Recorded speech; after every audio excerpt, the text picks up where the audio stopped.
Apex, tango behind those pipes.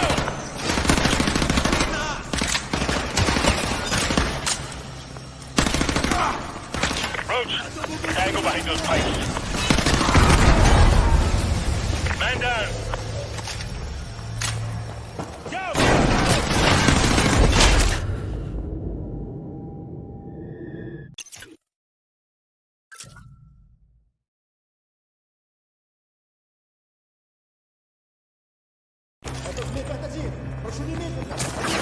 Apex. Hostile spotted behind the pipes. I got eyes on target.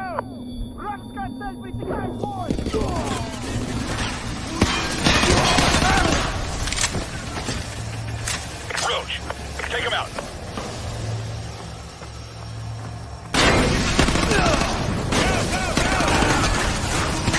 The old shower room's about 30 feet ahead of you on the left. You'll have to breach the wall to get in.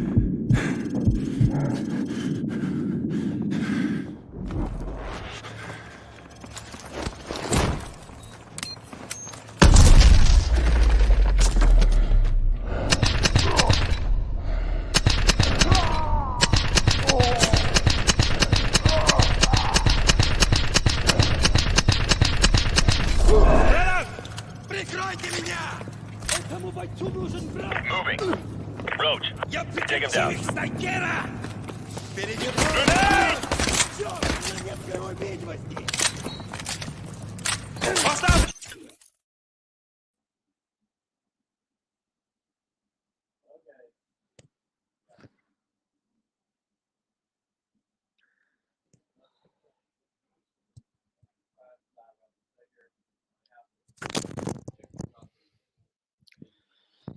I'm good. I'm very good.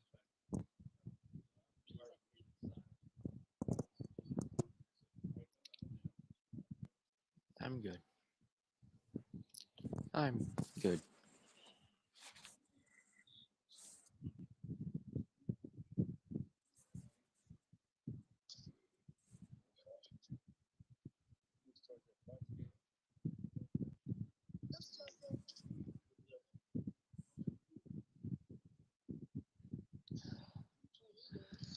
I'm good.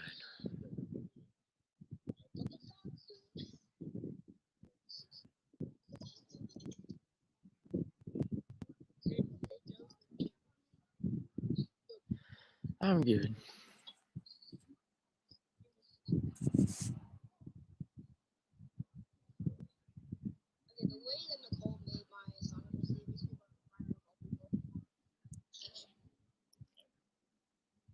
Hi.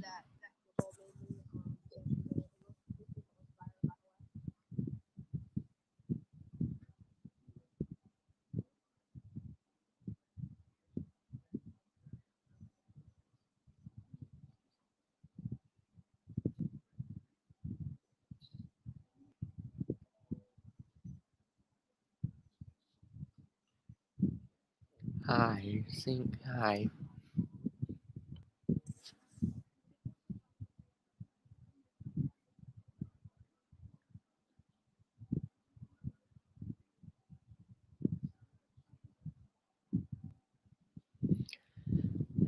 Hello. I'm good. I'm good.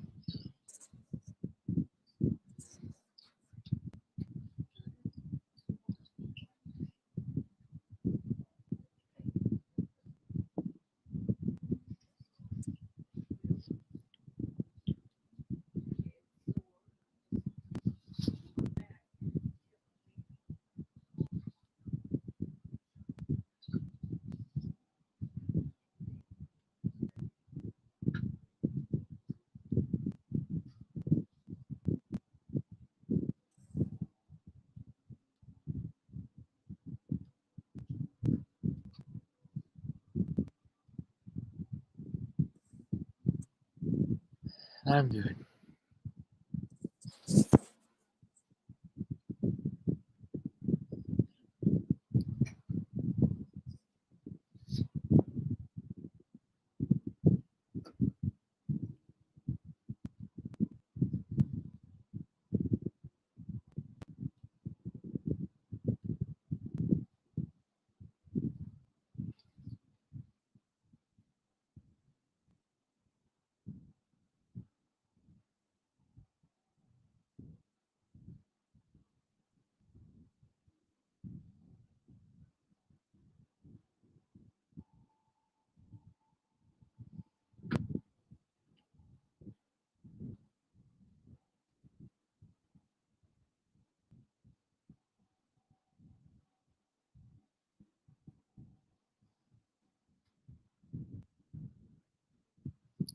Ai sai. Ai.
Hello.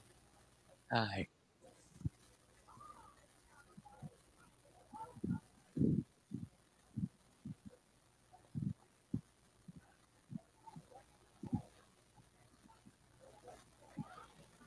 Hello to live chat, I guess. Eh,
Hey there, my way past Blue Crew, Sonic here, and welcome to Dragon Ball Xenoverse, a Dragon Ball fighting game, and of course, I decided to add some mods, and add yours truly. Wanted to bring something new onto the channel over for a little bit of fun, so let's get going. I already have myself here, and a few, I have Silver, I have Shadow, I have Nazo, and I have the Shattuck mod, too.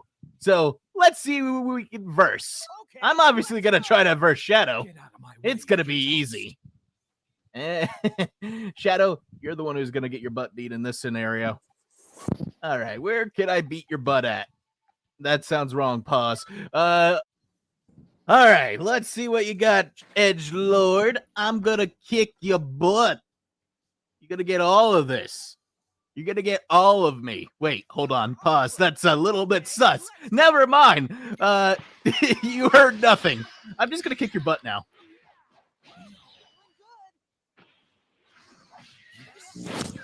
Come on. Come. No, with all of that. Piss off with all that. These are street rules, son.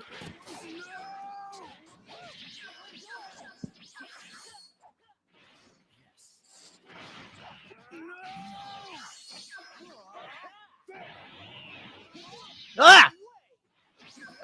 No way.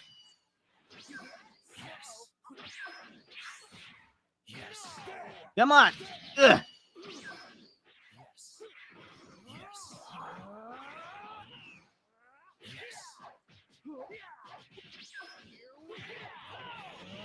Ah!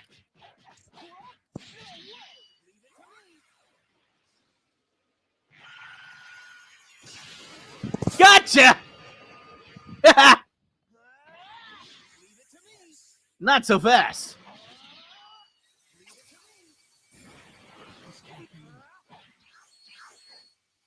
Okay. Ah!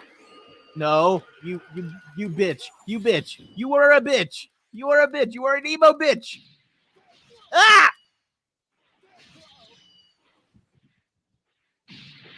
Nah, I got my stamina back, fool.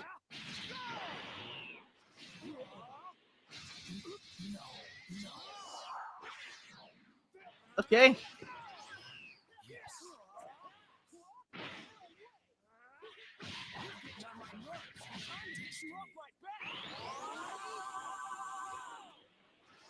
Ah!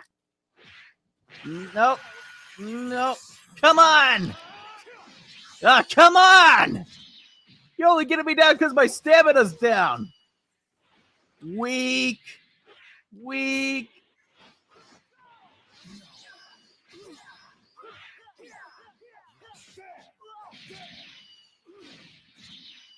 Okay, I see how it is.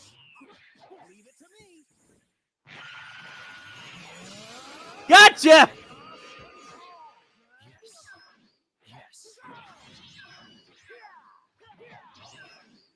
Nope.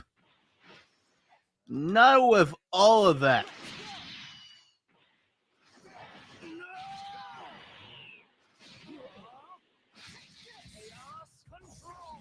Ah! Okay.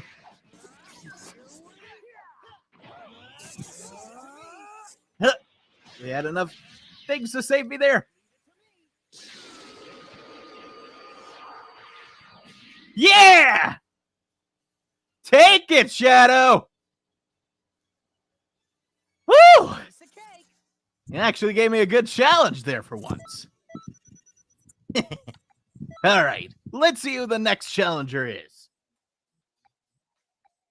All right, so we're going to be going up against our boy, Silver. My name is Silver. Actually, you know what? Let's choose something very fitting for you, Silver. There you go. All right, Silver, let's see what you got. Because his future's all trash. Good one, song. That's cute. Let's see if you can tell how this battle's going to go, since you're from the future.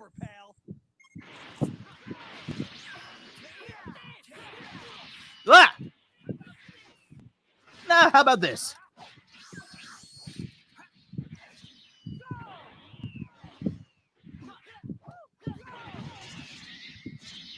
Okay.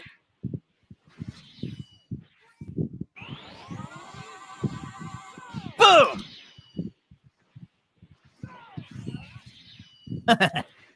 You're actually giving me a good challenge, Silver. Impressed.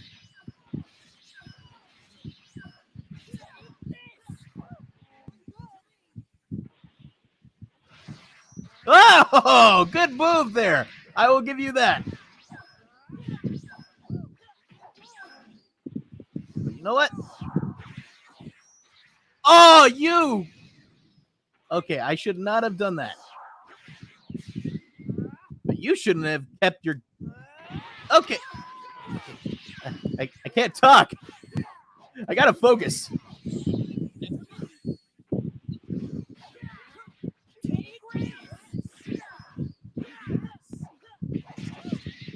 Ah!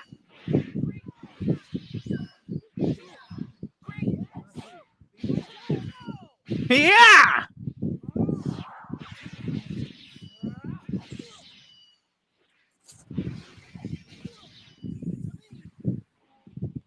No!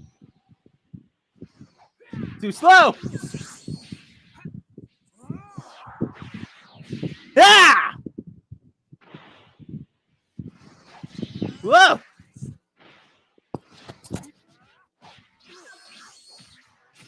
Oh no. Ah! Woo! I saved myself there. Yeah!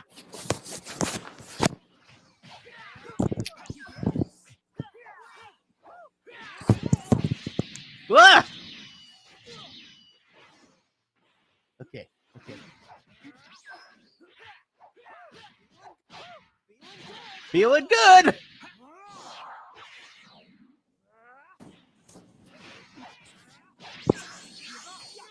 Whoa! Okay, come on, give up, Silver. You're at your last bar of health. Okay. Whoa. Yeah! Woo! That was a piece of cake. All right. I feel like I should change up the character. I've been playing as myself for a bit. All right, I've been playing as myself for a bit. Let's give it something different. Real quickly as well, I should mention, the Nazo's mod health does not go down. So I'm not going to face that because that's unfair. And also another thing, I wouldn't be able to win because, well, it's unfair and because he has his Gary Sue bullcrap. So let's fight against a fusion. I feel like Gogeta. I'm ready to go. All right. And then I'll verse Goku as the final thing. All right. Let's go. Let's see if your fusion can match our fusion. If we fight together, we'll win this.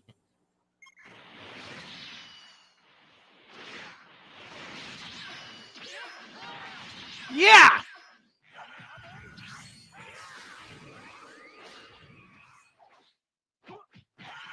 Oh! Whoa! Whoa!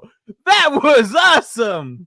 Holy cow, we took him out in one blow!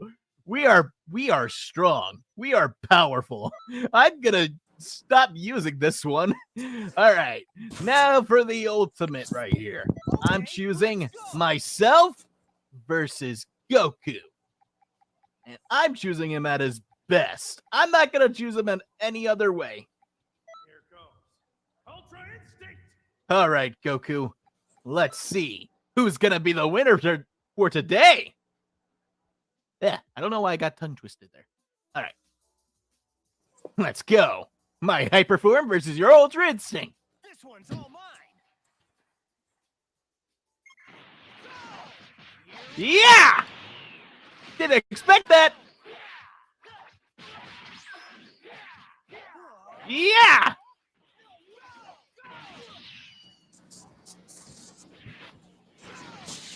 Okay. Yahoo! I broke your stamina. How do you feel about that, Goku? About to face the power of Hypersonic. Oh, yeah!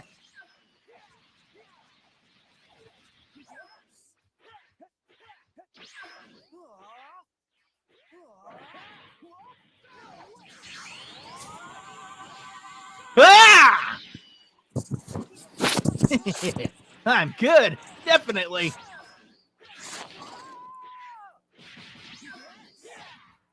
All right. Ah! Whoa! Whoa! All right.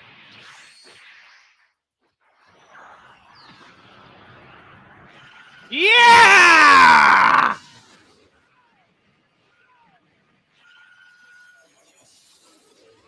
Woohoo! Get double hit by a Spirit Bomb and a Kamehameha! Woo-ha! That was fun. Now that was something else. I enjoyed playing this. Let me know if you guys want me to try out any more Sonic mods that come to Dragon Ball Xenoverse, or to verse anybody like Goku, Vegeta on here, or even Frieza. Ugh. But yeah, don't forget to like, share this around with your family or friends, and click that notification bell to stay notified when I post another video. Anyways, link in the description.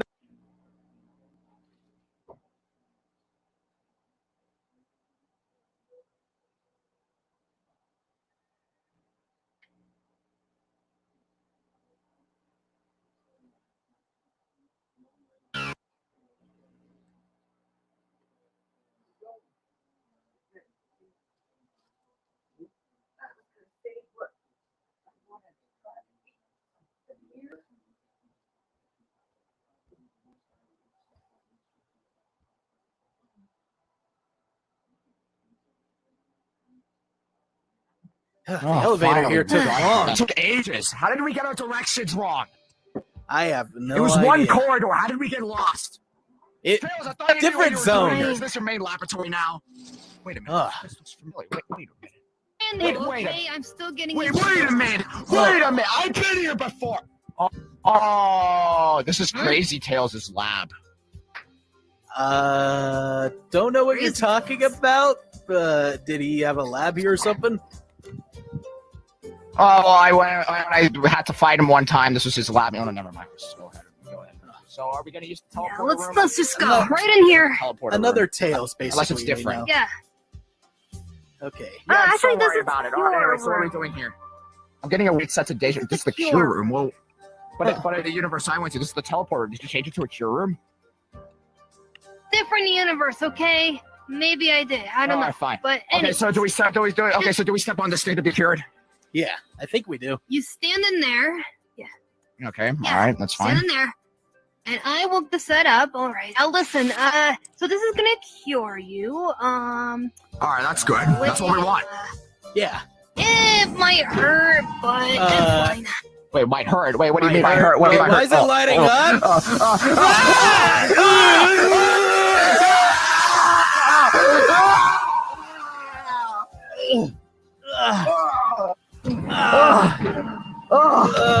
Ow. That warning could have been better. Ow! That hurt. Sorry. Oh God! But Can you let us out? cure them. Oh, Ow! oh, You oh. Wow, Right that out. must have hurt. Jeez. Now listen. What's wrong with you? Oh. How about you just listen up, buddy? Electrocution. Now listen. This cure only lasts for 24 hours. You get reinfected. Is it? Okay. 24 So hours? be careful, all So right? as long as we don't get infected for 24 hours, it's permanent. So that means we can handle the Zombots just well Right. now. But wait, how come we didn't use it to Just like don't save touch everyone them. else? I think it only works on It a case doesn't of work when on those- somebody's fully infected. I guess that Yeah, makes sense. it doesn't work Wow. if you're fully infected, but if you're not fully infected, it will work. But... So At you least guys are we're good lucky for now. for now. Don't get touched again. Yeah, well, that's good at Yeah, least. All right, Until so we need to figure 24 out a plan hours, what we're so gonna do. we're free to punch those things and get our way through. Okay, well, there's a passageway around here that can lead us to the room we're supposed to go to teleport out of here. But we need to know a little bit more about first. So, what happened basically around here? Yeah, what happened? We've been meaning to ask Well- that, but every time we asked you, you got silent about it. Well, I mean, we were running from the Zombots. I like to focus on priority, okay? But listen, Okay. Sorry. who were basically, you? Go ahead. so basically, like, of course, I don't know if you've experienced any Zombot stuff in your world and you got fixed or Oh, yeah, whatever. well, we but have, but we're basically- awesome. But we're awesome. And He nothing got happened, so infected go when I ahead. told him not to, and I basically grabbed the Chaos Emerald and Shut saved up! everyone with silver. Go ahead. Sounds like it should. But anyways, so yeah, you know the whole story about Eggman making it and everything and stuff, and you know we all had to work together with bad guys, blah blah blah. Well, me and Sonic were the last two survivors, and basically everyone hold on. else was sadly lost. Hold up. And- Hold up. You said he was already What? infected when we were on the way. Yeah, wait, why'd you say there was two? Yeah. I might have just got the story mixed up. Sonic also survived. He's just out doing his own thing at the moment. While I'm here. No. So survived? You Wait, said you he seem turned. infected. You said he turned. You said me and him turned.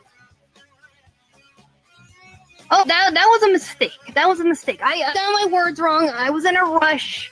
You know, everyone makes mistakes, okay? Now listen, Okay. just okay. Anyway, so you guys are all good to go. So why don't we start making our way out here and we can focus on getting you guys home or something? you know? We'll be there in a minute. We need a We don't minute need to any more recover people. from the. We'll go with you in a This. sec. We're going ahead in a sec. Yeah, we're still in pain. Ow. Yeah, still in pain. Ow. Yeah. All right. Okay, well, he's I told you there was something sus about Yeah, it. that was weird. I told you there was something sus about the story. It was inconsistent. There was like no definitive like story or anything. It's always said we changing. got- He said we got infected, then he changed it up when we kept asking him while we were running on the way here. And then we waited for a couple hours, and look. then when I asked him more questions, he just got nervous and went down here for a while. Okay, look, I get Tails is like your boyfriend or whatever, but Hey, my I think we have to little keep our guard brother, up. not boyfriend. No. Sweet Home Alabama, but I don't think we can trust them. Okay, we'll keep our guard up and see if anything happens. Something's odd about it. Yeah. Oh, come on, let's go. Hey, Tails! Hey, Tails! All right, you ready to get going? Actually, Yeah, Hold I've been on. waiting for you too. how'd you get your metal arm Metal Sonic's arm? Yeah, how did you get it? Oh, You said you didn't want to tell us before. Well, what's the story? What, is it embarrassing or something? it's just hard to tell because the thing is, well, Sonic got infected and started infecting everyone, and being the last survivor, Metal Sonic actually helped me out because when Sonic tried to touch me, I had no choice but to get rid of my arm, and Metal Sonic saved me by giving me his, so my arm wouldn't infect me.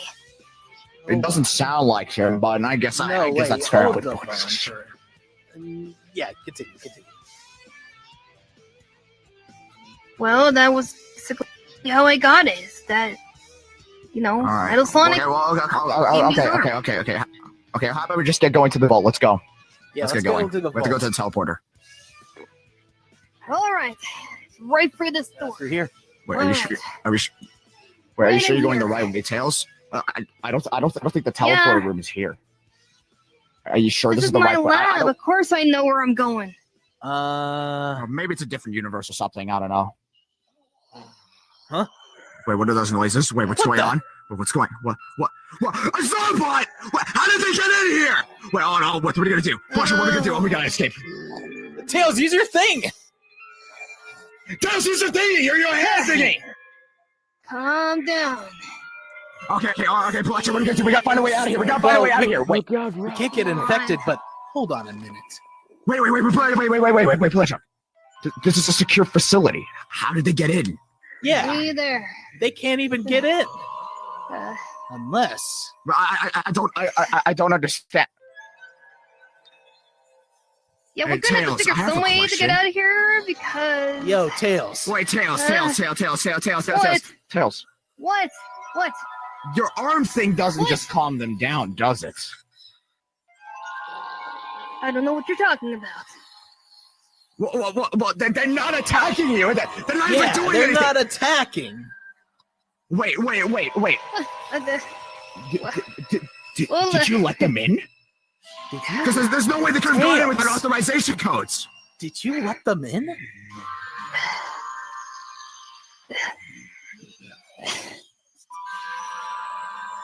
Tails! Why? I knew it! You I knew there was just something sus about this, Tails. You guys just had to ruin the surprise and pop in at the wrong time.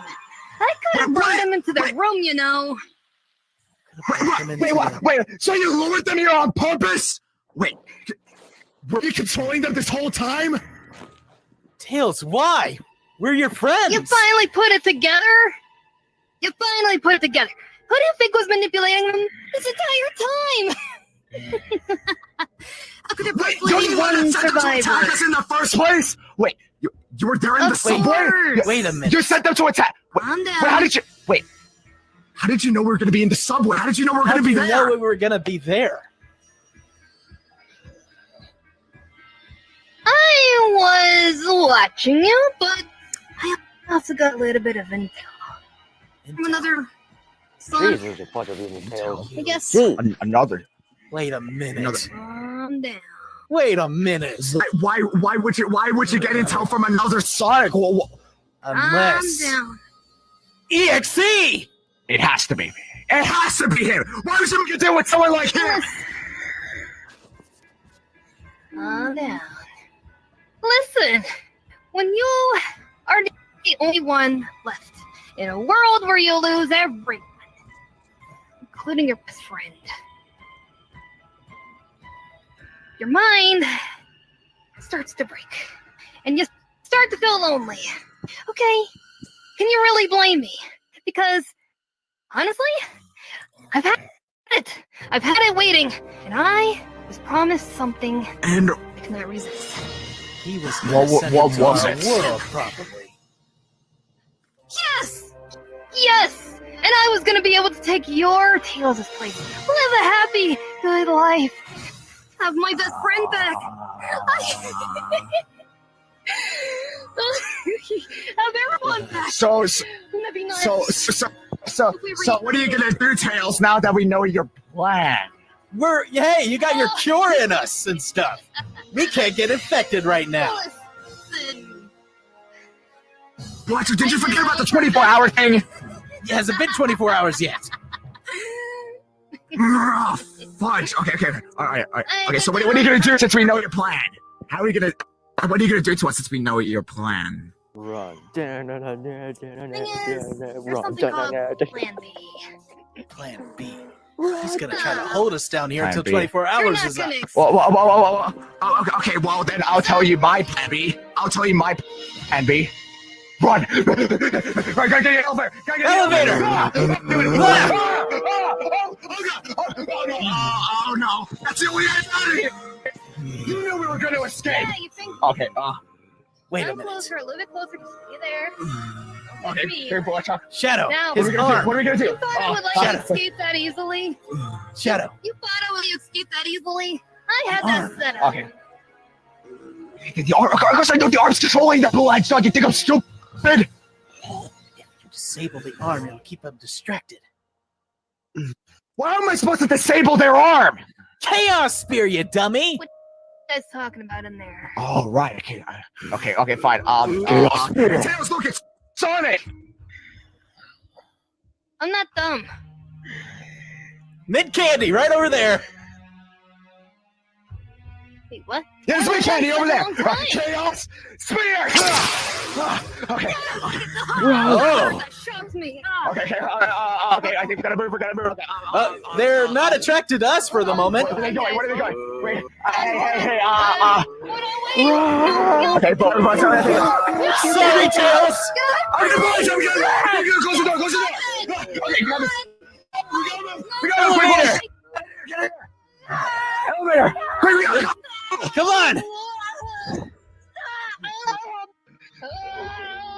Okay. All right, boys.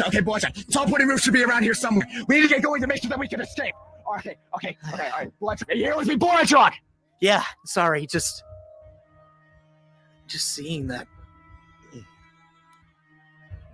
Poor Tails. I know he. Look, it's tried another. to- Look, it's another universe. Tails. I stopped caring about alternate universe versions of ourselves a long time ago. We gotta get going.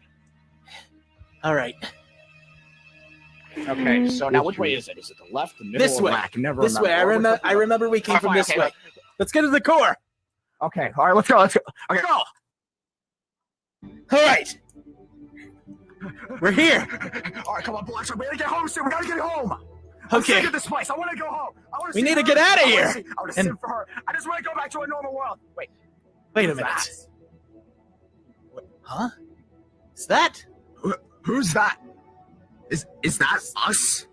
Well, looks like you guys arrived just in time. What the heck? Long enough. Wait, what? What's going on? Wait, what? Wait, you guys can talk? That's us.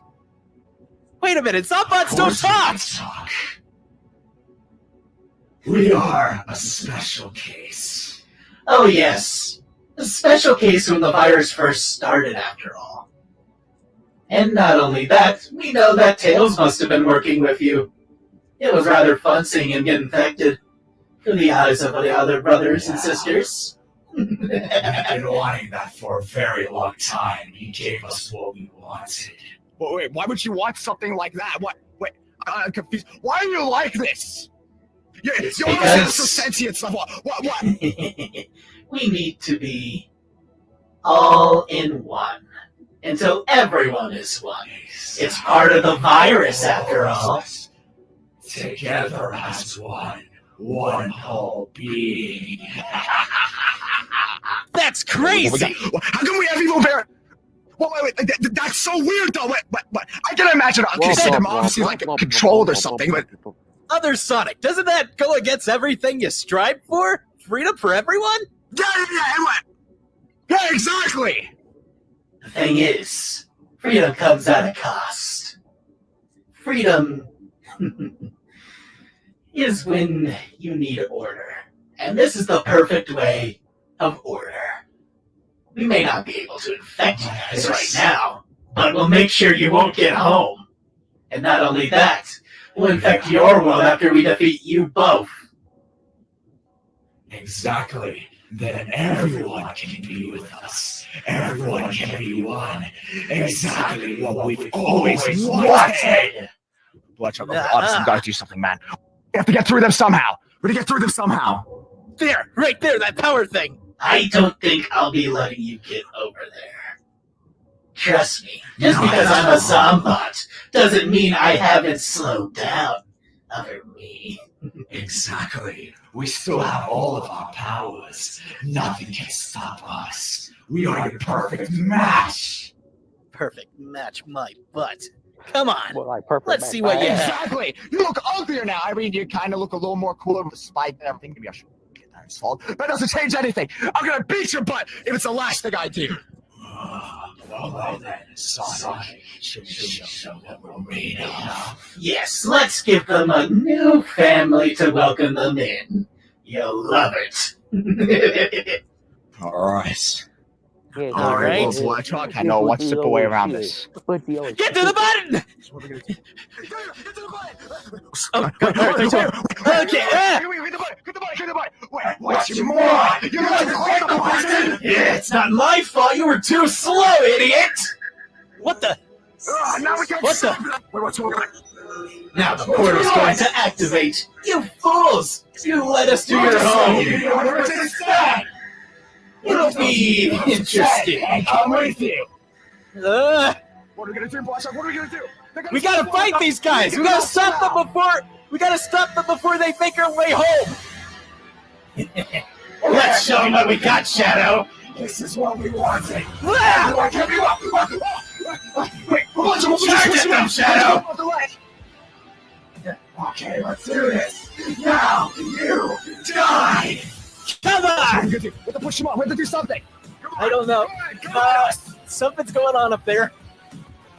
Shadow, move! What's going on? Wait, what? Ah! Ah! Whoa! Yeah, like this. Come on. We all must become one. What? Ah! Ah! Ah! Whoa! Whoa! I'm my chaos! Bloodshot, I have my chaos abilities back! I can teleport them away! I think it's best to get them out of here. Push them down. Okay.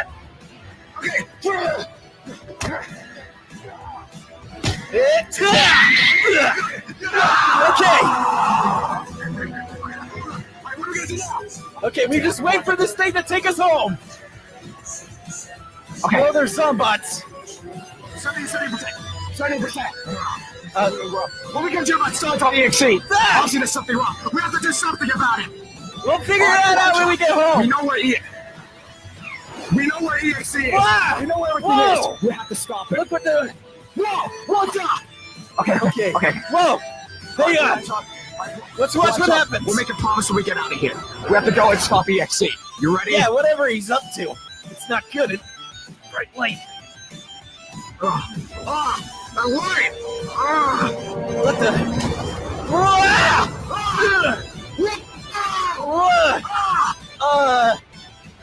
This is why. Whoa! Whoa!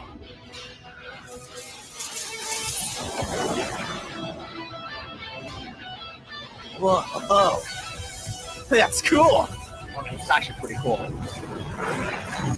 Ah! I'll see you at home. I think we're.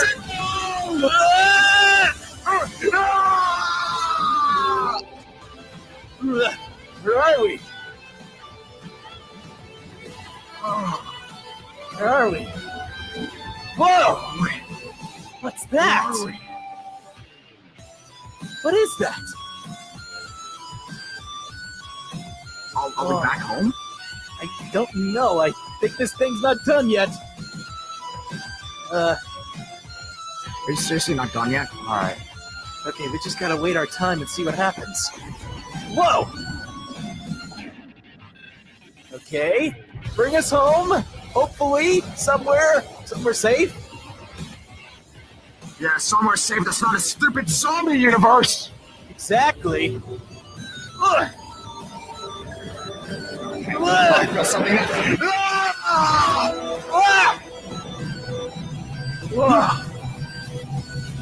Whoa. Is that supposed to happen, Blackstock? I think we're home.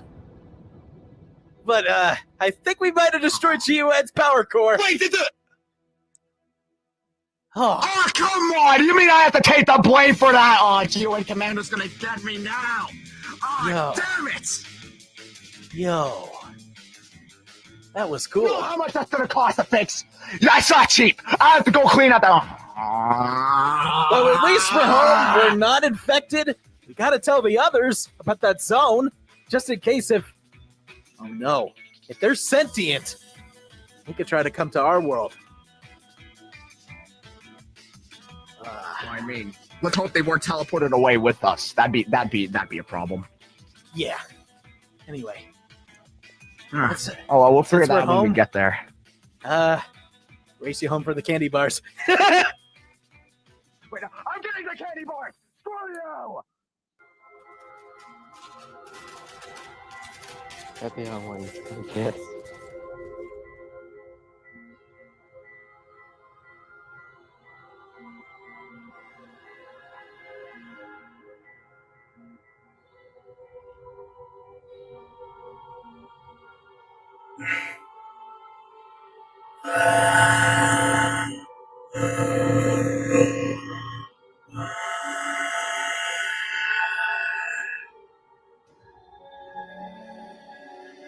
Where am I?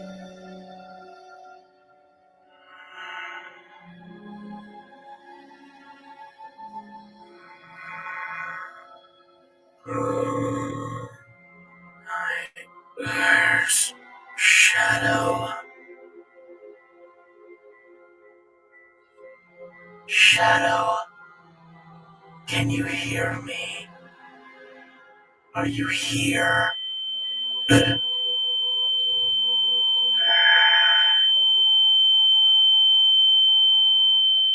I must be within their zone. Finally, we can all do what we were set out to do. Unify the multiverse. Unify everyone for peace. I will bring peace. I will bring an end to war. An end to evil. By any means. Even if it means I'll have to go to drastic measures. I'll bide my time for right now. Watch this zone until I'm able to find Shadow.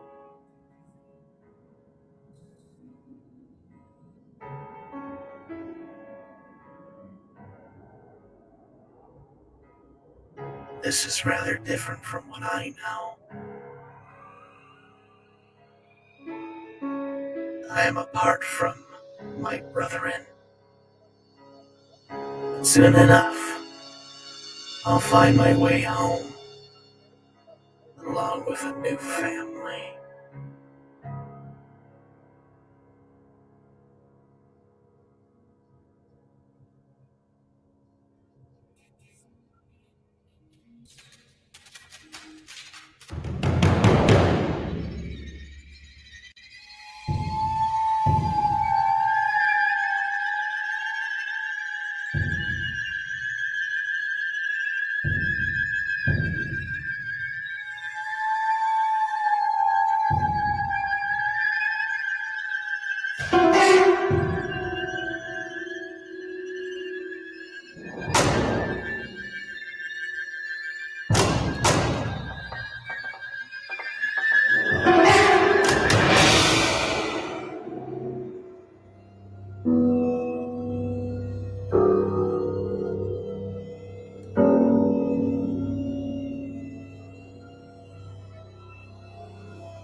Okay.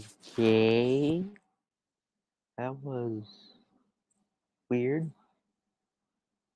Awesome, but weird. Weird.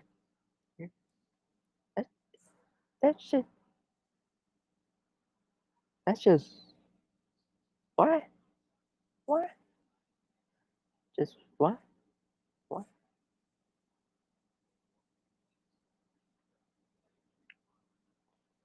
Okay. Okay.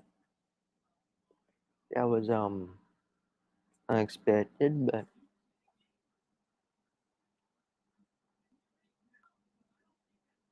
hmm.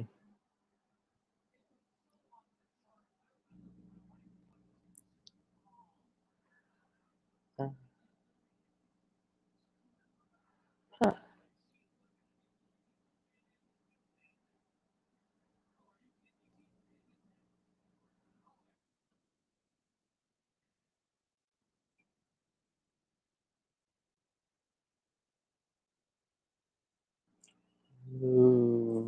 Okay.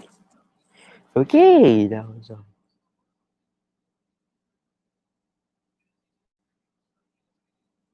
okay.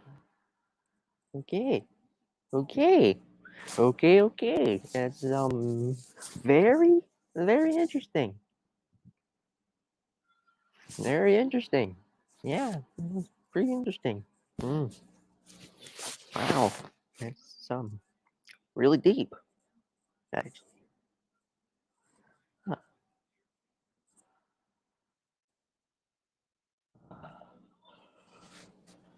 Huh. Weird. Huh. Hmm.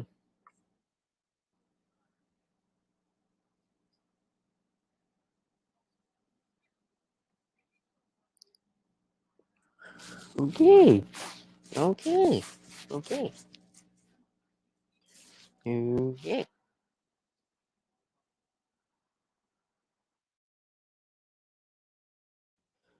Uh, okay. Okay. Okay. That was interesting.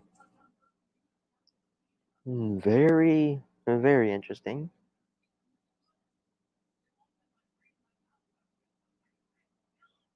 That was interesting.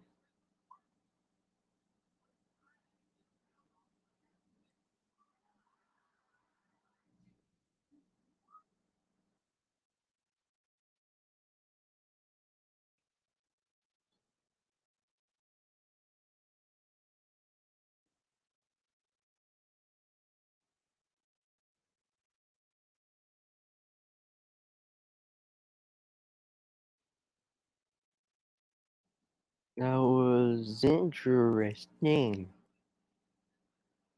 Ah, that was that was very interesting.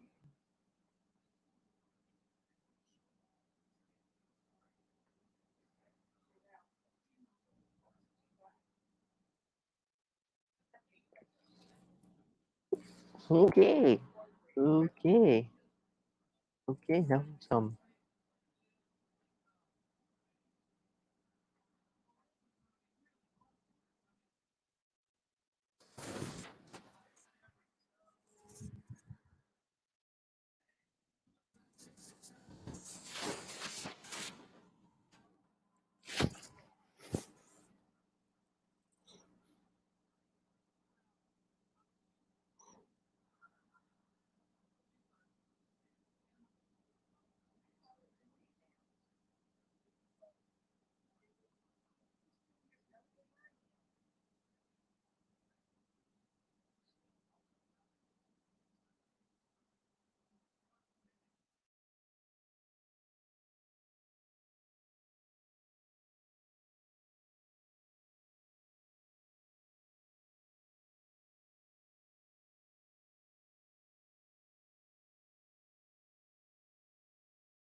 You know, you had your season. Again, Blink-182 remember what it felt like when we were I had trying to push. the first 3 hours of Yeah, pain. that's pain.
Yeah.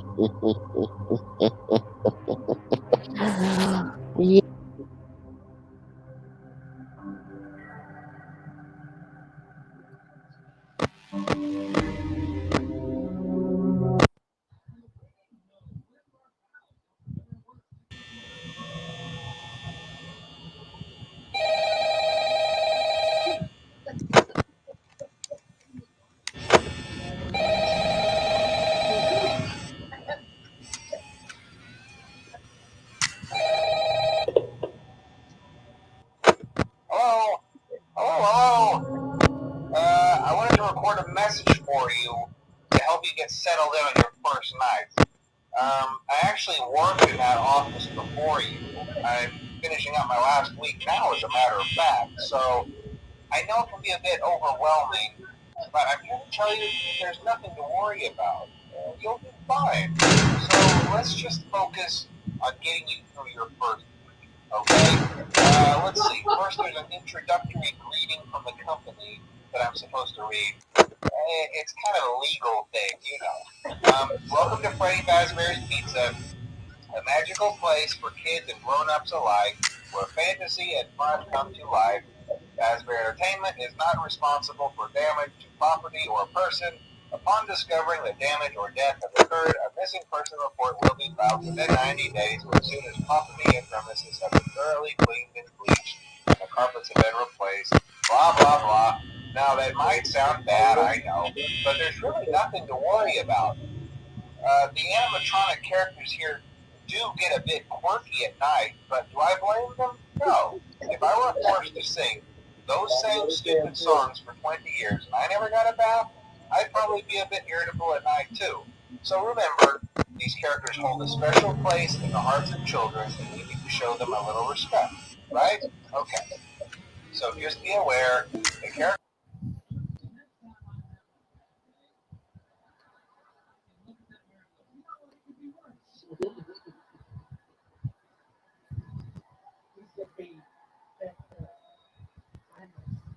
They had to increase his shows too. He had to put in extra shows. He fit in, I think they said, a couple of days. They're wanting to come in early and see shows.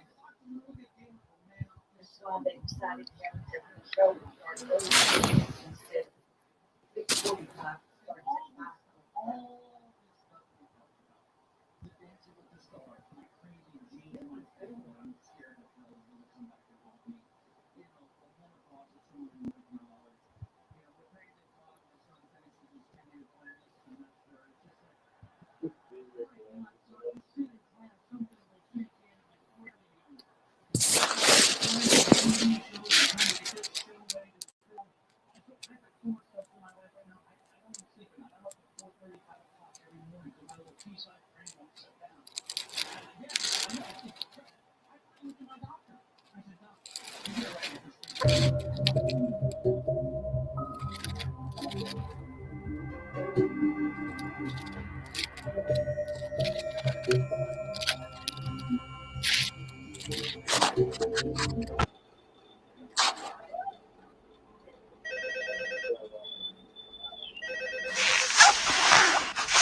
hello? Hello?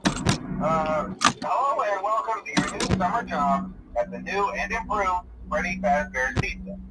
I'm here to talk you through some of the things you can expect to see during your first week here and to help you get started down this new and exciting career path.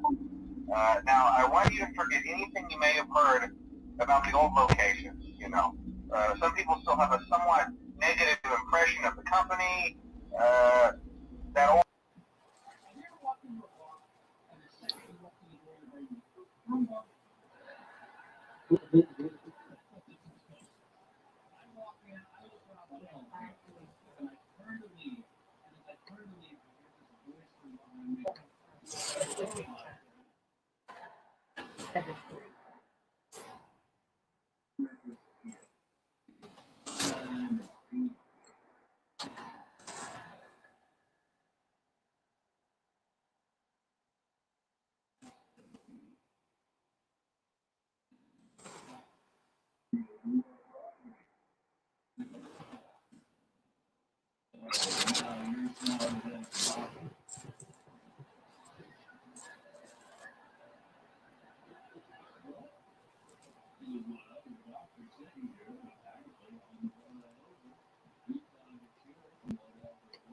Great,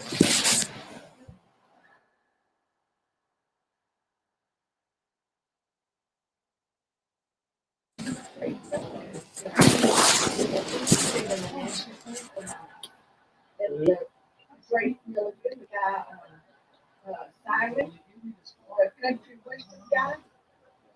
December 9th, he's going to sing the national anthem. That's pretty good. Not paying for a third place act.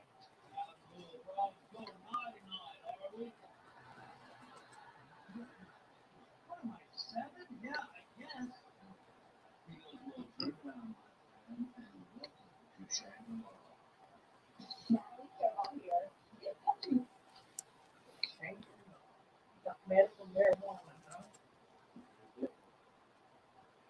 To sleep.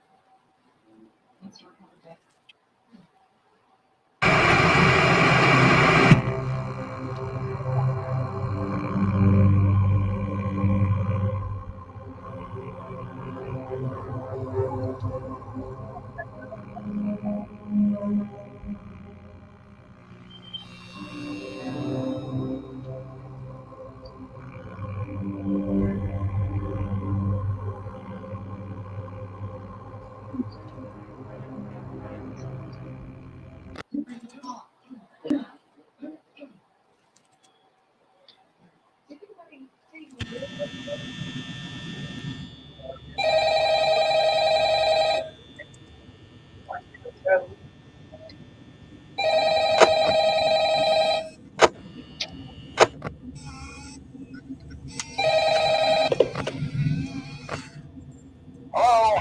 Hello? I wanted to record a message for you to help you get settled in on your first night. I actually worked in that office before you. I'm finishing up my last week now, as a matter of fact, so I know it can be a bit overwhelming, but I'm here to tell you there's nothing to worry about. You'll be fine. So let's just focus on getting you through your first week, okay? Let's see. First, there's an introductory greeting from the company that I'm supposed to read. It's kind of a legal thing, you know.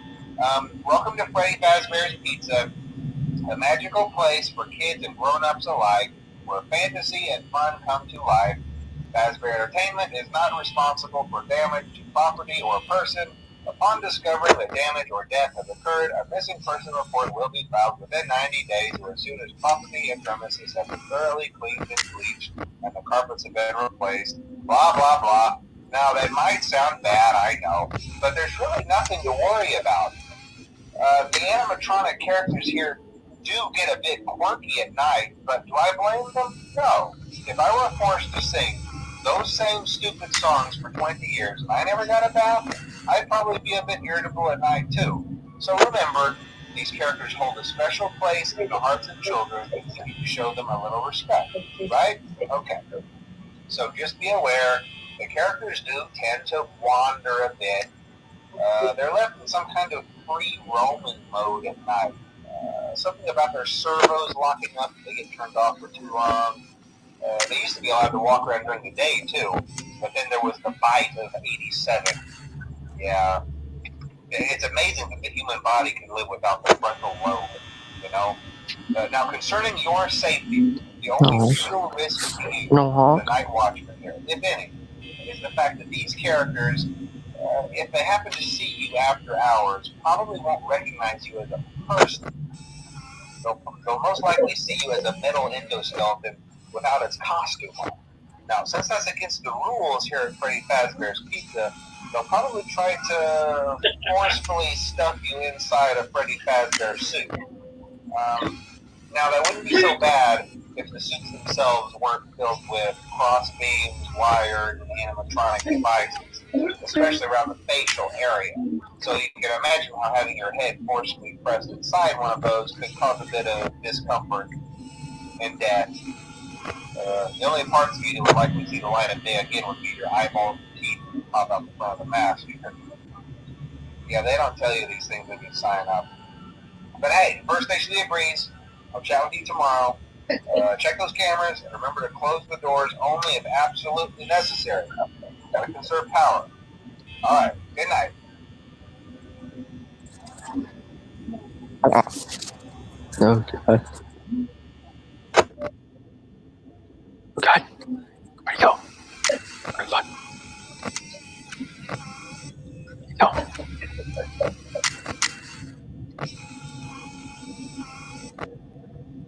Oh god.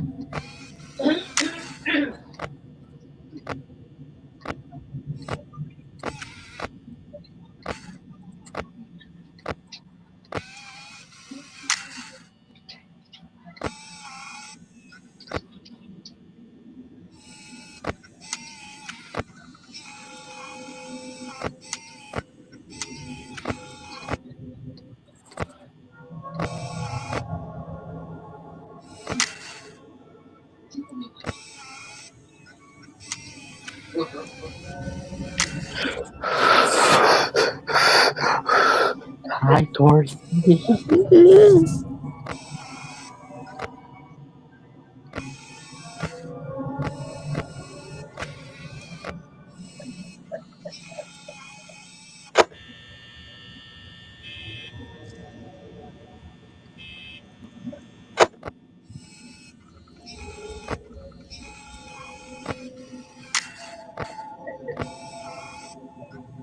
Hi, Bonnie. How are you today? How are you? You just standing there like a dummy? It's fine. I'm fine. You just stay there. Yeah, stay there. You stay there. I'm fine. You stay there. Yeah. Yeah, you stay there. Yeah, you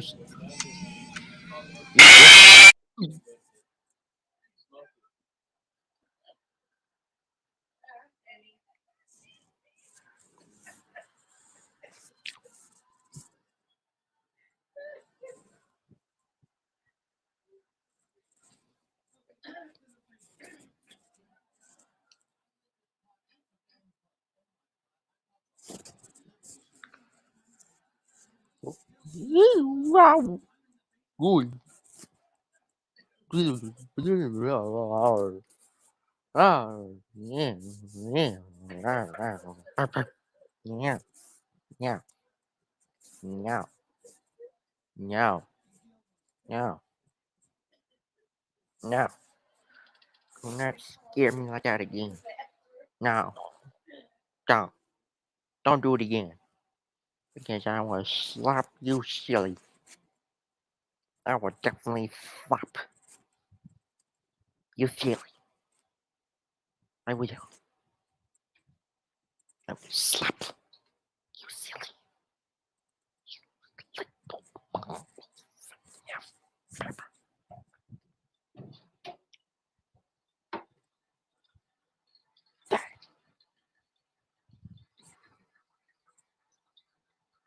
You right. Yeah, yeah, right there.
This story tells us of a small group of people unified by one purpose.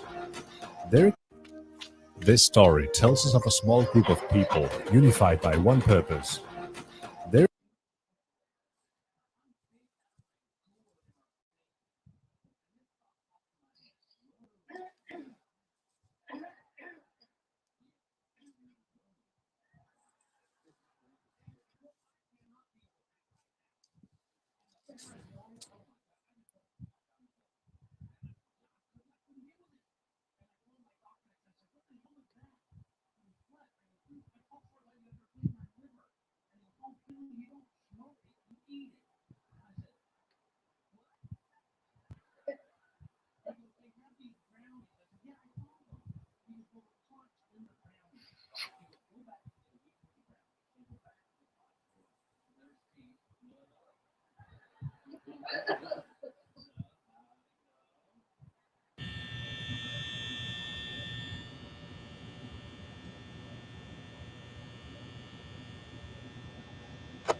Friday night yet.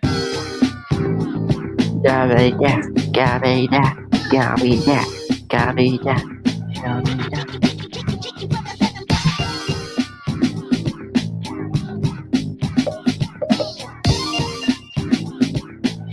Get freaky on a Friday night yet.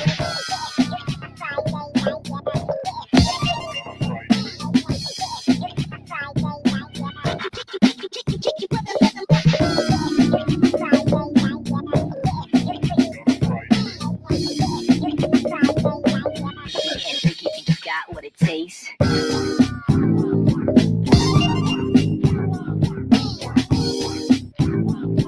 Gabby-da, gabby-da, gabby-da, gabby-da, gabby-da, gabby-da, gabby-da. Get freaky on a Friday night yet.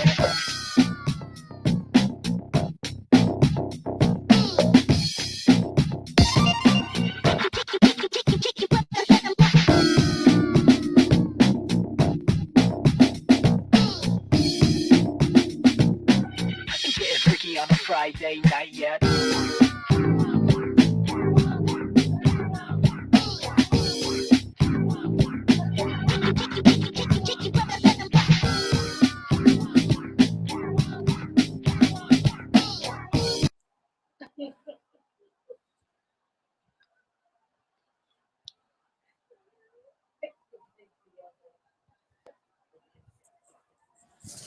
Gabby-da, gabby-da, gabby-da, gabby-da.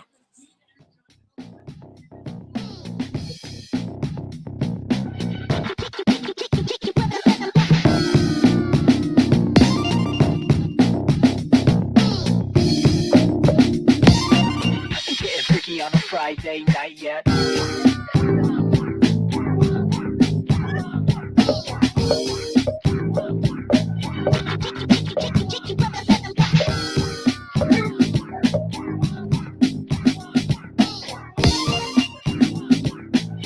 Get freaky on a Friday night yet.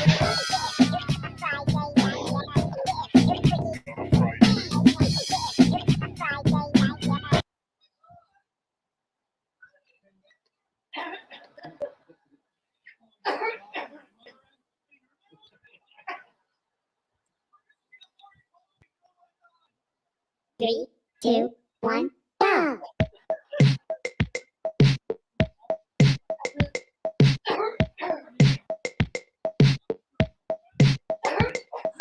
Left, right, left, right. That's how you do it. Up, down, up, down. That's how you do it. Left,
Hello.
Down, down, right. Down,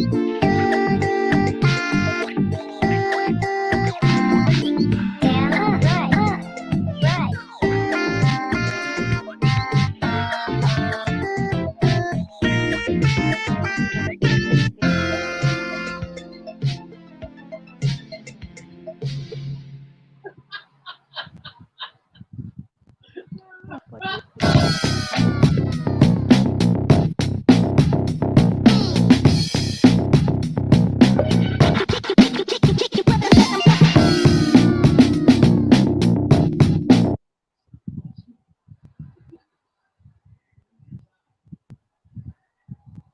Three, two, one, go!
3, 2, 1, go!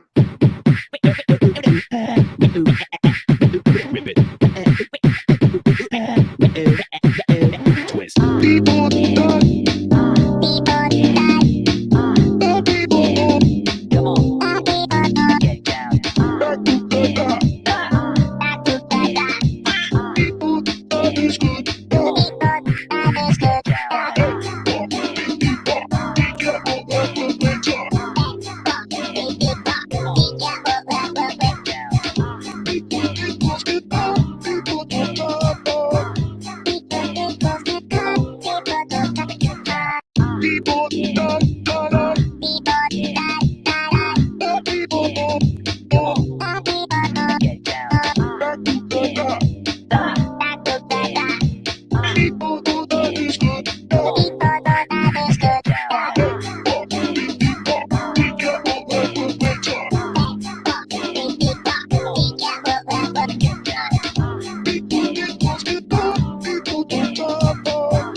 Three, two, one.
FNAF is a heavy series of games, all based in real-time reactions. With the complicated variations that you could end up having to see, especially in the later games, we wanted to go over some of the worst mistakes you could make across all the various games, especially with one of our main editors having recently started playing. Tessa, this video is for you, so take notes. The worst mistakes are what we're exploring today. Greetings gamers and welcome back to Top 10 Gaming. I'm Connor Monroe and this is the top 10 worst FNAF mistakes you could ever make. Let's do it. And at 10, forgetting Foxy. I'm pretty sure the Foxy mechanic was added to help prevent the player from just keeping their screen down the whole night, since you can't really be jump scared if you don't bring up the tablet with the cameras unless you're looking at the wrong side of the office. So Foxy is a way to ensure that you have to look at the cameras to hold him back, otherwise it's guaranteed that you're going to be jump scared. However, forgetting about Foxy and not checking Pirate's Cove is a horrible idea, even if unintentional. My personal strategy is to put the camera on Pirate's Cove whenever I'm closing the tablet, just to ensure that the next time I open it, Foxy gets his dose of eyes on him. So just like Peanut, the SCP, he will stay in place. And that just makes sure that I don't forget about him, because my reaction time is not fast enough to stop him from getting into the office. And at 9, Music Box. The music box is in essence FNAF 2's equivalent to Foxy, having to keep the music box wound on a specific camera to ensure the puppet doesn't do that really creepy walk thing to jump at your face. The puppet also isn't fooled by a mask, making me think that it would instead get launched at you in the original FNAF 2, but who knows. The VR version of FNAF 2 though is much easier, with you just needing to hold down the button like Eddie VR does when he played through the game. He just held it down and used his other hand.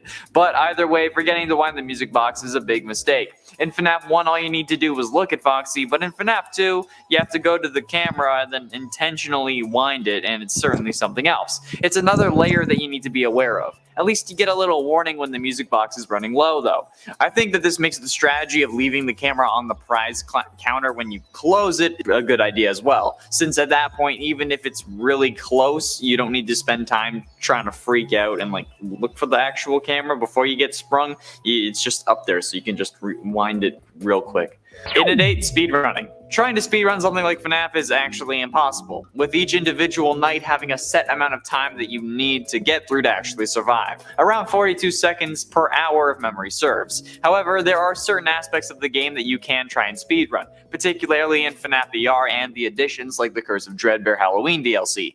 Games like The Hallway, Build a Dreadbear, Corn Maze, and a couple others can actually be speedrun in a sense, since these aren't reliant on surviving until 6 a.m. These are reliant on completing a set of tasks, like collecting a key and leaving a maze, or completing a brain for an animatronic. These kinds of things can be speedrun, however, it's still not a good idea. Trying to speedrun something like the Corn Maze will absolutely result in a failure or a jump scare, since Foxy always knows where you are, and the only way to actually avoid him is to hide behind cardboard cutouts. But these cutouts are only in specific places, meaning you need to camp one and then wait for him to see you in order to be the most effective. But ultimately, it's just a bad idea and you should avoid it.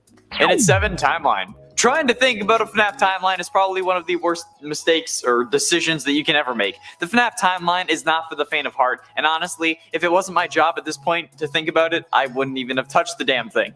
Before we started making FNAF videos, do you think I was just sitting at home thinking about the timeline? No, I just trusted what MapPad said. And honestly, that's what I'm sure a lot of you do as well. There are some things in his FNAF theories that I would question, but since it wasn't my job to care, I really didn't. And it didn't make my life any worse, so trust me. If you aren't getting paid to talk about FNAF, or aren't trying to make a career by talking about FNAF and its convoluted what-if story timeline, don't bother. It can be fun to speculate, but don't invest a lot of time and energy into it because it will honestly have no benefits. Spend that time playing games with yourself or with your friends. Hell, even make like a D&D campaign based on FNAF. I mean, like, I was thinking about doing something like that for my own channel, but you could just use it as a way to have fun with the people who share your passion. But don't worry about the timeline though, okay? Trust me, all it brings is pain. And it's 6, panicking. Panicking when playing a FNAF game is bound to happen. It's happened to me the first time I played, and it happened to me the first time I played FNAF VR on the channel. What a video. However, what you really need to focus on is staying cool and calm and collected. Remembering that the animatronics can't actually hurt you and that panicking is only going to result in what you fear actually happening. If you're freaking out because you can't find Bonnie, you're not going to find Bonnie. Especially because he might be like in the back in like a shadow or something and really hard to see, and you're just flipping through trying to find him. Plus, panicking results in you closing doors to make sure that you don't get jump scared, and then that only makes you lose power faster, which ends up resulting in you getting jump scared because you're in pitch black. Panicking is the worst thing that you can do in any real horror scenario, so why would you do the same thing in a fake horror scenario unless you needed to do so for plot reasons, like you're in a movie? Exactly. So chill the F out. Okay, and honk Freddy's nose a couple times to calm your nerves. Halfway through in number 5, looking behind you. In FNAF VR, you have a whole range of motion for yourself. You can turn your head wherever you want, whenever you want. You can move up and down as you please, but honestly, none of that is going to do anything for you. Hiding underneath the desk, like what would be realistic for this scenario, is only going to result in you getting jump scared. Because the game only relies on the buttons you're pressing and the locations of the animatronics for information, rather than the location of the actual player. Plus, nothing ever really interesting is behind you, so looking behind you while you're in the middle of night 5 of FNAF 3 isn't really going to help anyone other than Springtrap, so clear your mind, focus, and get me those pictures of Spider-Man! But no, honestly, don't waste your time looking behind you. You could end up missing vital information, like someone going into a vent, or someone now being at your door. Just keep your eyes on where the action can be and focus on what is actually going on, rather than looking for Easter eggs. Easter eggs are usually within that area anyway, aside from maybe helping in FNAF 2's filing cabinets, but still. In it for thinking logically. The FNAF world doesn't contain logic. I've said this once and I'll say it a million times. I will die on this hill every single time. The logical answer when it comes to what's going on in the FNAF universe is usually the incorrect answer. The door should close without power. Incorrect. The animatronics shouldn't actually be able to be possessed, especially by an emotion. Incorrect. The freaking door shouldn't be able to close without power. Incorrect. The only thing that really makes sense is how the light works. Just, that's it. Other than that, you just throw everything you know out the window. If you don't end up thinking logically, you'll be fine. Oh, this would be the most likely moment to attack? Nope, they'll do it when you're most aware. But now that you're thinking that illogical thinking is logical, it suddenly becomes illogical. It's an infinite loop and a paradox. That's what FNAF really is, a lie. One big lie that will never be solved. But you keep clicking on these damn videos, so I'll continue to talk about it. Can you see how this video is starting to break me? Getting close to the end, in at number 3, not listening. Sound is such a vital part of FNAF. So many different aspects of the game actually rely on sound, especially in FNAF 4, 5, and 6. FNAF 4 requires you to listen to the doors before opening them to know what side they're coming down. In FNAF 5, you needed to know where Ballora is and where Funtime Foxy is in their respective areas. And in FNAF 6, you need to listen for the scrapped animatronics to make sure that you don't get jump scared while you're busy working on getting that sweet, sweet lore, bro. But ignoring the sound will result in ultimate failure. I used to play the game without sound. The game would actually be physically muted because I was playing it on the school bus or in class for research, something like that. And yes, it was actual research because one of my projects in grade 9 was based on FNAF. Either way, not having sound certainly makes the game not scary, but it also makes the game much more difficult because I couldn't even hear if Chica was in the kitchen. So I'd have that door closed a lot more than normal just because I was trying to find Chica, which would also result in me running out of power. Look, I wasn't a risk taker at the time in FNAF, life, or with girls, but now I am a risk taker in FNAF. But ultimately, in at number 2, too much door. Going along with the whole not listening thing, using your doors too much will result in death every single time, even if the doors make no goddamn sense. The doors use the absolute most power in the original FNAF, making you run down very quickly, around 1% every 5 seconds or so, at least from memory. And using it in combination with other things like the lights or the cameras only makes it worse. Much worse, in fact. Especially if you're using everything at once, which is just stupid. The doors should only be used when the characters are at your blind spots, which makes the game very risky since they can at points skip that spot if you're on the cameras. So if you adopt the strat of using the lights before checking the camera, you could be in for a save. However, there's a lot more to factor in rather than just those individuals. The Freddy Files doesn't even really help with this kind of thing. I mean, maybe I should make a video called playing FNAF the way Scott Cawthon intended or something and see how far I can get just based on the strategies from the Freddy Files Updated Edition. But then again, like I said, I'm not a risk taker. Wait, no, I said I am a risk taker now. Damn it. Finally, in at number 1, playing. Probably the biggest mistake that you can make in FNAF history, and the one I tend to try and avoid, is actually playing the game.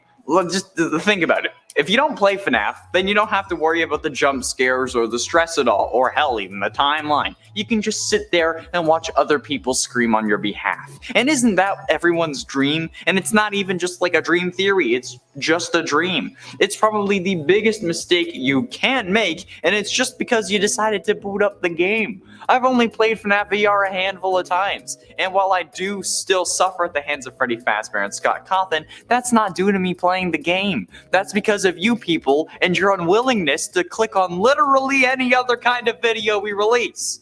I'm joking, but I'm also not joking. So, can you, for God's sakes, just click on some of the Minecraft videos for once? Or, if we play something else, like that new open world horror spider train fighting simulator or whatever it is. Could you watch that one too? Because, I've been wanting to play that. It's exhausting talking about FNAF every day, man. I love the series. Don't get me wrong. But every day? Especially with people yelling at me because I suggest that, Crying Child is the one that you should not have killed, and that's not what NavPad says. Bro, we've made over 300 FNAF videos at this point. While we may not have as many subscribers as the big FNAF channels, I think we have at least as much knowledge, okay? We have talked about around 3,000 FNAF-related points, assuming those were all top 10s. I mean, they weren't, but, we've talked about roughly 3,000 FNAF-related points. I think that you can cut me a little slack here. Do you want me to play that that spider train fighting simulator game, horror, whatever it is? Do you want me to play it? Let me know in the comments. And actually, I don't know if I want you to say yes or not. So let's just leave it up to you. There we have it, friends. The top 10 worst FNAF mistakes you could ever make. What are the worst mistakes you've made while playing FNAF? And don't include actually playing, because that's kind of obvious. Be sure to let me know down below. Thank you all so much for watching. I have been Ant Showerman Connor Monroe, and I'll see you in another video.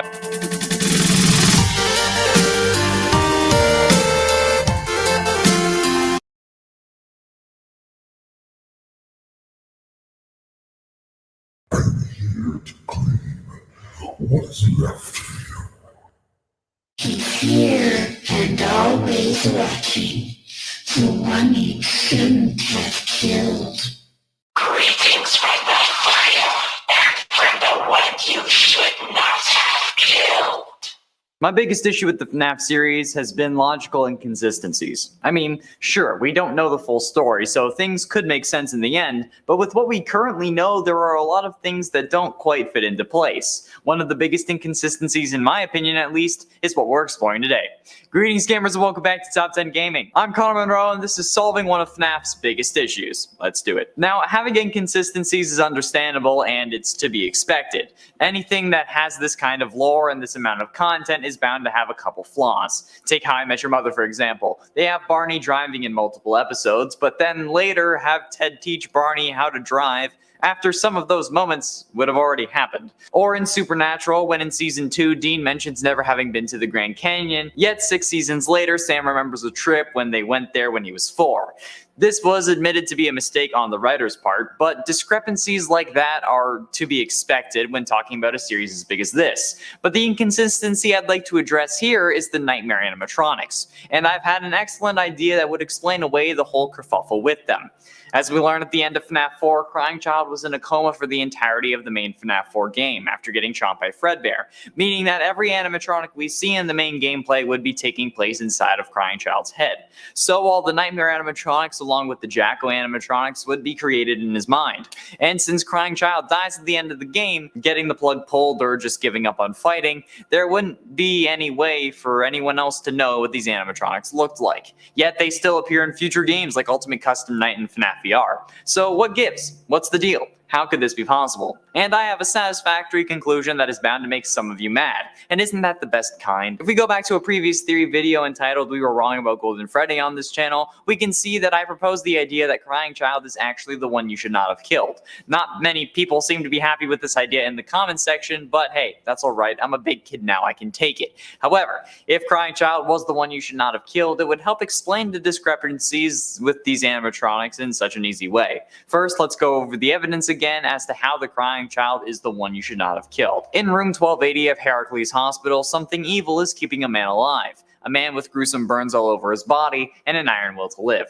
The man in room 1280 is the third story of the 5th Fazbear Frights book Bunny Call. The story, written by Andrea Wagner, revolves around a man with, as the book summary described, horrific burns all over his body. His organs are exposed, his face is missing, he has burn marks everywhere. This man was taken off life support years prior to the story, yet somehow is still able to live. He's still alive. The story ends with this horrifically damaged man being taken to a Fazbear Entertainment distribution center where he promptly explodes violently. This story is obviously meant to represent, or very well be, William Afton, who did end up escaping the FNAF 6 fire, but was horribly damaged because of it. The story was meant to show us that William had a soul possessing him, the soul of a young boy with curly black hair, rosy cheeks, and an alligator mask. And the description of the young boy with curly black hair would also fit the Crying Child. This also proves to us that the one possessing William was a male and not a female, so it couldn't be Cassidy. This also explains why we were so confused about the lines discussing the one you should not have killed, since they all refer to him as a boy if it includes a gender-based pronoun. Example, I have seen him, the one you should not have killed. I have seen him, the one you shouldn't have killed. There is no reference to any form of female, which we thought made sense because Golden Freddy is a male character, but why would they be referring to a female spirit as the animatronic they inhabited? Also, how could Cassidy possess two things at the same time, especially when one of them is a human?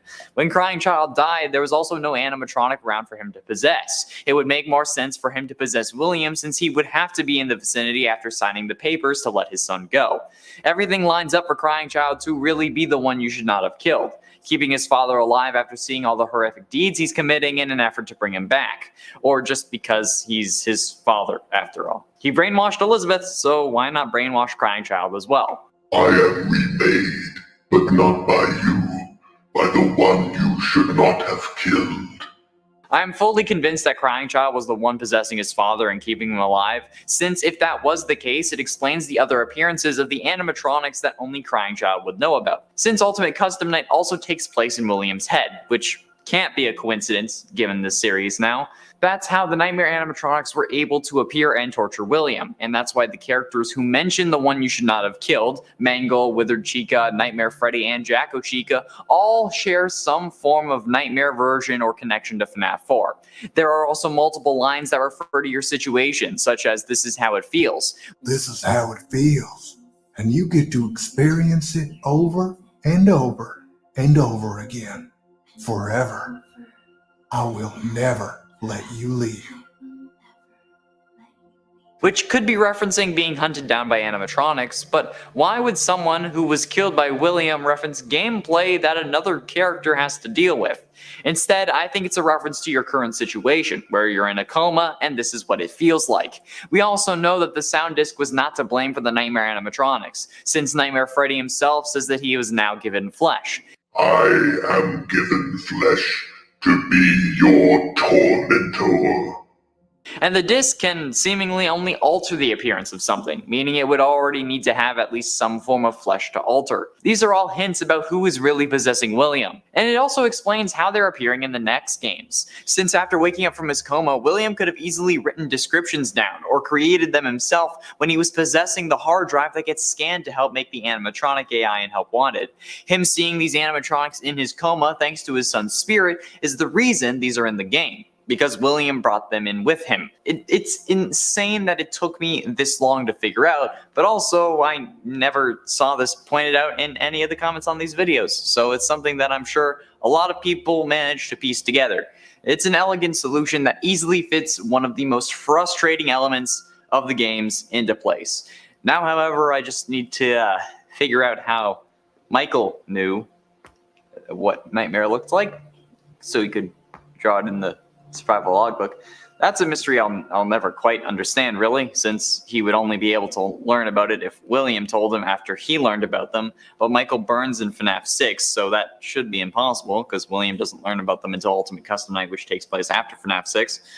And Crying Child couldn't have told his brother, since he died in FNAF 4 after seeing these animatronics, so how could he know?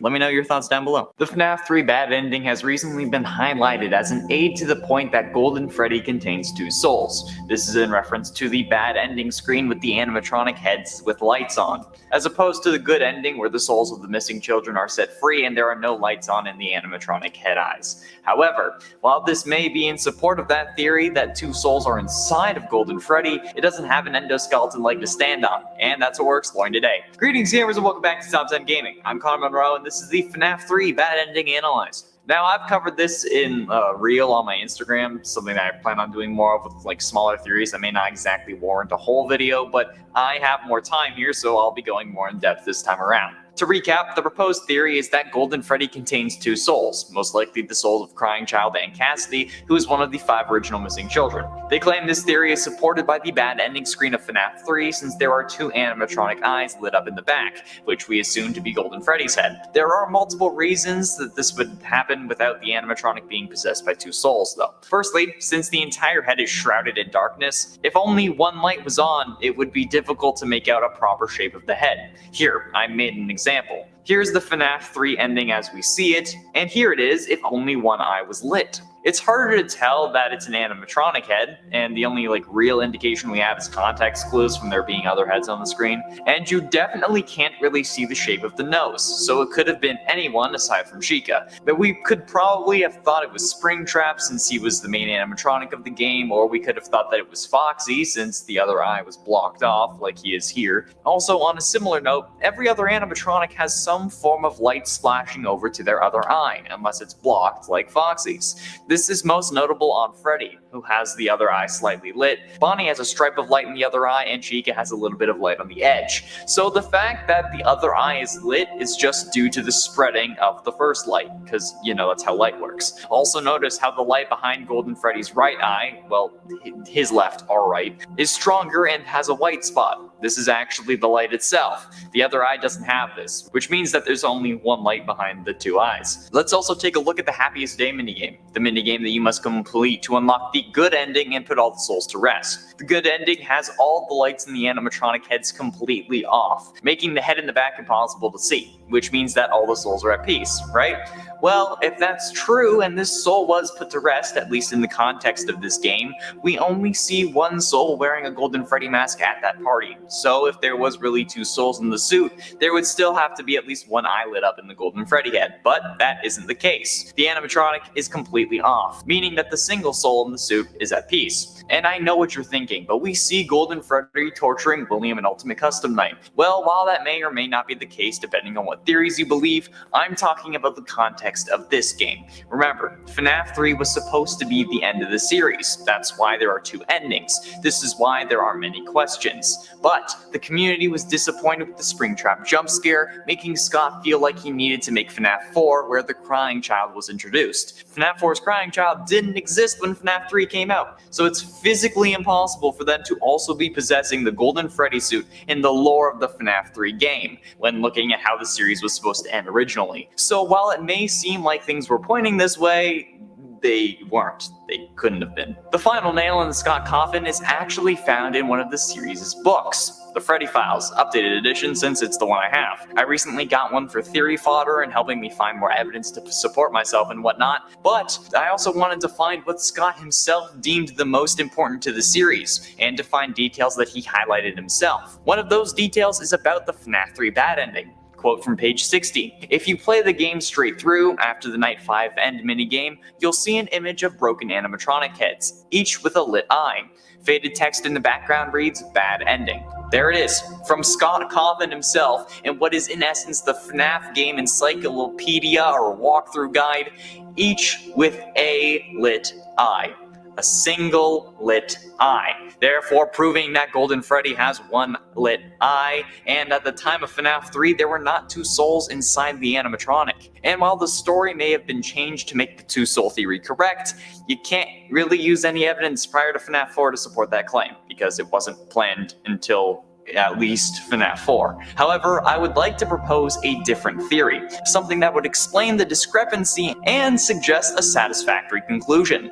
There were two souls inside Golden Freddy, but at different times, not at the same time, but one after the other, and that the vacancy left by this ending, FNAF 3's good ending, allowed for Crying Child to possess the Golden Freddy animatronic after he was done torturing William in Ultimate Custom Night, since it would make more sense for the Crying Child to be the one you should not have killed, and someone that William did indeed have a hand in killing, whether it be directly through an alternate death which we didn't get to see, him pulling the plug at the hospital, or by creating the animatronic that crushed his skull, since even if Henry was the one who built it, William would have had to supercharge that jaw to make it happen. It would also explain how Cassidy is set free at the end of FNAF 3, how Crying Child could then possess Golden Freddy, since keep in mind the one keeping William alive in the Fazbear Fright story did go on to possess the Stitch Wraith, which could also parallel Crying Child's story of leaving William to go possess Golden Freddy, and how the one you should not have killed would know about the Nightmare animatronics, when they were just a figment of Crying Child's imagination while he was dying in the hospital. They didn't have real forms. William didn't design them with sound discs or whatever. They were in Crying Child's head. Crying Child also being the one you should not have killed explains the references to he being the spirit, not the animatronic. Since why would a spirit who's controlling what the animatronics say, as evidenced by the mediocre melodies,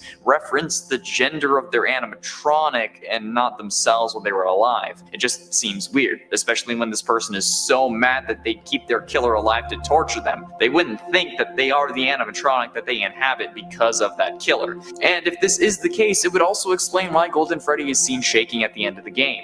It's also poetic justice, since this is how Crying Child died in FNAF 4, in a coma in the hospital, which only goes to further support this point. And while yes, the stories of Fazbear Frights help us to fill in some blanks from the past, the epilogue stories of the Stitch Wraith guide us forward to where the series is going next. So having two souls inside an animatronic is something that will probably be coming into play later on, rather than having been the case previously. Midnight Motorist is one of the games required for the Lorekeeper ending in FNAF 6, and is the most confusing part about FNAF 6, seemingly introducing new characters and new locations. Will we ever truly understand this seemingly impossible game? Well, we're going to try. Midnight Motorist and its theories are what we're exploring today. Greetings gamers and welcome back to Top 10 Gaming. I'm Connor Monroe and this is Midnight Motorist Explored. Let's do it. First of all, the game. Let's take a look at the actual gameplay first, as explained to us by the Freddy Files Updated Edition, so that we know there's there's no misinterpretation or bias in my script. Quote, during the 4th lap of Midnight Motorist, hit other cars to slow down, then drive across the bottom lane. Eventually, you'll see there is an opening at the bottom of the screen that you can enter. You'll be led to another screen where it's raining and you're just one purple car driving along a winding road. As you drive to the U-shaped bend in the road, crash your car into the dark clearing in the trees. You can get out, you'll find that your character is yellow, not purple, and walk to an open spot in the trees. In the upper left corner, there is an unmarked pile of dirt. Get back in your car and you'll reach a fork in the road where you can either go left or continue straight. If you turn left, you're brought to a parking lot where there's a restaurant called Junior's. There's a green man standing outside the restaurant. Park and get out of the car. As you approach the green man, he says, come on, you know you can't be here. Don't make this more difficult than it has to be. Nothing else happens. Get back in your car and then turn right. Keep driving until you reach a blue house. You can get out of your car and walk around the house. The sound of music fades away and is replaced with the sound of rain. The closer you get to your house, the more it zooms in on your character. Go to the front door and enter the house. The game falls silent.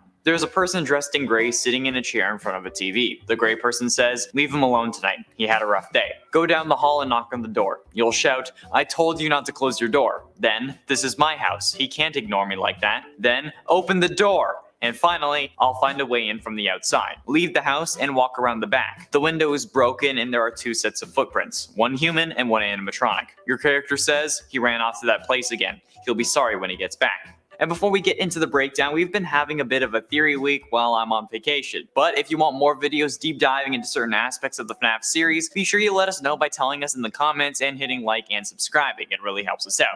Okay, let's continue. Now for the breakdown. Now looking at that, there are a few things that jumped out to me. 1, the book points out that your character is yellow, not purple. There's an emphasis placed on this line thanks to the exclamation mark. The only one in the entire section about the game, to be exact. This must be an important detail to take note of, especially if it's emphasized. Another thing that really jumps out to me is the description of the other characters. Both the green man and the child hiding in his room are both described using male pronouns. Green man, leave him alone tonight, but the one in gray sitting in front of the TV is just described as a person. There's a person dressed in gray sitting in a chair in front of a TV. The gray person says, which seems awfully elusive and intentionally so. And finally, the last thing is the description of what we see outside the child's window. Now, it's almost impossible not to know about it at this point, but outside we do see 2 sets of footprints, one human and one not human. But thanks to the design of Glitch Trap's suit with 3 big toes, we thought that this could have been Glitch Trap's suit, making it impossible for this yellow guy to be William Afton like we first assumed. However, thanks to this book, we get confirmation that the other set of footprints is from an animatronic. Quote from the book, there are 2 sets of footprints, one human and one animatronic.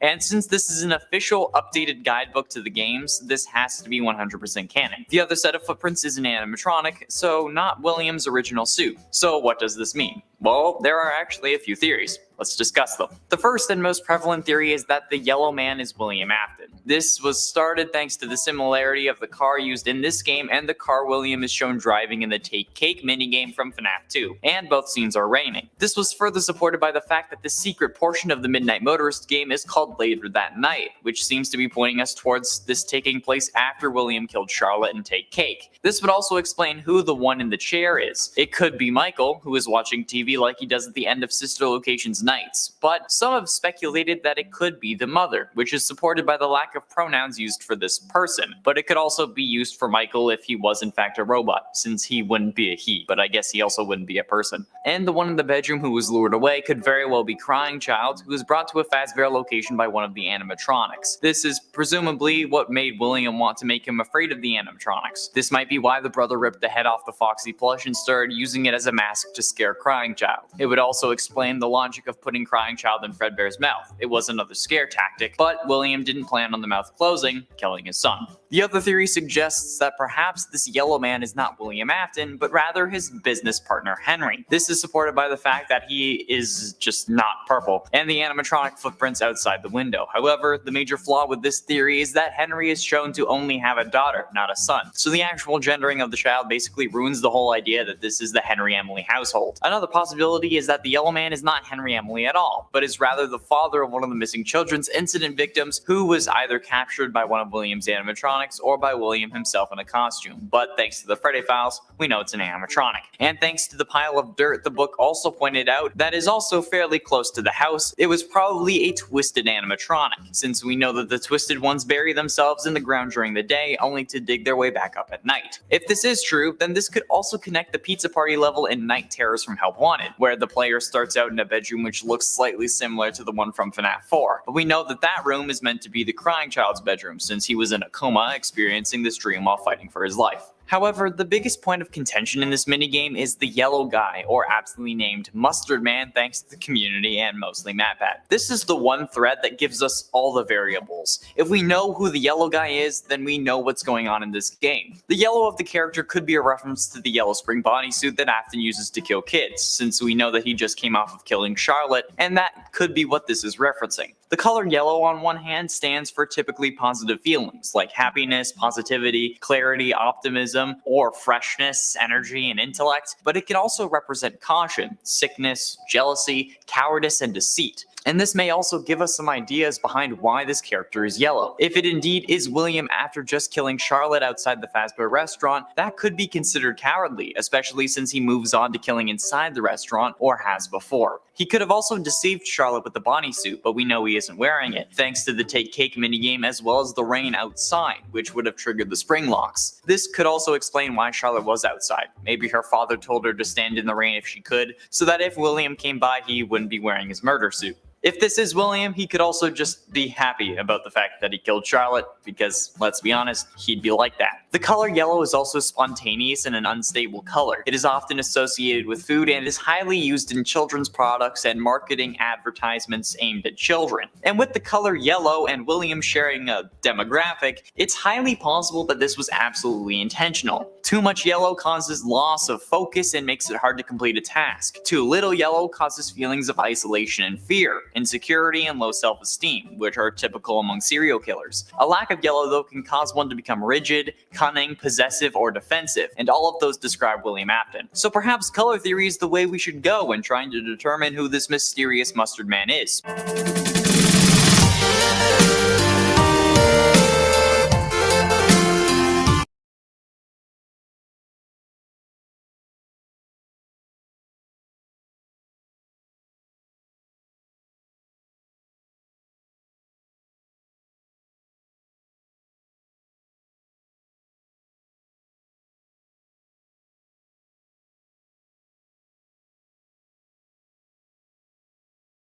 It's Halloween, which means it's time for spooky. And what's more spooky than FNAF? To me, nothing, because this has taken over my life for multiple years at this point. But no matter what, we're giving you one of the spookiest lists that I could think of, because today we're counting down the top 10 scariest FNAF animatronics of all time. All right, let's do it. Let me know down in the comments who you think the scariest animatronic is. All right, do it. In a 10th, Circus Baby. Top 10 worst anime betrayals, but it's FNAF. In Sister Location, we thought we finally had the first nice animatronic, like basically a prototype Glamrock Freddy, or at least we thought so at first. He was giving us tips on how to survive. She really seemed like she wanted us to live, but then what do we get for trusting her? Just like my ex, scooped and stuffed just like a Thanksgiving turkey. This was probably one of the most brutal things to happen to a character in the entire series, and it's all because we trusted Baby, alright? She made us feel safe, she gave us confidence, she prevented us from getting killed, only to use our body as a skin suit and then get kicked out of Enter not even a game later. This is why I don't trust Glamrock Freddy. Okay, Baby is legit one of the reasons that I have trust issues, and that's saying something. Like, holy damn, okay? I could have sworn throughout the whole of Security Breach that we were gonna get betrayed, and then Glamrock Freddy was gonna do the same thing. Like, lead us down to Afton and then pull a psych. I've been working for this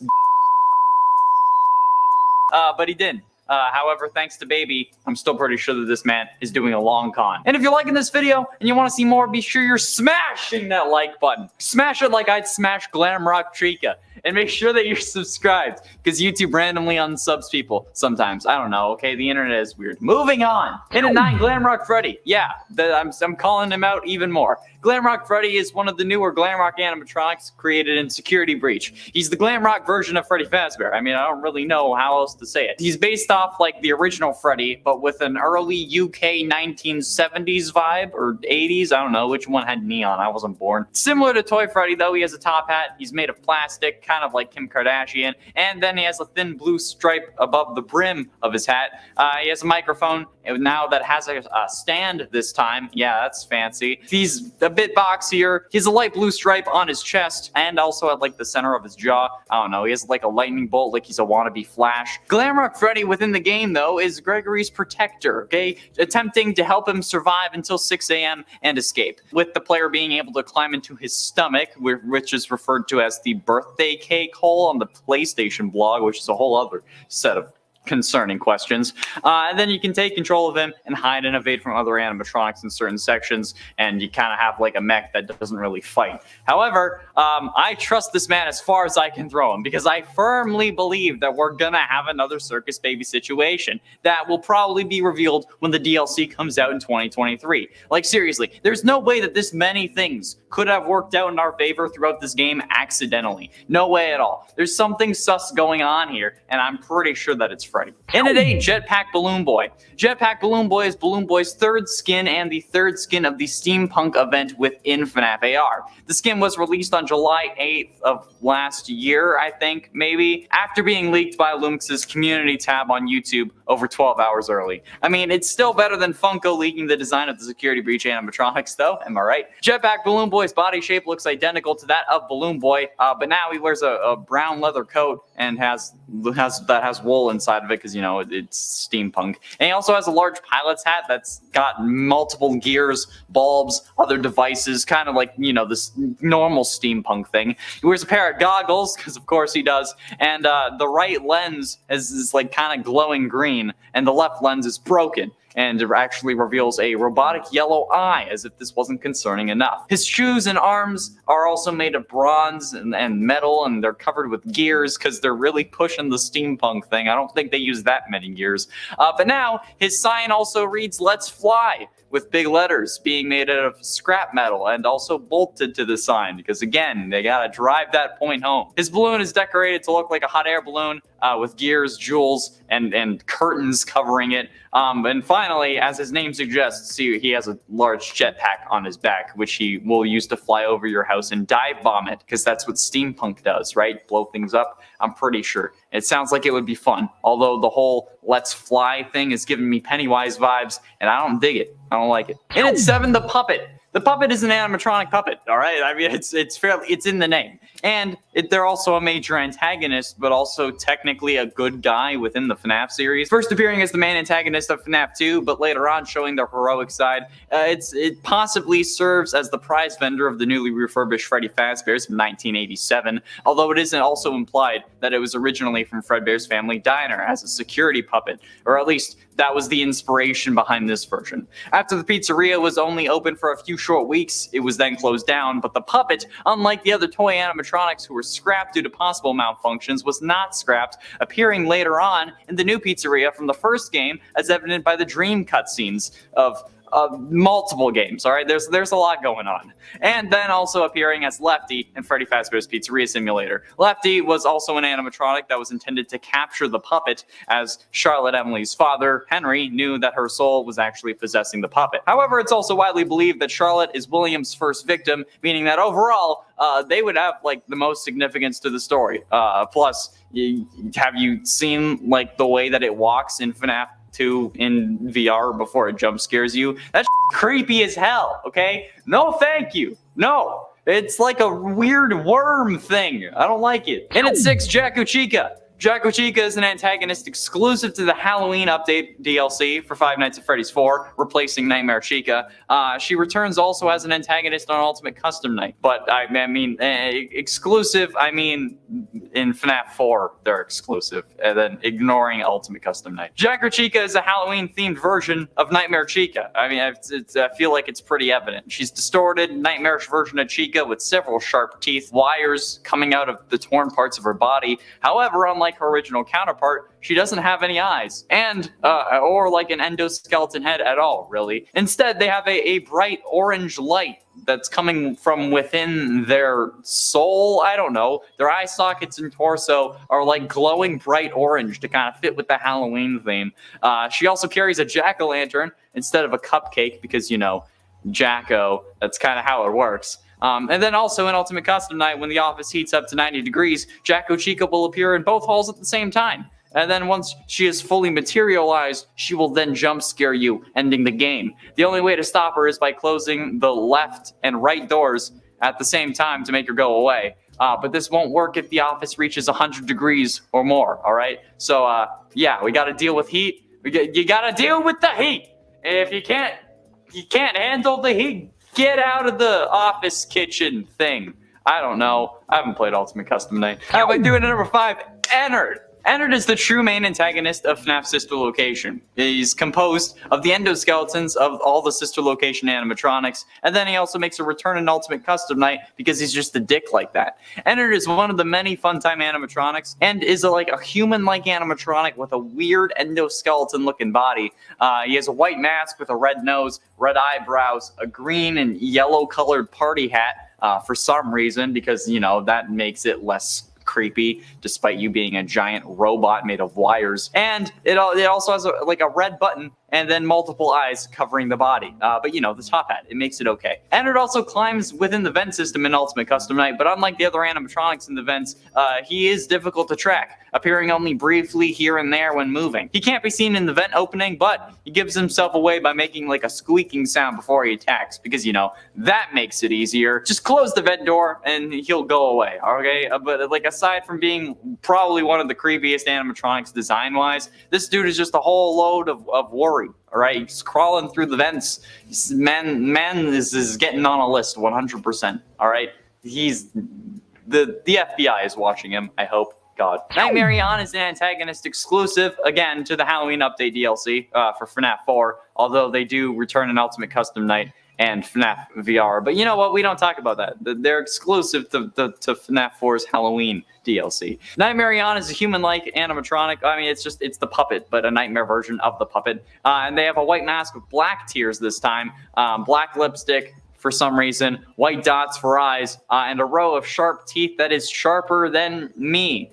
All right, I'm not the sharpest tool in the shed, although in this suit, I do look pretty snazzy. Ah, puns. Their body is black, and it's supposed to look kind of like a skeleton with like a large chest and ribs protruding, kind of like me when I'm not wearing a shirt. They have a slender body, like really weird thin legs, and you know what? They kind of just look like a tentacle monster that you would see in certain kinds of exotic cartoons. During the night, though, in Ultimate Custom Night at least, Nightmare On will appear if the mouse cursor lingers over them, and then the player has to like avoid the area that they are in, and if you don't do it in time, you're gonna get jump scared and die, because, you know, that's how Ultimate Custom Night works. So yeah, just don't actually add them to the game. Just don't play Ultimate Custom Night. The only way to win is not to play. Getting close to the end of number 3, Piranha Plush Trap. Piranha Plush Trap is Plush Trap's second skin in FNAF AR, and the third skin to be added throughout the Wicked Tides event. He released on June 7th after being delayed for 3 days for unknown reasons, but we actually ended up making a community post about this when he was coming out. And personally, this is like one of the scariest FNAF AR skins ever added. Piranha Plush Trap is hardly like the original Plush Trap. Now they're made of like a more organic flesh-like material, even having like realistic gums. His mouth is littered with long, thin, sharp teeth akin to that of a, I don't know, piranha. And his eyes are extremely small and glow an ocean blue, because, you know, that's how all like beautiful people are described in books, right? Oh, their eyes are the color of the ocean, because, you know, that's Plush Trap is beautiful. On the sides of his head, he has glowing orange gills. His feet also glow that same orange, and his hands have orange webbing in between them that kind of stretches as he moves, because, you know, they're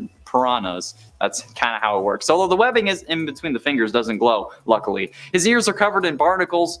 His mouth, stomach, and right leg are all covered in like string-like algae.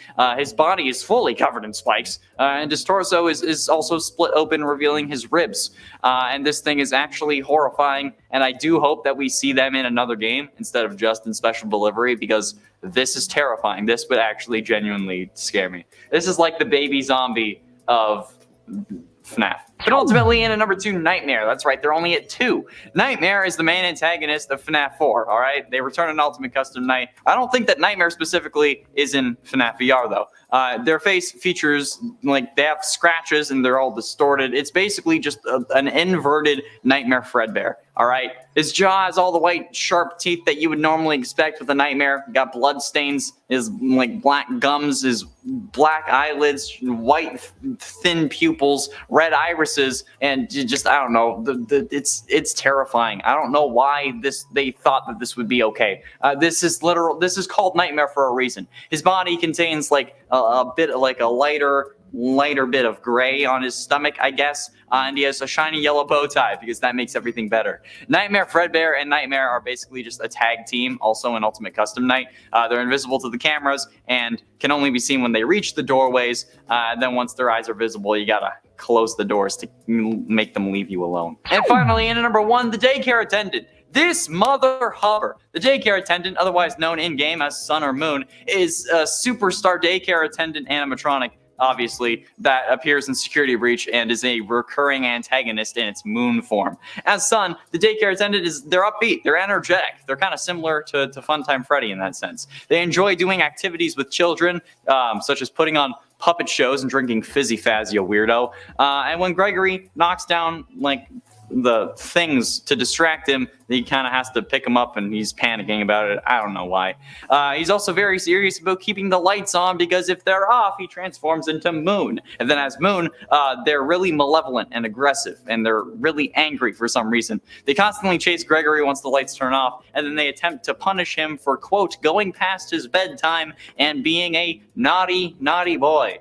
Yeah, even though Moon still has a distaste for messes, they gotta clean it up as well, which is actually at least a little bit good because you can torture him while he's torturing you. But honestly, this kind of attitude that this animatronic has in general kind of gives me a whole, like, come see what's in my van, I got more Fizzy Faz in there vibe, you know? And straight up, I don't like that. It makes me feel like a deep-seated anger in the pit of my stomach, and it makes me want to throw this man to the floor and beat him until his brain wires spill out, which is fine for me to say in this case because it's an animatronic that I'm referring to, although I'm sure the prosecution has ended the video before I can say that. But hopefully my lawyer has unpaused the video right now so the jury can have an oh, okay moment like in all of the movies when they start to truly understand my innocence. That's all the time we have for today, though, friends. Thank you all so much for watching. I have been John Ray Connor Monroe, and I'll see you in another video. Bye, jury.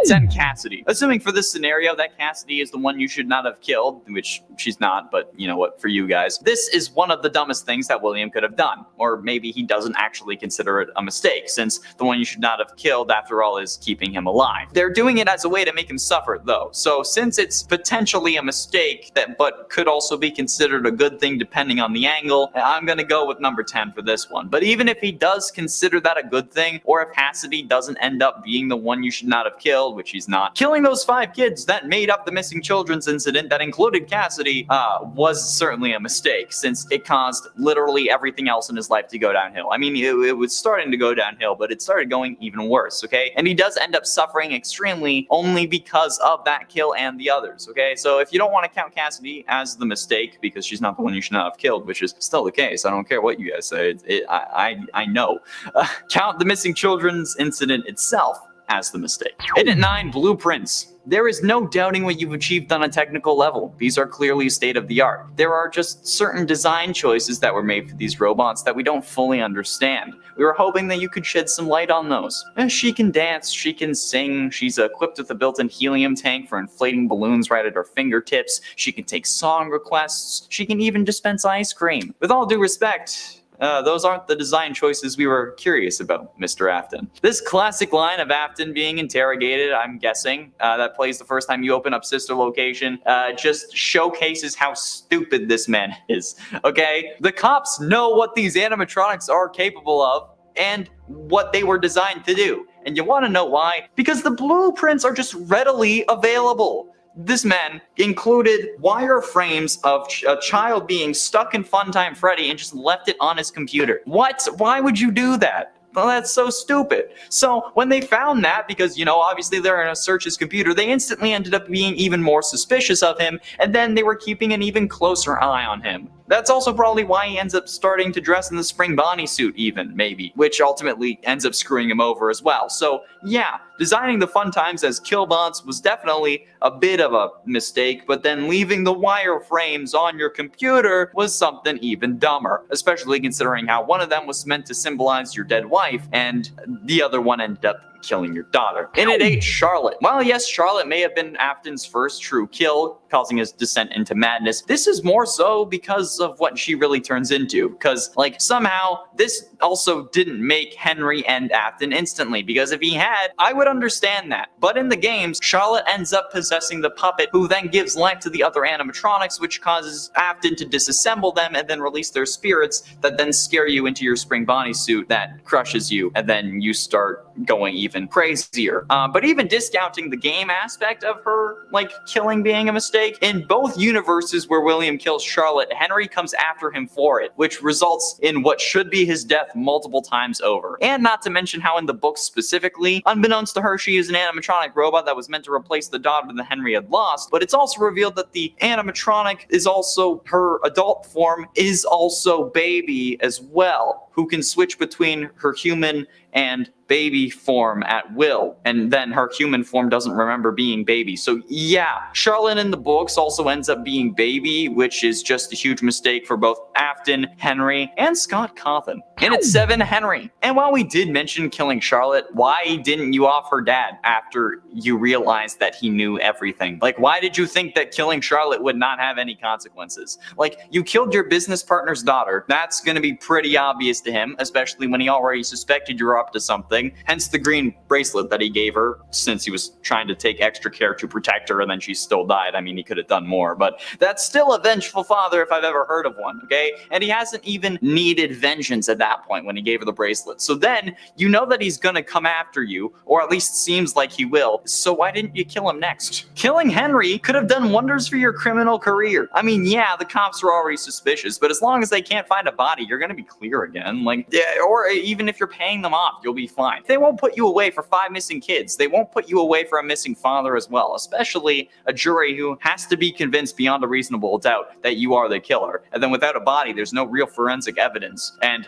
again, they didn't put you away for missing kids, so, like, come on. Just finally off Henry, and then you'd be able to stay as yourself or even Springtrap alive and then not get burned 3 separate times. Plus, your son would be alive. So, yeah. Well, Michael would be, not Crying Child. And at 6, Princess Quest. The whole reason Princess Quest is a thing in Security Breach was to lock Vanessa away and prevent her from regaining control of her own body, or at least all of it. So why did William create or allow for the creation of a sort of failsafe that allows her to escape? I mean, sure, they didn't expect some random kid to come along and figure it out, maybe, but given the track record of this series and Afton's life, you'd think that maybe he would have smartened up, at least after 40 years. But because, like, this is like having a self-destruct button on a bomb, or if the Flash has like a steal all my speed button that someone can just press. It's just stupid. Like, if you want something to work, why give it a way to fail? You know, like, this is like probably one of the dumbest things that Afton has done. You know what? I think there are some dumber things, but depending on the way you look at it, it could have even been higher on this list. But seriously, like, what's the point to put a way to undo your evil plans. Like, it's one of the most ridiculous things in this story. And I get that we can save her and have a good ending, but that ending isn't even canon. So, like, we could have done without it. It's stupid at this point. William has the brain capacity of a freaking toddler. Halfway through into number 5, Crying Child. I've had a ton of people complain to me about how Crying Child's death wasn't William's fault since he didn't put Crying Child in Fredbear's mouth, and Michael did that, and then the Springlocks failing was because he was crying. Mostly people were complaining about that on TikTok. However, to me, there is no logical way that an animatronic jaw would have crushed his skull. And you know what? Even not just to me. It should be to all of you as well. The Springlocks, like, they weren't in use. They didn't have to keep the things to the side because it was in an animatronic mode. And even if it was, an animatronic jaw would require so much power to actually, like, accomplish the closing of that. So, like, the only way that Crying Child's skull could have been crushed was if Afton had intentionally superpowered the jaw of Fredbear, which would make sense if he wanted to use it as a kill machine, or maybe even a backup kill suit, or maybe he was originally planning on using Fredbear, but then after his son got crushed in it, he was like, yeah, no, let's move on to Spring Bonnie, okay? This is just the worst way of going about it. There is no way that this was a Springlock failure. The Fredbear suit was already in animatronic mode, meaning that the Springlock mechanisms, which are the things used to keep the robotic parts to the side, which are the things that would have failed, weren't being used. The Springlock failure problem comes from when those mechanisms are put under stress of keeping the robotic bits away from the person inside the suit, and then they fail, and then that's when all the metal parts go back to where they were. So if it's in robot mode, the Springlocks can't fail because they're already in use, okay? Keep in mind, again, the term for Springlock in this context is referring to the parts that move the robotic bits away instead of the actual suit, which is also sometimes referred to as a Springlock. But I'm talking about the actual bits that would have failed because they weren't in use. In it for Elizabeth. Speaking of mistakes, what about your daughter? I'm kidding, although we can't really be sure if she was intentional or not. But rather, I mean, what about getting your own kid killed? Like, I don't know how William thought that this was going to work out for him. I feel like this guy just thought, like, how do I capture kids more efficiently? Oh, I know, I can make a robot to lure them in and then make sure that my kids love the design so that I know it will work. Hey, honey, come here. Dad wants your help designing this thing. Like, what? Because, like, then Elizabeth ends up making the most predictable move ever and then going directly against her father's instructions to see the robot that is basically perfect in her eyes. Like, bro, like, William, why did you think that this was ever going to work out in your favor? Why did you think that this was going to just be all peachy?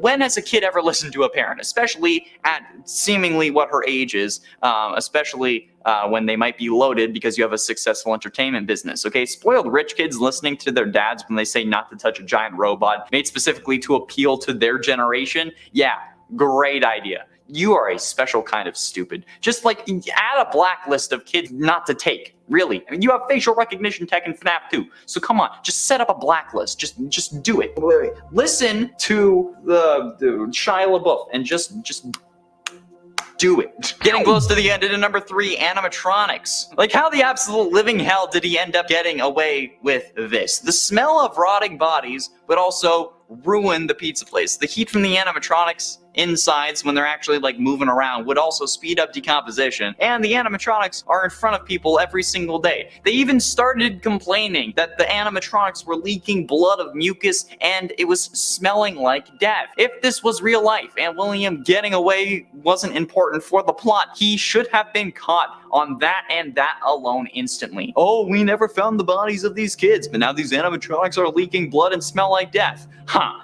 That's not related. Oh, they even make, like, bone-crushing sounds when they move. And nah, we don't need to check these out. Or maybe we should.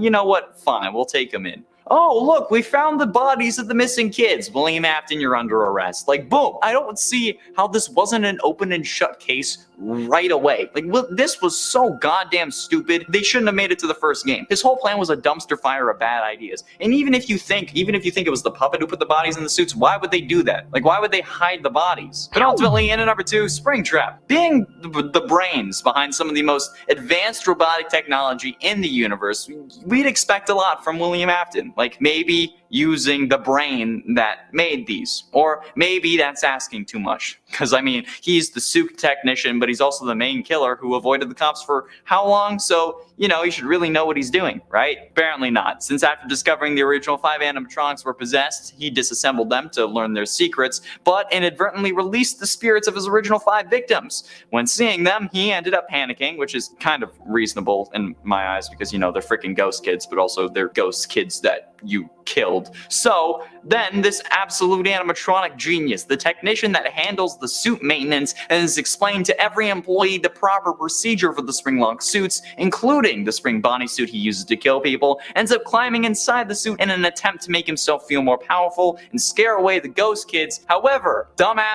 didn't notice the moisture of the room, the leaking ceiling, and just his probably sweat, which caused the spring locks that were active in this moment since it was in suit mode to fail, which would have killed him, if only. And finally, in at number 1, the Platinum Rule. The biggest mistake that William has ever made, and I will stand by this until the day I die, was the fact that he killed people in his own establishment, okay? If it's unknown if this was always his intention, or maybe if he planned to kill somewhere else and then just was like, no, I'll do it here. But like, come on, who the absolute hell thinks that this is a good idea? Who in the comments wants to justify killing your prime demographic for your business? Okay, dealers don't kill their best customers. It's bad for business. So why would William think that this is a good idea? Literally go anywhere else. This is basically just killing someone in your house. Okay, it's putting unwanted and unneeded scrutiny on everything you do. You even end up getting banned from going back while the investigation is underway.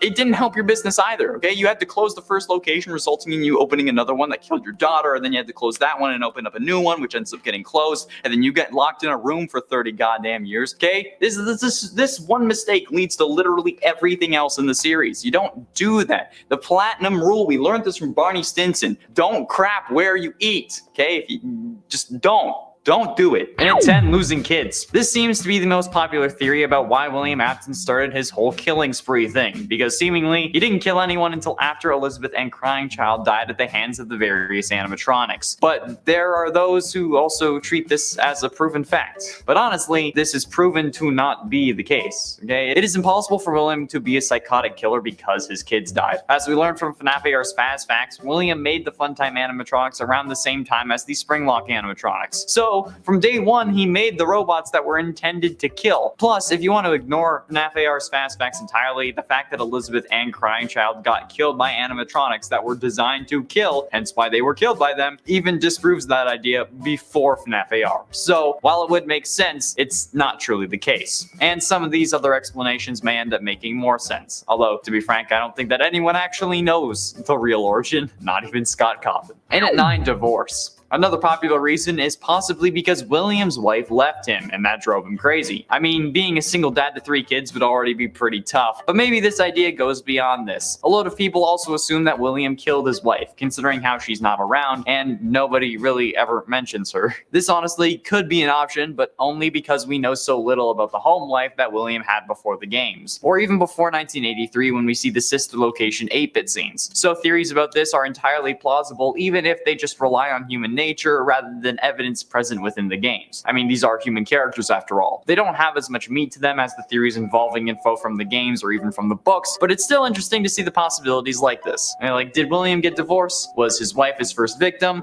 Who knows? Probably not even Scott. Honestly, I doubt William's motivation is something that like he thought of when he was throwing out the last game, when he thought that the game would end up failing. Yet here we are, 9 games and like 8 years later almost. And it ain't Phone Guy. Hold on, okay, hold on. Hear me out. I think that there is still the possibility, slight chance that despite what Scott might have said, that the Phone Guy could still be the killer. Now, this is probably almost definitely not the case. This is a list about speculating, right? Well, what if William is indeed the one recording these training tapes, and what we hear is what we see play out in FNAF 3's minigames? I mean, we thought that this was possible before, but then when they gave him a name, we figured that they were different people. But maybe they also gave us Phone Guy's name without us knowing it. I mean, what other reason would he have to be an Ultimate Custom Night? Unless the Vengeful Spirit heard the recordings and knew what Phone Guy sounded like? Plus, the animatronics back bashing on the door could just be when William goes to disassemble them, which accidentally releases their spirits. But the tape's cut off before he ends up getting spring locked. Because, like, I don't know about you,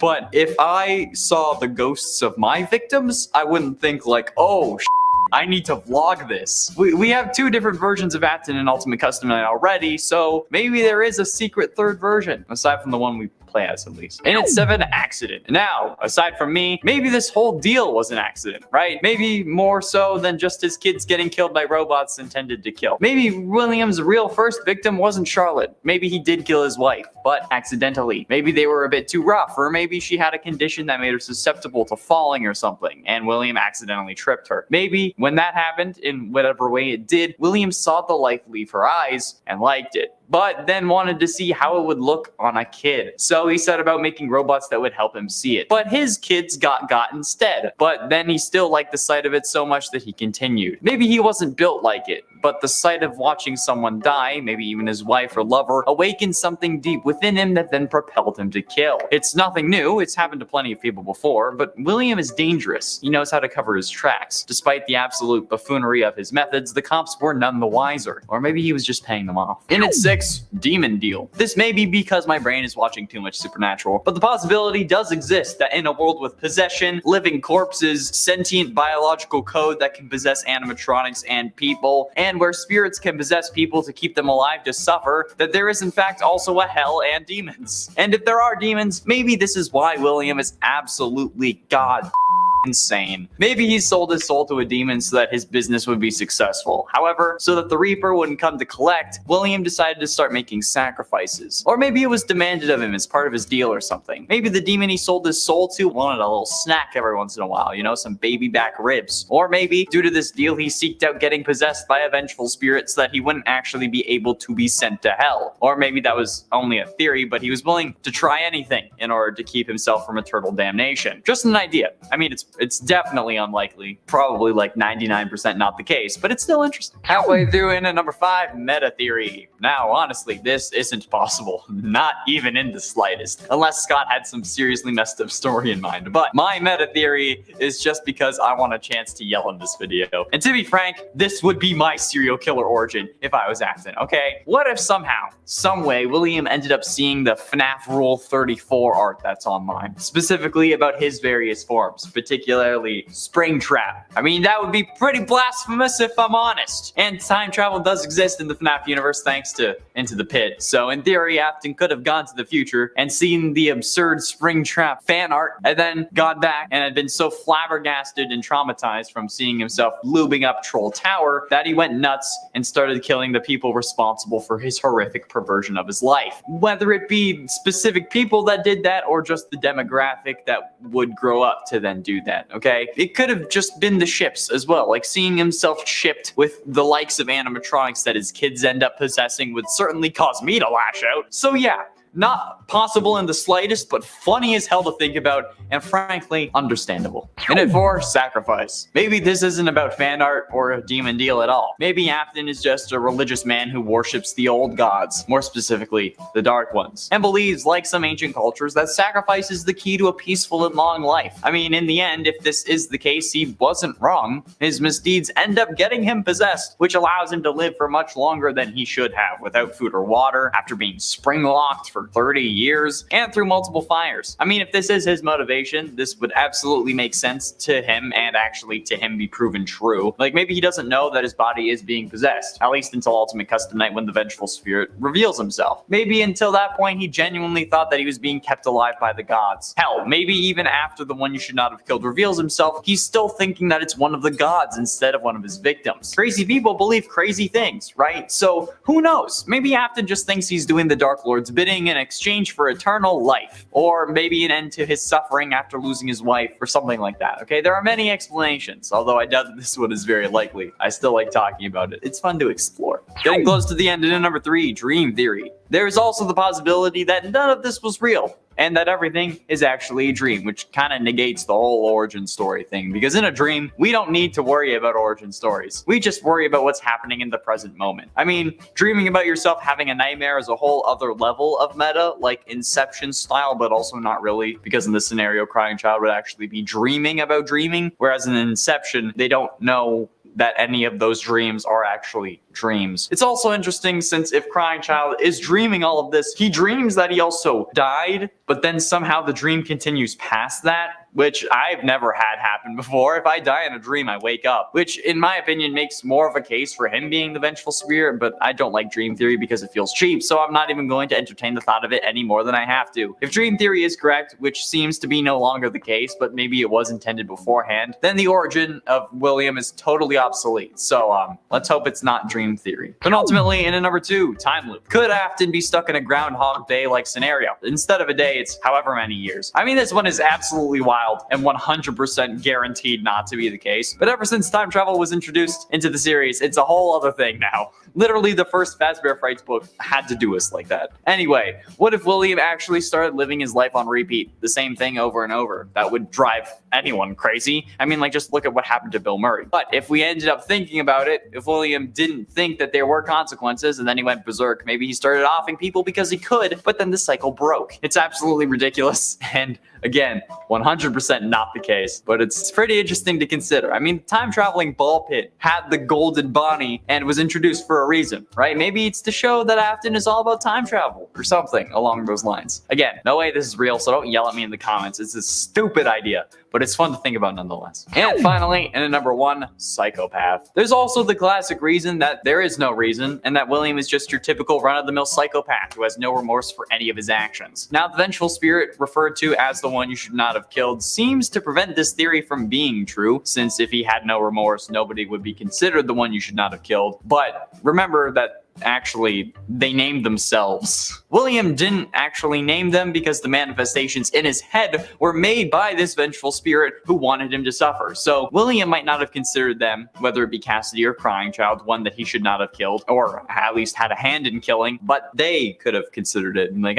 you shouldn't have killed me because now I'm possessing you.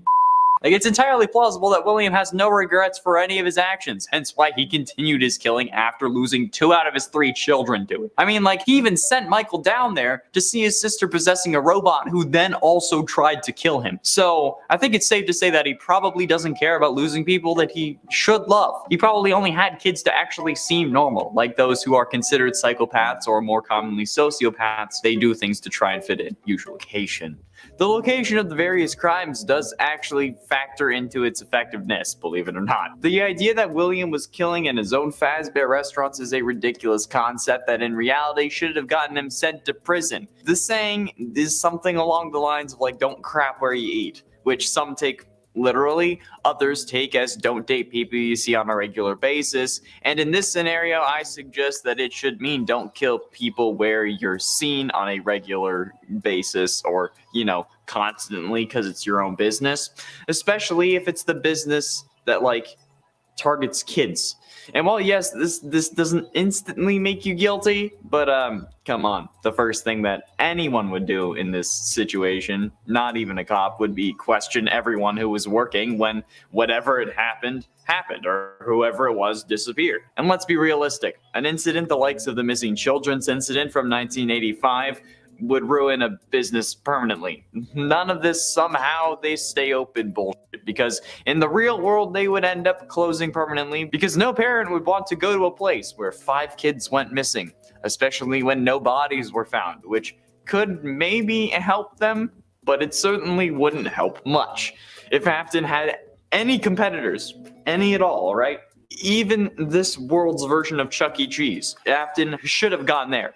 If he had any competitors, or literally anywhere else, would have made more sense. However, he chose to kill where he eats, and that's probably one of the worst decisions that he could have made.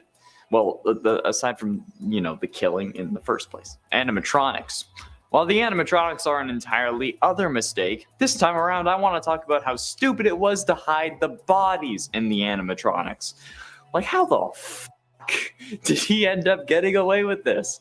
The smell of rotting bodies would already ruin the place, especially when its focus is eating pizza. The heat from the animatronic insides would speed up decomposition, and the animatronics are in front of people every single day. They even started complaining that they were leaking blood and mucus, as well as smelling like death. If this was real, and William getting away with it wasn't important for the plot, he would have been caught instantly. Oh, we never found the bodies of these kids, but now these animatronics are leaking blood and smell like death. Hell, they even make bone-crushing sounds when they move. We should probably check this out. Oh look, turns out we found those missing kids. William Afton, you're under arrest for the murder of Cassidy, Fritz, Jeremy, Gabriel, Susie. Boom! Instantly. I don't know how this wasn't an open and shut case. Straight up, William was so goddamn stupid that he shouldn't have made it to the first game. Not to mention how stupid he was by building the Funtime animatronics with these item containment chambers, as he was calling it, since the cops ended up questioning him about why he made those design choices in the sister location opening scene. Plus, he superpowered the jaw of Fredbear from Fredbear's Family Diner to end up giving it a jaw that accidentally killed his son. Absolute moron. William, not the son. It wasn't his fault that he got his head shoved in there. If he had put it in there himself, it would have been his fault, but he didn't. Enemies. Now, while William did choose a set of easy marks, since, kids can't really defend themselves against a dude in a part animatronic furry suit, but he's a moron for exclusively killing that demographic only. I don't know why he did that. Sure, it's easier on him, especially when he's fully combined with an animatronic, but Henry serves as the opposition to William, and the reason William ends up burning multiple times. It's not Henry's fault that he turned into Springtrap, but it's certainly his fault that he turned into Scrap Trap, since this is most likely due to the FNAF 3 fire, and the FNAF 6 fire turned him into Burn Trap. So Henry has definitely been a pain in William's side for ages. Killing Henry would have resulted in nobody being able to chase William, basically. Like, Michael might have figured it out, but he wouldn't really be in a position to do anything without Henry. Henry gave him the FNAF 3 job, probably, and definitely gave him the FNAF 6 job. So if William had just offed Henry after offing his daughter, he would have had a much easier time. At least, I'd think so. That's why every comic villain wants to kill the hero, right? Because if they do, they'll have a much easier time committing all their various crimes. So how is this any different? It shouldn't be. William is an absolute buffoon for not killing Henry when he had the chance. I'm sure it was Henry reporting him to the cops, like, you killed this man's daughter. Of course he's gonna have some form of vendetta against your ass. He's coming for blood, and he actively tries to kill you multiple times. That's not something that you should have just ignored. You should have just killed Henry after his daughter, because honestly, it makes sense. Then you kill his wife, or the mother of Charlotte, as long as she's in the picture, knows about it, and actually cares, because sometimes they don't. But mom's gonna go after anyone who wronged their child, okay? Oh, that's something to witness. I'm telling you, even my mom is vicious as hell, and she's like the sweetest woman in the world. So, you just get rid of the family, all right? Especially when it's your business partner. God, you're stupid. And while William may never have been caught for these acts, that's simply because he couldn't get caught, or the plot would make no sense. So ultimately, the game had to find an excuse for his ridiculous behavior. But William could have done wonders if he had just been slightly more intelligent and maybe actually thought about things. Killing kids in your own pizzeria is horrible for business, so do that somewhere else, okay? If he had, he wouldn't have hid the bodies in the animatronics, which would have prevented the kids from attaching their souls to the animatronics that they were stuffed into.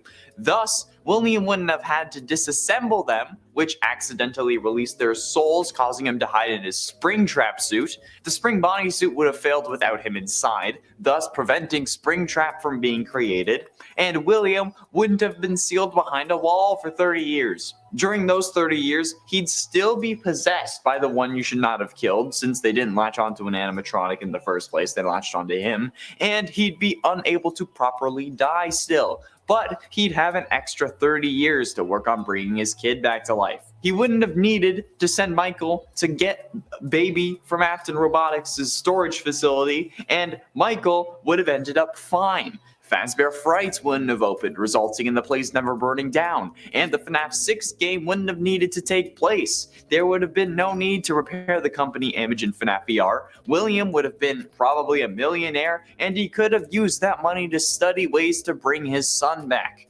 Perhaps discovering Remnant along the way, similar to how Henry created the Ella doll in the novels. William could have poured his grief into something, watched it become possessed, and then worked on recreating that in a robot version of his dead children. If his children even died anyway. Since Fazbear's wouldn't have closed, he wouldn't have needed to open Circus Babies, resulting in Elizabeth staying alive. And since Crying Child wouldn't have seen her get scooped, he wouldn't fear the animatronics. Thus, Michael not needing to put his head in the Fredbear mouth because he thought it was funny, because his brother was scared. His brother wouldn't have been scared, so Michael wouldn't have needed to do that. William also just wouldn't have supercharged Fredbear's jaw, so even if Crying Child did get his head in there, which again I guess would technically be possible, he still wouldn't have died because of it. All of this simply goes back to William's first mistake, which was choosing to kill people in his own establishment. If that first kill also wasn't his business partner's daughter, nobody would have been suspicious of him and everything would have gone his way. Okay? Afton is smart. However, he could have been a lot smarter at the start, which would have resulted in him having an easy time on his killing spree. But I guess that would make for a very interesting game series, would it? There we have it, friends. What if William Afton was smart? Again, it's these kinds of videos that will put me on some form of watch list or will prevent me from going into the States. Well, I guess some of us need to make sacrifices so we can hate on fictional characters for being morons. Am I right? Well, that's all the time we have for today. Thank you all so much for watching. I have been in Shower Make on Monroe, and I'll see you in another video.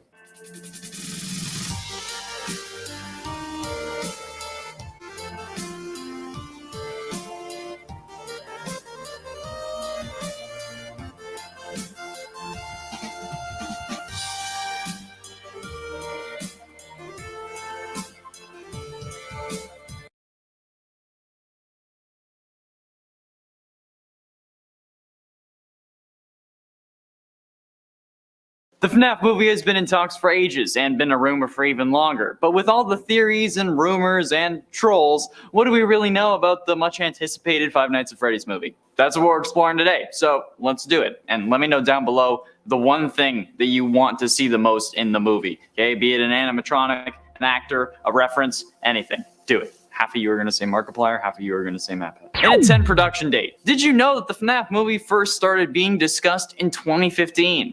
Yeah, well, it's 7 years later. After that, the movie aimed to release in 2020, and then in 2021, Scott said that filming would start in spring of this year. And now, in 2022, from the mouth of Jason Blum himself, or I guess technically from his fingers because it was on Twitter, we now know that the FNAF movie is supposed to be filming in February of 2023.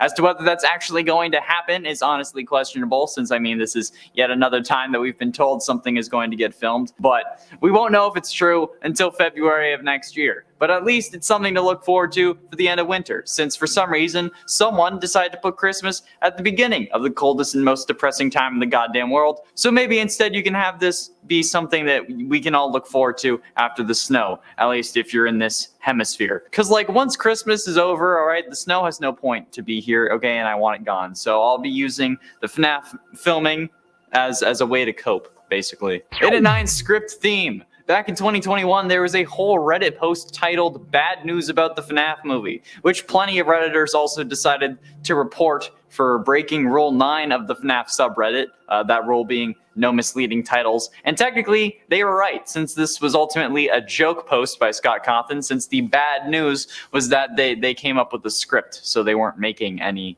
more scripts. But again, it wasn't removed because, I mean, it's Scott. The scrapped scripts included things like The Plushies Take Manhattan, Silver Eyes, Pawn Shop, Cassidy, and Ghost Trackers, which is basically just the Ghost Facers from Supernatural, but FNAF themed. But they all had their own issues. Some were too crammed, some had too low stakes, some were just plain old boring, and also apparently a lack of coherent story was listed as a problem for one of them, despite that being the whole selling point of the series. But eventually, they settled on a screenplay known as the Mike screenplay, which has the description as, quote, this makes sense. Why didn't I think of this before? So that's what we know. We know that it's probably themed around Mike, but that's it. Also, guys, if you're enjoying the video and want to see more like it, be sure you hit like, all right? It helps us out. The algorithm is a pain, so please hit like, juice the numbers. It inflates my ego exponentially, and I need it right now, okay?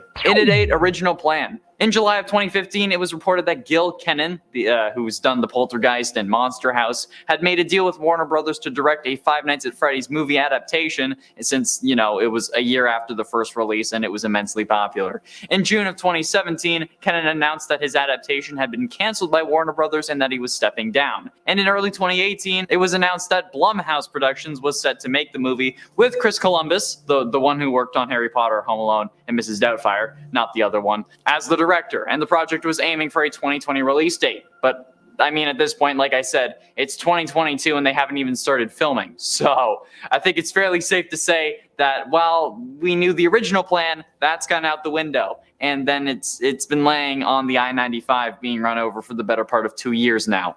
And in this metaphor, the window is also next to the highway. And at 7, Blumhouse.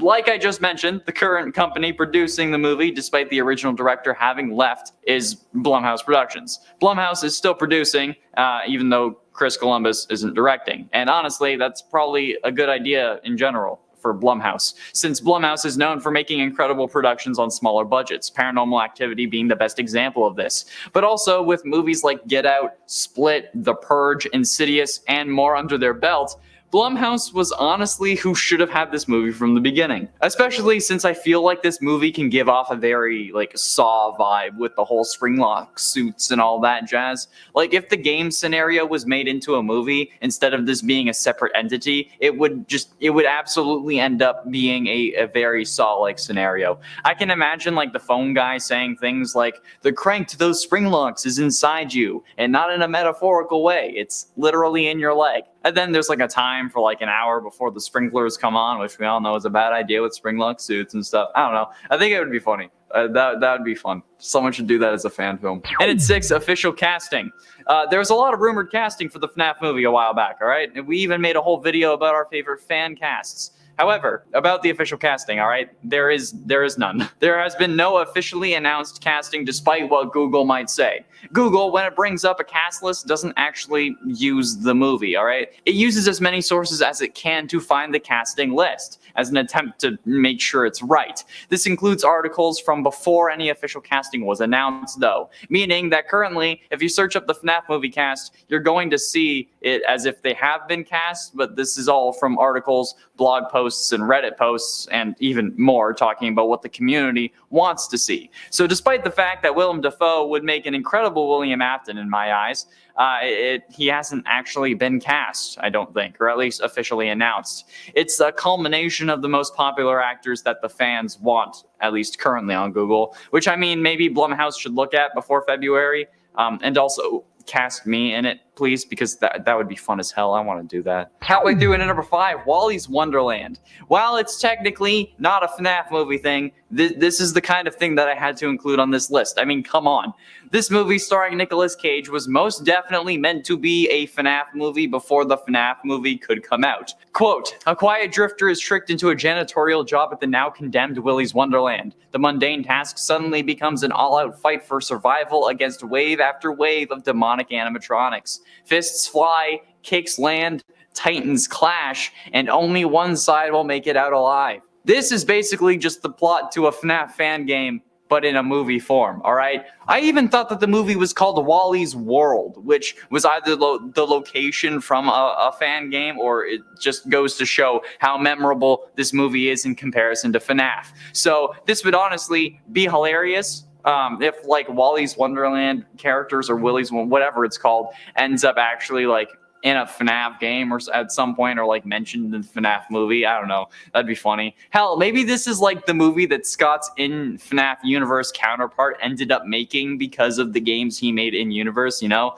Like how Scott gets a FNAF movie in our world, maybe his game version did too. I don't know. I think that'd be hilarious if that's the case. And considering how FNAF is kind of leaking into our world, I don't know, it wouldn't be that far of a stretch. And a cameo or reference to like a clear store brand FNAF movie within the actual FNAF movie would be absolutely insane. And I would love it. I would pay money just to see that reference. And at 4, theories. We also know that there are tons and tons of theories about the movie, enough to make up at least 2 lists on this channel. However, we can't really be sure of which ones are correct until the movie releases, but I guess that's kind of the point of theories. But let's go over some of the current ones, all right? There's a theory that Jack Black will at least make a cameo, considering the viral TikTok of the beloved actor singing the Living Tombstone song. I mean, like, the lyrics he sings are even Five Nights at Freddy's, that's where I want to be. So to not let him be in Five Nights at Freddy's would just be a sin in my eyes, all right? Theories about the rating of the movie are also up in the air, positing that it could be something closer to rated R, considering how now most fans of the series are above the age of 18. Like, even looking at our statistics on previous FNAF videos, only 10% of the total viewers were between 13 and 17, and the other 90% was 18 and up. And the 10% could still be closer to 17 than 13, all right? However, if even Black Adam is going to end up dropping its rating, I'm pretty sure that for the sake of the brand, the FNAF movie is probably going to be PG-13 and maybe 14A at most, but most likely PG-13. And what I think is my personal favorite theory, the Scott Cawthon will reprise his role as the phone guy should the role be in the movie theory. I don't know, okay? We don't know much about the script that's being produced, but if it does have a phone guy, hopefully it will most likely be Scott, okay? And hopefully we'll get like a brief shot of him on the phone to get the fans cheering in the theater, because we'll all know that it's Scott. So, I don't know, that'd be fun. Getting close to the end, and at number 3, Mike. Based on what we know, thanks to Scott's Reddit post from last year, we know that the Mike screenplay, as Scott called it, is the script that they're actually using for the movie. Or at least the one that they were going to be using for the movie as of 2021.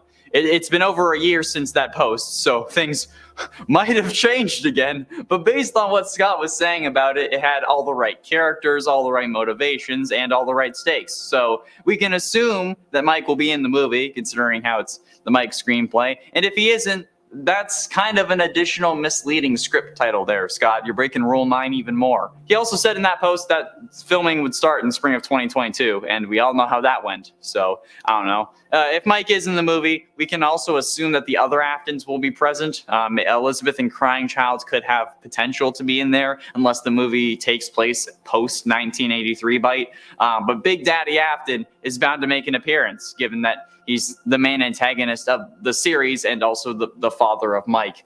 And I mean Big Daddy because he's the father of who is seemingly the main character, not in the other way. So please continue to refrain from sending me Springtrap-themed content, please. If you do, I will block you and report. But ultimately, and at number 2, Emma Tammy. Jason Blum, while announcing that the movie would be filming in February of 2023, or allegedly at least, he also announced that Emma Tammy will be directing. Emma Tammy is seemingly a little-known director, at least to me. I don't think she has anything major on her resume. Most notably, I could see Into the Dark, Fair Chase, The Wind, and The Left-Right Game under her belt. So, in my mind, this is certainly an interesting choice. But maybe someone that we don't know is who should be directing this movie. Since with someone like Chris Columbus and like Warner Brothers, they would just be worried about setting up another movie and making a successful franchise, whereas Emma will be okay with having a one-off under her belt as long as it does well. And if it does do well, it will look good having a second one on there too, especially with such a popular franchise and such a famous studio behind her. So needless to say that while some of her work has been subject to criticism before, this is her chance to bring everything back into the positive. And personally, I hope that she kills it. No pun intended. And finally, in at number 1, real animatronics. Now, originally, when I saw production photos of the team working on the design for the animatronics, I genuinely thought that this movie was going to be stop motion, like Tim Burton style, basically. But after Jason Blumhouse announced that the Jim Henson Creature Shop is working on the animatronics, it all kind of clicked in my head, because that's just kind of how the Jim Henson Creature Shop makes their props and whatnot. That's the process. And if you don't know, these guys are incredible, and they've worked on some insane movies, which also makes them an incredibly cool addition. They've worked on Hitchhiker's Guide to the Galaxy, The Jungle Book, Where the Wild Things Are, Batman Begins, and The Muppets, not to mention Sesame Street, Jessie, and a whole lot more. And you know what? Since Debbie Ryan is Bae, I think that the Jessie thing is probably the biggest name drop on that list, all right? Ignore Hitchhikers, ignore Batman Begins, ignore Muppets. Jessie's where it's at. So, yeah, this is going to be pretty damn sick. So, good job, guys. That's all the time we have for today, though, friends. Thank you all so much for watching. I have been in Sean Connor Monroe, and I'll see you in another video.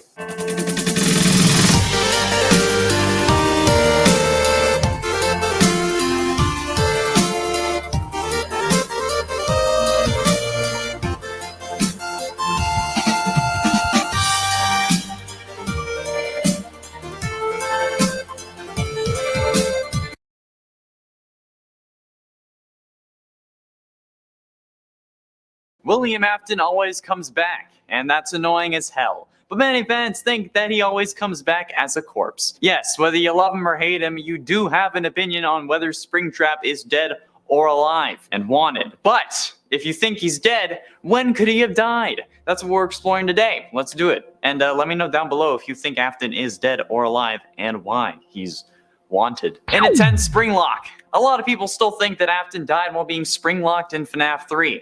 And honestly, when the game came out, this was actually seemingly correct. I mean, we never really saw Afton go limp like he truly died, but for all intents and purposes, Afton was dead in FNAF 3. But then, as more games came out and more was added to the story and to the lore, Afton was shown to never have died in the game, since, you know, he was, as we now know, being kept alive by the one you should not have killed, who was possessing him as an individual and was keeping him alive so that he could continue to suffer for all of his crimes. So honestly, before William even started his whole always coming back thing, he came back from the dead, at least technically speaking, which I still think is damn impressive, okay? I haven't died before, even technically, unless we count like on the inside or my dreams. But hey, we don't need to talk about that at the start of a video, right? 8 and 9 explosion. Okay, so, well, physically speaking, William dies in the Man in Room 1280, the third story from the 5th Fazbear Frights book. Quite extravagantly, might I add, exploding into a pile of mush right before a pastor's eyes. But like, how would that have been possible? How could William just have exploded like that? It's not something that you really think about. And I think I have an explanation, but it's certainly a bit more interesting than spontaneous combustion. William knew about possession and how it works, okay? He knew about agony and how his daughter got scooped and his son was crunched. So what if he tried to ensure his own survival by intentionally causing himself extreme agony, injecting or installing some form of explosive that, when triggered or when in the vicinity of a Fazbear warehouse or trigger device, would cause him to explode violently from the inside out, creating what is possibly one of the most agonizing ways to die, even in the FNAF series. I mean, this guy was absolutely mental, okay? Even potentially injecting himself with molten soul metal remnant in an effort to keep himself alive. So for me, it isn't out of the question that William inserted an explosive device into himself. But considering all that comes after this, Glitch Trap and whatnot, and the fact that Burn Trap still has William's body inside, I don't think that this one is really canon, and I don't think that this actually caused William to die. And if you're enjoying this video, guys, hit like, okay? It really helps us out, especially with the algorithm almighty. Praise be its name. So, yeah. Did you do it? Why the heck not? Okay, do it now, babe, please. In at 8, second Springlock. I say second, even though technically Afton's second trapping was in the books, but also some may not consider that possible in the main series, but you know what? In the context of the number, it makes sense. So, could William have suffered a Springlock failure before getting trapped in the Spring Bonnie suit like we see in FNAF 3? It's possible. Explains why I say again as well, because, well, it would have been first, but it it's again on this list. Since William is described to have scars that are consistent with a Springlock failure in the novels before becoming Springtrap. So, could it have happened in the games? Maybe. We don't really see William in a visual sense in the games, aside from him being purple. So, I don't know. Maybe William was the reason the Springlock suits were retired in the first place, since we hear of an unfortunate incident at the sister location. So, is that unfortunate incident William? There are plenty of people that it could be, none of which are named, but William having to deal with his own injury would certainly get them put out of commission for a time, but with William then continuing to use the suit to kill people and then putting it on again, like we see in the FNAF 3 cutscene, suggests that this scenario is unlikely, but you know what? It's still possible. So it's still a possible death. And at 7, FNAF 3. Okay, look, the last few numbers may seem to make this not make sense, but listen, okay? Afton, in a sense, does die in FNAF 3, since this was meant to be the final game in the series until the fans were disappointed with the main jump scare, okay? So, prior to Scott releasing FNAF 4, William Afton was canonically dead, and the series was over. But after that, things were more complicated than they ever had been before. And many people do consider Afton dead after getting Springlocked, like I said, which isn't true, since he was being kept alive by the one you should not have killed, aka Crying Child. Yeah, you're gonna get mad at me, but it's true. But technically speaking, until the continuation of the story between the time of FNAF 3's release and the day before FNAF 4's release, William was dead. Oh, wait a second. He shows up in the final newspaper in the background, doesn't he? I don't know. Maybe he was never supposed to be dead, but the series was supposed to be. So as far as I'm concerned, if the series dies, so does the character. And it would have stayed that way too if it weren't for you meddling kids and your damn animatronics. Afton would have been dead in the Spring Bonnie suit eventually, okay? Never being possessed by his son because he wasn't added. He would have eventually ended up shutting down just due to the wear of the animatronic, since Henry wouldn't have kept setting fires that would remove all the rust and whatnot. At least I think that's how it would work. And eventually, he'd have been forgotten when Poppy Playtime came out, so yeah, this counts for me. And at 6, Glitch Trap. Currently, post-True Security Breach ending, there seem to be 2 instances of Afton roaming the halls of the Pizzaplex. Or I guess, one roaming and one trapped in a giant ghost of animatronics past blob. So, this really begs a philosophical question. Is Glitch Trap truly an instance of William Afton? Because if it is, then everything we should know about the series and how possession works in the FNAF universe is wrong. Currently, from what we've established in this universe, there are 2 main ways to actually maintain life after what should have been death in this FNAF world, universe, whatever. Or at least in the games, there's 2. Okay, the books also have human robots, but that hasn't been proven canonical yet. The games have Remnant and Possession, which are connected but aren't the same thing. Remnant is seemingly a byproduct of Possession, being a combination of metal and soul, showcased in the books as the 5 endoskeletons of the original Freddy's animatronics possessed by the original Missing Children's incident victims. And then Possession comes before that, but Afton wasn't possessing anything. He was being possessed. And Glitch Trap is an intentional feature within FNAF VR, along with also being a virus, or I guess the virus, took the form of the main antagonist that was meant to be in the VR game. But it also takes control over Vanessa. The only explanation here is that either Vanessa is a robot, but then again, if she is, then why is she looking at herself in the rooftop ending if she doesn't have a soul because she is a robot? So maybe this needs its own video. Maybe it doesn't. I don't know. Let me know. Halfway through, into number 5, Henry. In the case of William Afton, his first victim was the daughter of his longtime business partner, Henry, which is hella messed up because she was 3 at the time, that time being 1983. And this is also the year that Afton's life starts going downhill in the worst ways possible. But he starts off killing kids and then sticks with that MO throughout the rest of his criminal career. But the fact that his first victim was someone who trusted him, who didn't exactly suspect him even though her father did, is something that even I fear, and I'm not even a parent. So I can only imagine how this must have felt for Henry. And if that was me, I'd be doing a lot more than burning down restaurants in an attempt to put William down. Okay, I'd be doing it with myself, with my bare hands, especially if he had killed my daughter when she was only 3 years old, okay? Afton got lucky that Henry didn't have more initiative in my mind, okay? I have no idea why he didn't, because I'd rather go to jail for killing the man that killed my daughter than chase him for 50 years trying to burn him to the ground. But like, come on, okay? Who would really blame him too? Afton got so lucky that Henry is just a little who wants to use fire to stop him, okay? I wouldn't care about going to prison if Afton had killed my kid. No chance in hell, especially when she was that young. I would have choked him out with my bare hands and wrenched his neck. Also, hello to the jury. In it for zombie. There's also the possibility that Afton has been a zombie this entire time, and honestly, that makes me extremely angry. I'm masking it though, because out of all the things that the FNAF series has done, this would be the cheapest and the worst. Forget Dream Theory, forget this all being a storybook, forget everything else. This would be the dumbest thing that FNAF could do, since it would basically come out of nowhere, okay? People already think that Michael is a zombie after getting Ennard shoved into him, but zombies aren't purple, guys, okay? And then making that into yet another, like, father-like son parallel would be so stupid and such a horrible retcon that it would be worse than it all being a dream, especially after establishing that Afton was being possessed prior to the spring locking, which would most likely have ended up with his death.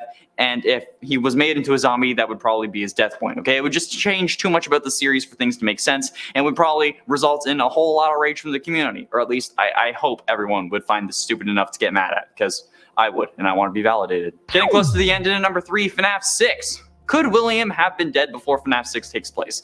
I think it's a possibility, technically, because, like, what happened to Springtrap between games to cause such horrific warps to his body? Like, sure, he was burnt in FNAF 3, but we also see him alive and not all that damaged in Sister Location's Night 7 ending cutscene. So, where did all this additional damage and warping come from? The head becomes larger somehow, and so do the feet. I don't know, okay? This genuinely doesn't make any sense. We know that they're the same person, thanks to Ultimate Custom Night's voice lines, but I'm so confused as to what could have happened to cause this. I'm sure the extra damage comes from possibly fending off wild animals, since, you know, he's still a body, a rotting corpse that would attract scavengers. So how did the head of the suit get bigger? It's not like it evolved. It's not like it leveled up like freaking Magikarp from punching all these wolves. My only guess is that, like, William either broke into a Fazbear warehouse and tried to, like, reassemble himself, or, I don't know, maybe the gases from an actual decaying corpse, if he was dead prior to this, caused the head to expand, but even that wouldn't make sense. I don't know. We see so much damage. Maybe being a corpse just caused the suit to mess up because Scott was like, that's what I want. But ultimately, into number 2, The Blob. The true ending of FNAF Security Breach is seemingly one of the most interesting parts of the game because it contains a whole load of little things to watch out for. It also actually ends the game, which at this point I think is probably the best thing. After making our way into Burntrap's area, Freddy is going to be taken over by Afton's newest form, and then it's up to Gregory to defeat him by using 3 monitors with corresponding buttons that activate fire and seemingly trigger his weakness, which is a whole other story. Players, you'll need to avoid the animatronics that come out after you, but you can use doors to lock them out. You can use Freddy to scare him off. There's a lot that you can do. And then when Burntrap is finally burned even more, I guess at this point he's just trapped, because like in math, it cancels out, right? The Blob, which was like a tentacle monster thing that was attacking us, then attacks Burntrap, William, and then tries to make sure he doesn't get free, okay? Then we run away. But my question is, does the Blob actually kill William?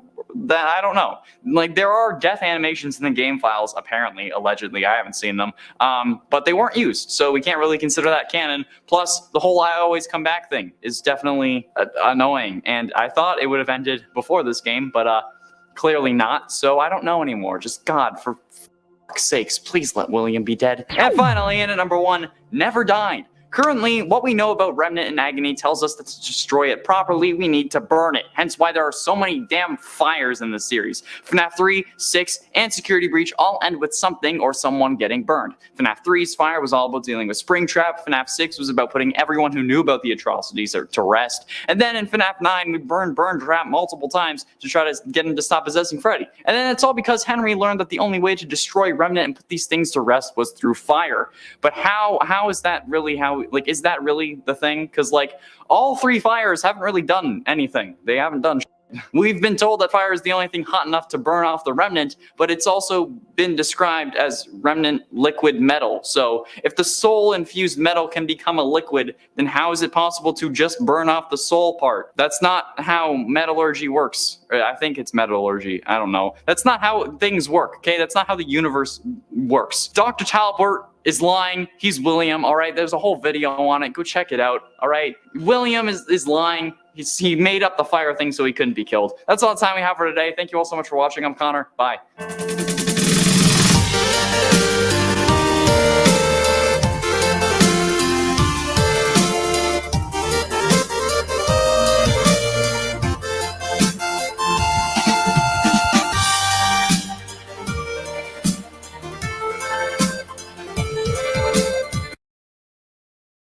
at 10, Elizabeth Afton. Elizabeth is at the top of this list because, well, she got killed, but she also doesn't really seem to deserve it until after she gets killed, and then she deserves the spring locking, which, I mean, in a way makes sense, and it's something that I've been using as evidence when it comes to who I think the vengeful spirit is, because, you know, spirits, when they're, being spirits for longer periods of time, would understandably start to go crazy, or even crazier, and this is an idea that Supernatural, the show, has used in length, and the same idea, though, could be applying to Elizabeth and Crying Child. Just because you start off good or loving your father doesn't mean that you'll continue to see things that way in a few years' time. And Elizabeth, while not deserving a spring locking in 1983 when she dies, definitely deserves one come sister location in FNAF 6. I mean, she literally betrays her brother and sister location, nearly killing him, and then, again, she also betrayed him, and then in FNAF 6, she wants to make her father proud. Her murderous, psychopathic father. She wants to make him proud. Considering how you've been possessing an animatronic that he made that caused you to die, that he made, I think that you would have already made him pretty proud, I guess. It's a damn shame that you turned into this, but whatever. In at 9, Mr. Hippo. Okay, this is kind of a joke number, but also not, because Mr. Hippo is literally the worst thing ever in Ultimate Custom Night. Mr. Hippo is a viable animatronic from FNAF 6 that returns as an antagonist in Ultimate Custom Night. Okay, Mr. Hippo will climb through the duct systems trying to reach one of the 2 hoses in the office. Hoses? Is that right? I don't know. I just copied and pasted that line from the wiki. The player needs to use an audio lure to keep him in place and to move him around so that they can use the heater to push him back, and he is fooled 100% of the time by the audio lure. Also is fooled faster than Helpy Frog. However, most of the scare factor from this animatronic doesn't come from their behavior or their design. This time around, rather, their death lines. Because you see, Mr. Hippo has a knack for going on about things. A lot. Okay, it's like me on a first date. Still, he will go into like 5-minute long speeches that you have to deal with every time he kills you. Meaning that if you get jump scared, you're boned for enough time to make a sandwich, okay? Which is annoying as hell. Getting killed by him enough will eventually cause you to end up agreeing with me that he needs to be spring locked. Because you end up knowing what comes after the smoke of the jump scare clears, and it's just pain. In at 8, Roxy. Okay, I know that Roxy and Mr. Hippo are animatronics and incapable of actually feeling pain because of a spring locking, but honestly, I also just hate this kind of person. The self-centered toolbag who only cares about themselves, whether they secretly hate themselves or not. That's not what matters here, okay? Who you are and what kind of person you are is defined by how you treat others and who you are when the pressure is on. And Roxy is just horrible. And while they may not be able to feel pain from the spring locking, at least Roxy will be contained if they got spring locked, okay? And honestly, that's what I need. I don't want to deal with this personality type. I've dealt with enough people like this throughout my life, and I'm still only 22 goddamn years old, which means that I'm really fed up with this. So yeah, there's not much else to say with this one other than I want her to be restrained so that I don't have to deal with her. So yeah, that's it. That's the number. What are you still doing here? Go to the next one. And it's 7, Cassidy. Some say that Cassidy was spring locked, but honestly, there isn't really much evidence for that. But you know what? If she wasn't, she damn well deserves to be. And why, you ask? How could a little girl who got killed and then go on to possess the killer so he could suffer for all eternity deserve such a fate as a spring locking? Well, exactly for the reason you listed. Because everyone thinks that Cassidy is the vengeful spirit, aka the one you should not have killed, aka the one who possesses Afton to make him suffer. But when you look at it logically, taking into consideration more than just what Matt Patton says, it would make more sense for Crying Child to be the vengeful spirit. But nobody wants to listen to me. Nobody wants to hear even my suggestions because of Cassidy. The amount of hate that I have gotten in the comments, in my DMs, on TikTok, for God's sakes, is more than I have gotten for anything else. Even more than I got for suggesting that Michael was a Crying Child robot. Just because William didn't kill Crying Child directly does not mean that he couldn't possibly blame the man who made the robot and gave it enough power to crush a skull for his death. Which, because, you know, that wouldn't normally be required. Plus, Cassidy only has significance because you think she's the vengeful spirit. Take that away, and what importance does she have? Exactly. So just for that, and for hardly anyone being willing to even hear me out, Cassidy damn well deserves it. Honestly, she could be higher on the list, but I wanted to rant about other people a little bit more. So yeah, there you go. In at 6, FNAF cops. The cops in the FNAF universe are absolutely the most moronic bunch of people I have ever, I guess, not seen, but heard of, honestly. Like, yeah, I get that they couldn't catch William for story purposes, but that seemingly was retconned, since in the first game they said that they had made an arrest. They could have ended it right there. The story could have been over, but they couldn't find the bodies, so they let him go. Yeah, ignore the animatronics that smell like death, are leaking blood and other bodily fluids, and that many parents have compared to reanimated corpses. Those don't have anything to do with this scenario. Yeah, totally. And even when they find baby's blueprints and see that she has a child storage tank, they don't do anything more than question him. Quote, "There's no doubting what you've achieved on a technical level. These are clearly state-of-the-art. There are just certain design choices that were made for these robots that we don't fully understand. We were hoping that you could shed some light on those." Dude, arrest him! And search the bloody, rotten body-smelling animatronics. God damn it. How hard is this? Okay, if it's a crime scene or a suspected crime scene, come on. If it's a crime scene, you don't need to have a warrant, for fuck's sakes. Okay, they all deserve spring lockings for the sheer stupidity alone. I'm surprised that they didn't crawl into one and then get killed by it just because they're that damn stupid. Halfway through into number 5, William Afton. William is at number 5 because, well, he absolutely did deserve to be a Springlock victim, but he also actually was, and seemingly is the only one who actually was on this list. But, like, for real, this man deserved what he got in more ways than one. Seriously. He was a mass murderer who would have gotten a lethal injection anyway, but also the technician that made the suits. The man that handles the suit maintenance on the daily and is absolutely explained to every single employee that has put one of these fuckers on the proper procedure for the Springlock suits. Mostly for tax and liability reasons, probably, okay? But including the Spring Bonnie suit that he uses to kill people, okay? Then he gets inside one without thinking and somehow doesn't notice the moisture in the room, the leaking ceiling, causing the spring locks that were active at this moment to fail and just fill him full of metal, okay? But like, it's your building, my guy. How are you not painfully aware of the leaking ceiling in this back room? Really? Like, how? How do you not know?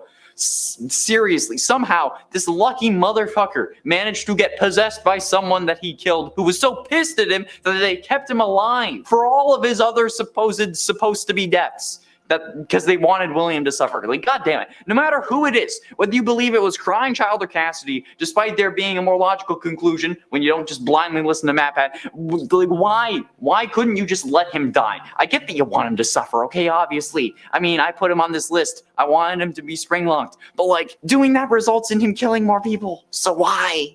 Why would you do that? In it for Vanessa. I feel like this one is kind of obvious, and you may get mad at me for saying this, but Vanessa deserves to be spring-locked, man, okay? You're probably thinking, but she's possessed, you moron. She doesn't have control over her actions. But that's the thing. She does. Vanessa has no willpower to sacrifice herself for the greater good, okay? At this point, I think that it's safe to infer that Jeremy from FNAF VR didn't go crazy because he just saw a glitch trap. It's fairly reasonable to say that he got possessed. Tape Girl hadn't broken glitch trap into the tapes yet, and he was probably just able to possess whoever he wanted. So if Jeremy did get possessed, and the possession worked in a similar way that it does with Vanessa, which would make sense, Jeremy would at times be sentient and in control of his own body. So if he knew about glitch trap, maybe he didn't cut his face off because he was freaking out like he had just taken like the Epsom salt because you use it in the bath. Maybe he did it to try and kill the monster that was inside of him. Okay, so if Vanessa had the gall, Afton wouldn't really have a vessel. Okay, especially since the VR game at this point was probably abandoned. But she won't.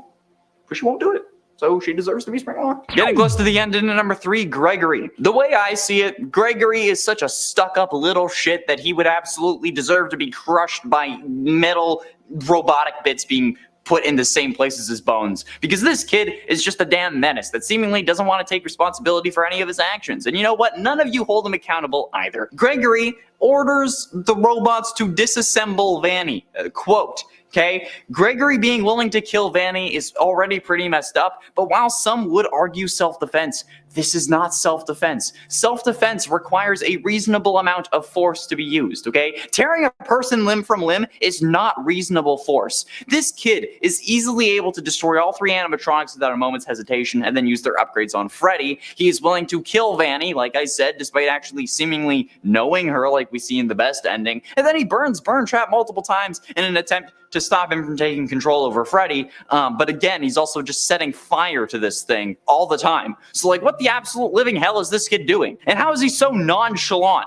about this whole thing? Okay, this guy literally kills Vanny and then only gets emotional when he has to go talk to a destroyed Freddy robot that they can remake. Dude, Vanny is literally bleeding out right next to you. I'm sure that her ribs are just splayed across the floor. Dude, couldn't you have just said like stop Vanny or restrain Vanny? Stop Vanny would have been the easiest one, not freaking disassemble. Okay, you're not panicking about literally anything else in this game. Okay, just say something that doesn't involve a human dying, for God's sakes, okay? Stop Vanny, dude. And ultimately, in number 2, Henry. Yes, I'm going to continue the Henry hate train. Choo choo, get on board, motherfuckers, because despite how many people try and defend him, I will never stand down. I don't get what Henry's deal is, because he does not kill William at any point in the series, aside from trying to make it look like a fire did it. But William is already considered dead. How would you killing him make things suspicious? So why would you try to cover it up with a fire? For some reason, okay, he seems to be fine offing William's son when he gets the chance, though. I mean, in both of the fires that Henry has set that we see, FNAF 3 and FNAF 6, Michael was there both times. And he didn't seem to care that Michael was in the building either time, okay? He doesn't even give Michael the opportunity to leave in FNAF 6, despite there having been a way out planned. Quote from Henry's final speech. "And to you, my brave volunteer, who somehow found this job listing not intended for you. Although there was a way out planned for you, I have a feeling that that's not what you want. I have a feeling that you are right where you want to be." You have a feeling? What are you, the black eye frickin' peas? He assumes that we also want to die in these halls, but doesn't give us the chance to actually make that decision for ourselves. He just forces us to die, since he doesn't give us a way out. Okay? That's murder, whether we wanted it or not.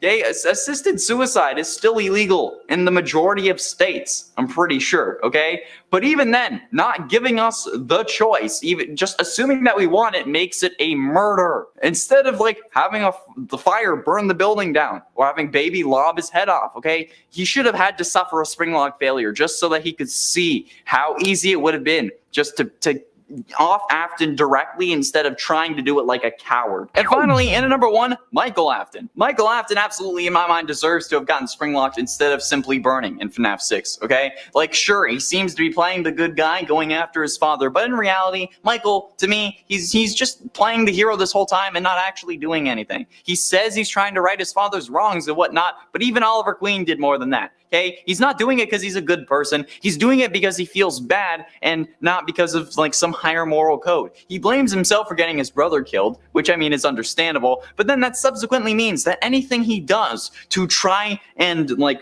fix the things that his father did is just to make himself feel better about his own mistakes. Because in the end, nothing is going to bring his little bro back, okay? And he doesn't even really have the stomach to actually stop his father once and for all. He says that he's going to come find him, but then when he does in FNAF 6, he doesn't burn down the place to stop him, okay? Henry does that. Yeah, Henry is the only one who's actually willing to sack up and try to stop William, even if he does it in a cowardly way. Okay, that just shows how not serious Michael is. And if he really wanted to make sure that William was dead, he wouldn't have let himself burn in the FNAF 6 fire, okay? But he does. He lets himself burn, or at least doesn't actually successfully get out of the building so that he won't have to feel the regret of hurting his brother anymore, okay? Because he has the curse of knowledge, since he knows what his father was doing, and he doesn't want to deal with it anymore. And you know what? That deserves a spring locking. That's right. I don't care how mad at you are at me in the comments, okay? I don't care. It's true, all right? It's Monday morning. I'm mad. And at 10, William Afton. Again, could William have suffered a spring lock failure before getting trapped in the spring bodysuit like we see in FNAF 3? It's possible, and it's certainly certainly appears like that's the case in the FNAF novels, since William is described to have scars that are consistent with the Springlock failure before becoming Springtrap in the novels. So could it have happened in the games? Could William have been the reason the Springlock suits were retired? Since we hear of an unfortunate incident at the sister location, so is that unfortunate incident William? There are plenty of people it could be, but William having to deal with it would certainly get them put out of commission for a time. But with William continuing to use the suit and putting it on when the room was wet, like we see in FNAF 3's cutscene, it suggests that that's probably unlikely, but it's still possible. So since this list is possible Springlock victims, I think he deserves to be on this list, at least at number 10, since can we really talk about Springlock victims without mentioning good old Willie Afton? Exactly. And at 9, Henry Emily. Now this is certainly an interesting case, because seemingly Henry has died multiple ways across FNAF canons, with his first apparent death being in FNAF World at the hands of Baby. His death in the novels seems to have happened before Silver Eyes starts, and then he dies in FNAF 6 along with everything else. But could one of these deaths involve the Springlock failure, or something having to do with Springlocks? I mean, maybe Afton offed Henry in one of these realities, or maybe Baby has some Springlock mechanisms inside her when she killed Henry. Hell, maybe Henry just climbed into the wrong suit at the wrong time. It's a question that we don't really pay attention to because, well, Henry's death doesn't mean much to the story, unfortunately, but it's still true. Henry dying doesn't really mean much to the overall FNAF lore, and we didn't even know he was alive until FNAF 6, so maybe for irony's sake, Scott had him bite the dust in a quicker way, rather than just, burning alive, because that sucks. Maybe he wanted to prevent himself from even more severe agony so that he didn't possess something. And at 8, Phone Guy. Phone Guy's death is one of the most mysterious deaths of all. We hear him die in FNAF 1 on night 4 with the sound of multiple animatronics banging on his doors, but we never really get an explanation as to what happens to him. We know he dies, but other than that, it's all speculation. One of the theories, though, is that animatronics got him and shoved him into a suit, resulting in a very painful death, especially since at this point the Springlock suits were either still in operation or hadn't been totally removed. The actual timeline of the events of the Springlock suits is a little messy since we don't really have years for things like them getting scrapped, yet it's still possible that Phone Guy was shoved into one or maybe used it to hide. After all, maybe Phone Guy is secretly William Afton and Scott just didn't want us to know that yet or something. I still feel like that might have been in the realm of possibility. Maybe not now, but it was. And at 7, Michael Afton. This relies on heavy speculation and assumption. However, if the entered enema is truly what killed Michael's body, then could it be considered a spring locking? We don't really know if the Funtime animatronics have spring locks, but we can assume that they do thanks to their moving parts and abilities like a giant claw that goes out and stores items. But this would also mean that Ennard would have at least some of those same parts. So if the Funtime animatronics that were made around the same time as the original Springlock animatronics used similar parts or techniques, which is likely, that means that Michael Afton would also be a Springlock victim. We don't need solid proof since this is a possible Springlocking victims list, so proof of possibility is all I really need. And honestly, I think that this would provide a good explanation as to why he turned purple, since people who die don't turn purple. Instead, if they rot, they would most likely be depicted as green, especially when another major character is linked to the color purple. So, if that is indeed bruising, it would make sense if the Springlock mechanisms were hurting him from the inside out. And at 6, Bite of 87. The Bite of 87 is such an infamous incident that I can already hear people groaning in the comments. However, what if the victim of the Bite of 87, whoever that actually was a victim of a Springlock failure? It could make sense, since the animatronics had no harmful tendencies before this, so a Springlock failure is a reasonable assumption as to why someone got a frontal lobe removed. And a Springlock failure, assumingly, would definitely provide enough power to do that, since the Springlocks themselves would snap with such ferocity, and would probably circumvent the whole needing more power to do that thing. And if it was Jeremy, it would explain why the animatronics were suspended, because now one of their employees was bit, and they had to promote him and fork over some extra cash to make sure that he didn't sue. So overall, whoever the Bite of 87 victim is, could definitely have been a Springlock victim. Halfway through into number 5, Shadow Animatronics.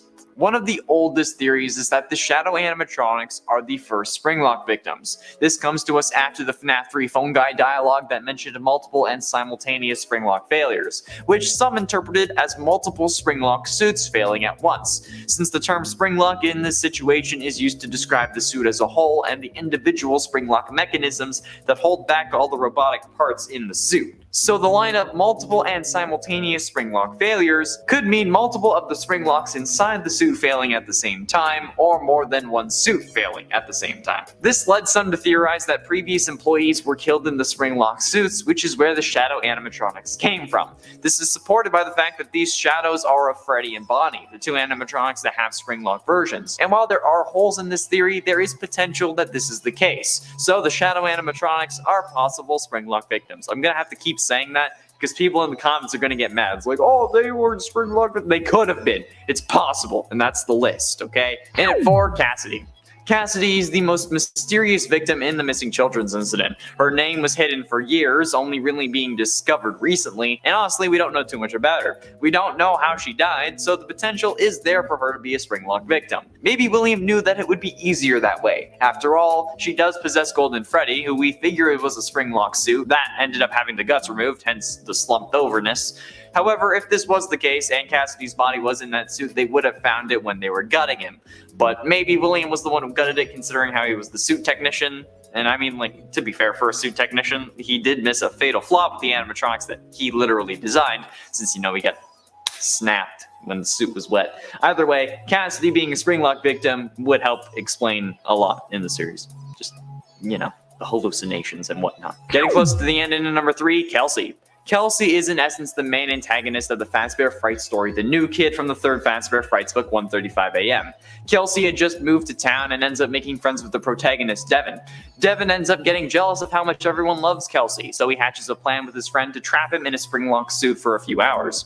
However, when they unleash their plan, the springlock suit fails and kills Kelsey. At least, so they thought. Since a week later, Devin returns to make sure Kelsey is still there, for some reason, only to find a different body in the suit. He knows that it's someone else because the hair color is different, and then Devin gets stuck and bleeds out, only for the story to cut back to Kelsey meeting 2 more kids at his new school.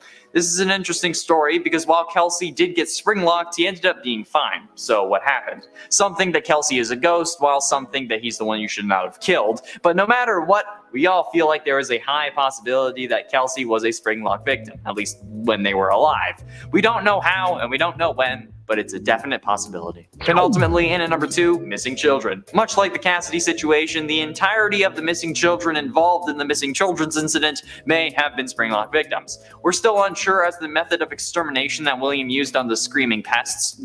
Sorry, the kids who run around in my building hallways they're still getting to me. If they ever go missing though, these videos are not going to help me. Anyway, we don't know how William dispatched of these kids before shoving them into the suits. And honestly, there may not be a way that he killed them before shoving them in. The act of putting them in the suits may very well have been what killed them, which would make sense given that a springlock incident would be more agonizing than a simple knife to the chest.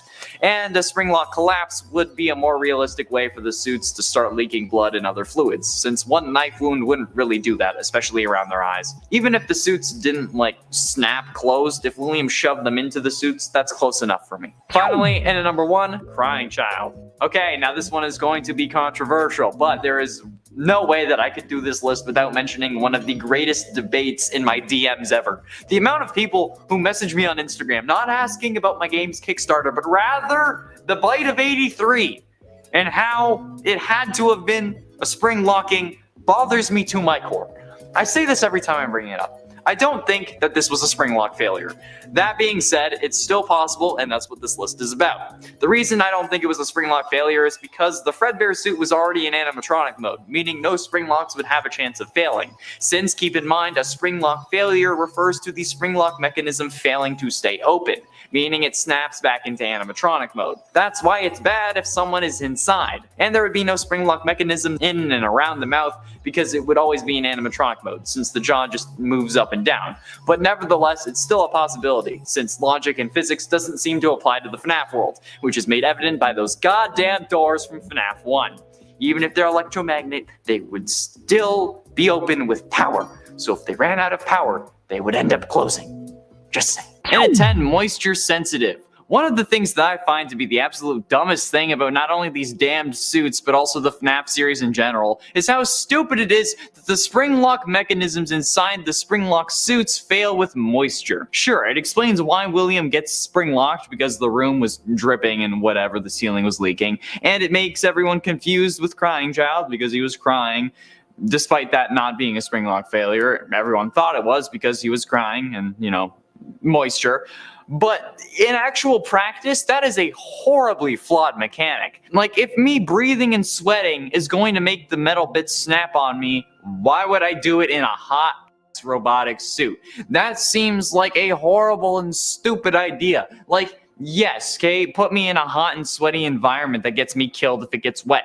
That's not a liability at all. I get sweaty wearing my freaking Doctor Strange costume, okay? Imagine a giant suit full of metal. Okay, that would also be heavy as hell to walk around in too, only making the sweating worse. In a 9 designer, you see, there are a decent amount of people that for some reason think that these spring-lock suits were made with pure intentions. By William Afton. This kind of goes hand in hand with the idea that William started killing after losing his kids, but we know that that's not the case. Since thanks to the fast facts found in FNAF AR's files, we know that the Funtime animatronics were some of the first ones ever made, and considering the abilities of Baby and her comrades, we know that they were made in order to kill. Meaning that even if the spring-lock animatronics were the very first animatronics ever, it's reasonable to assume that they were also designed with death in mind, which explains multiple things. But honestly, if William made the fun times with death in mind, it's likely that he did the same with the spring-locks, you get me? And if you think that a suit that can snap at a moment's notice and shove pounds of metal, bars, cogs, gears, and chains and more into the same space as your body would be made with pure intentions, you should stop watching these videos and go to a therapist. Seriously. I have a number. In at 8, no bonus. The spring lock mechanism is probably the most intuitive thing that FNAF's world invented. The ability to move robotic parts out of the way enough for a human to fit inside is nuts. And while it may be dangerous, we also drive over 100 kilometers or miles, whatever, per hour in huge metal death boxes, so we can't necessarily complain about it. And while, yes, they have their faults, there is nothing compared to the ability to be both animatronic and suit. That's an incredible feat of technology, and I'm sure they play into it with the marketing. Like, I mean, we hear the Foam Guy tapes from FNAF 3 talking about these things, okay? And he never mentions a bonus or anything like that for you risking your life with one of these damn suits. And even if you end up getting spring locked, there doesn't really seem to be any compensation package for your loved ones. Hell, if you die, you may not even get your severance. Actually, maybe that's why they do it. Your family can file a lawsuit since, you know, you died on the job, but that's a lengthy court battle against a massive company with a serial killer who has yet to be caught at the front lines. It's not really going to do much good for your fam. So the fact that you don't get a bonus if you get in one of these suits, let alone get spring locked, no thanks. It's a red flag. Swipe left. And it's 7, required. The spring lock suits themselves are an occupational hazard that they didn't really need to create. Like, these things are hella deadly, and both William and Henry allow for their employees to wear them. Like, goddamn, okay? Just make a separate suit for the animatronic characters, like for the employees, okay? Like, the people who run your business. You know, they are the ones who make you the money. So, you know, they don't end up dying from robotic parts replacing their internal organs. OSHA would have been all over these goddamn suits if it was real in this universe, but apparently I guess it's not. And honestly, it's probably required by your contract to wear these suits at work. And if you refuse, you're probably going to get fired, especially considering how they started getting ready to fire Jeremy because he saw Glitch Trap in Help Wanted. So why wouldn't they fire you for not wearing your suit if it's in your contract? Even if you claim it was to protect your life, they'd find another reason that you couldn't really fight against. So, especially, you know, when a serial killer is the CEO. And it's 6, implications. Now, while the term spring lock is used in real life, it's totally different from the actual FNAF mechanism. I'm certain most of you got the whole spring locks are real line from Spring Locks and You, How Not to Die Remastered. It's a thread on the FNAF wiki. However, actual spring locks are just locks that use springs, okay? From my research, what I gathered is that a spring lock in real life is, in simplest terms, a spring lock. It's like if your front door's deadbolt was on a spring. Every other instance talking about real spring locks or just ends up bringing you back or quotes this page. So it's kind of circular logic, okay? You can't use evidence within the thing that you're trying to prove as proof that it is real. It's like plugging a power bar into itself. It doesn't work. You can't use the same article to prove that spring locks are real. Okay, because they're not. At least their game form isn't. But if the spring lock failure was real, I think the implications of like all of this being real in general is like one of the worst things. You get it? Like it's definitely in the top 10. Get it? It's a little meta content joke for you because this is a top 10 list. It's in the top 10. Halfway through into number 5, comments. I've mentioned this in previous videos, mostly to explain why there won't ever be an actual real FNAF restaurant that you'll be able to walk into, and it still remains true since we're only getting a virtual diner that you can only order online. However, I think that one of the worst things still, and especially when it comes to these suits, is the goddamn comments about them. You want to know a comment that I saw yesterday? Well, yesterday for me as I was writing this, Wednesday for you. Okay, I saw someone say that they want to be spring locked. What? Why? Why would you want to be spring locked? Do you know how messed up that is? You're saying that you want to be killed by this thing? Because there's some hotlines that you should call. Like, why on sweet heaven's earth would you want to be spring locked? Do you know how absolutely agonizingly painful that would be? That would be one of the worst things imaginable. Okay? Holy sweet Lord baby Jesus W. Christ. That would be one of the worst ways to go, if not the worst way. At least, like, as far as, like, actually could happen goes, I think, at least, okay? Because, like, a volcano would suck, but it's a bit unrealistic. It's a bad idea, okay? Stop doing this. Stop saying this. Okay, talk to a doctor. And for Afton, I talked about how the implications would apply to, like, how everything in FNAF would have happened in real life if one of these was real, but one of the worst implications would be that Afton was real. This man has caused me enough pain and suffering already. I don't need him to be like an actual person, especially considering how Springtrap would be set loose next year, and then everything after it would happen. This channel would probably be a true crime channel and not a gaming channel. I'd probably have tried proving it myself and maybe even become a PI so that I can do so. But straight up, this man has already caused me enough grief and suffering and loss and tears of pain at night in my life, and it's made me lose enough of it already to him. So yeah, him being real would just be the worst thing that I can imagine for me. However, that's only if the Springlock failure thing was also real. There are worse things for people in the FNAF universe though, not in real life, such as in at 3, paperwork. One of the worst things for the survivors after a Springlock failure has to be the paperwork that is associated with it, because goddamn, someone dying in your building is one thing. Someone dying in your building because of something in your building is another, and then add on to that the fact that they were your employee and probably forced into that suit without, like, because of their contract, and you'll be filing reports until you have to retire.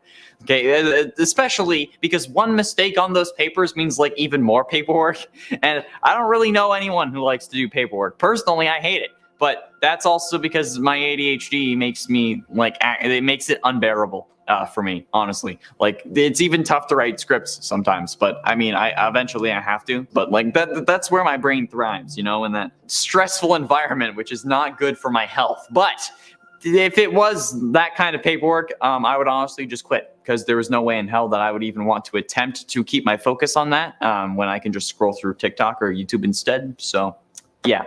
No thanks. But ultimately, in at number 2, replaced. Oh yeah, don't forget your bones being replaced with metal ones. Yeah, like, sure, there's surgery for people who need repairs or replacements, okay? I think, like, hip replacements are probably the most common, actually. However, those have whole processes behind them to ensure a fast recovery and, you know, survival, not being infected. All of a sudden being shoved full of metal bones where normal ones used to be, that's a guaranteed infection at the very least, especially considering how, you know, your normal bones have to go somewhere else. And whether they're just crushed and then spread out inside you or just pushed out the other side, you're going to be in a hell of a lot of pain.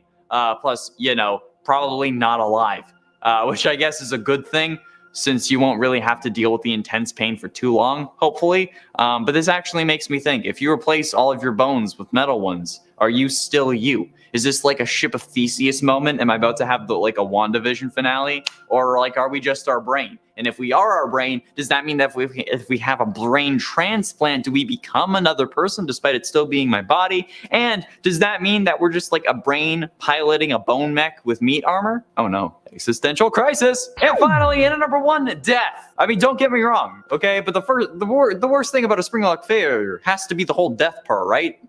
Ignore my mumbling. I mean, honestly, okay, it's obviously not for some of you, given the whole comments thing earlier, but the only reason you wouldn't die in a Springlock suit is because you're a main character and need to be around for the story. And then you're just in agonizing pain for the rest of your life. Yeah, the only people who have survived a Springlock failure, well, confirmed, is William. So, yeah. And, he's like the main antagonist of the game and was only able to survive since the spirit of a victim was keeping him alive. And in the books, William also ended up getting spring-locked before, but then got out of the suit, since Dave Miller, who is revealed to be William, has scars from a previous springlock failure from before he becomes Springtrap in the books. So the only one who can ever really survive seems to be William, and he's survived it twice. Anyone else is boned, and personally, I'd rather not die by having millions of small metal bits and several dozen large ones shoved into my body, trying to replace my body. I would rather die peacefully in my sleep with Chica's hand around my throat. And at 10, Grim Chica. The first Springlock victim in the Final Nights series, Grim Chica is a primary antagonist in Final Nights 3 Nightmares Awoken. Unlike the others, she is not a Reaper animatronic. Grim Chica holds a strong appearance to the Springlock suit on the poster for the Night 3 cutscene, but her face plates are very hard to spot. And she's also almost entirely purple. The glowing accents inside of her resemble a human corpse. She lacks a bib, unlike the original Chica. Her overall body is very slim, like the original toy Chica, except for her hips, which appear to be much wider for birthing purposes. And she lacks shoulders or upper arms, with her forearms protruding from her armpits. Grim Chica is also revealed to be a Springlock victim in the museum levels, saying, quote, "A victim of a Springlock failure, forever forced to haunt the suit she was wearing. Now being manipulated by your sister and mother. Tried spray on tan, still very pale." I relate to that. No matter what I do, I'll always be pale and pasty, okay? But I'm fine with that. However, while she is also a Springlock victim, she's in the suit that she was wearing, therefore she is a Springlock animatronic. Alright, so I'm like, come on. And I'll also be like, what did you do to my girl Chica? Like, I'm sorry, Mommy Kentucky. I didn't mean to. These are transgressions. Keep my wife's name. And at 9, Grim Fredbear. Grim Fredbear is one of the antagonists of Final Nights 3 Nightmares Awoken.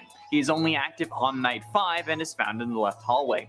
Grim Fredbear resembles the normal Golden Fredbear, only with his suit glowing a deep purple color while the interior of the suit glows a bright white. His upper face appears to be torn off, including his eyes, leaving an empty, hollow, gaping hole in its place. That sounded weird. The inside of the mask, though it appears like there is nothing inside, actually conceals a white, pale human head that can only be seen during his jump scare. And before you ask, yes, it's mine. This animatronic is clearly meant to be a reference to Shadow Freddy and the theory that the Shadow animatronics were Springlock victims, which is later confirmed by Scott to be false when stating that only William was a victim of a Springlock failure. But in the museum level of this game, which unlocks after Night 5, it is also revealed that Grim Fredbear is a Springlock suit, saying, quote, "Another Springlock failure victim, the second generation of Fredbear." In at 8, Golden Call. As a human when alive, Golden Call's name was Kyle. However, now he is a Springlock victim stuck inside a Golden Freddy Springlock suit. Golden Call has the typical run-down Springlock suit vibe, similar to Springtrap. However, this is much more gruesome. His left ear is bent, he has bugs coming out of basically every hole in the body, human eyes are hanging out of the animatronic's eye sockets, just dangling there, like my grandfather's tie. He's missing an exosuit on his right foot, and the character is holding a flesh-colored, at least flesh-colored, it might even be flesh-made phone in his right hand that stays stuck to his head via more flesh and blood strands connecting it. Yeah, it's gross. It's a monstrosity.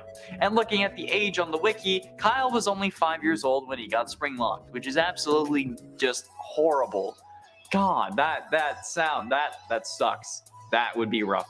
I would be offended if that happened to me. Like, yo, I'm only 5. What did I do to deserve this? And at 7, Am I Real? Am I Real, also known as Cake Bear, is presumably the primary and most recurring antagonist in Dormitibus. Am I Real has 2 different forms. His first form is Cake Bear. Cake Bear's design originated from the Save Him minigame, where he delivered cake to children while a child is killed outside. He is also the predecessor to both Fredbear and Freddy Fazbear.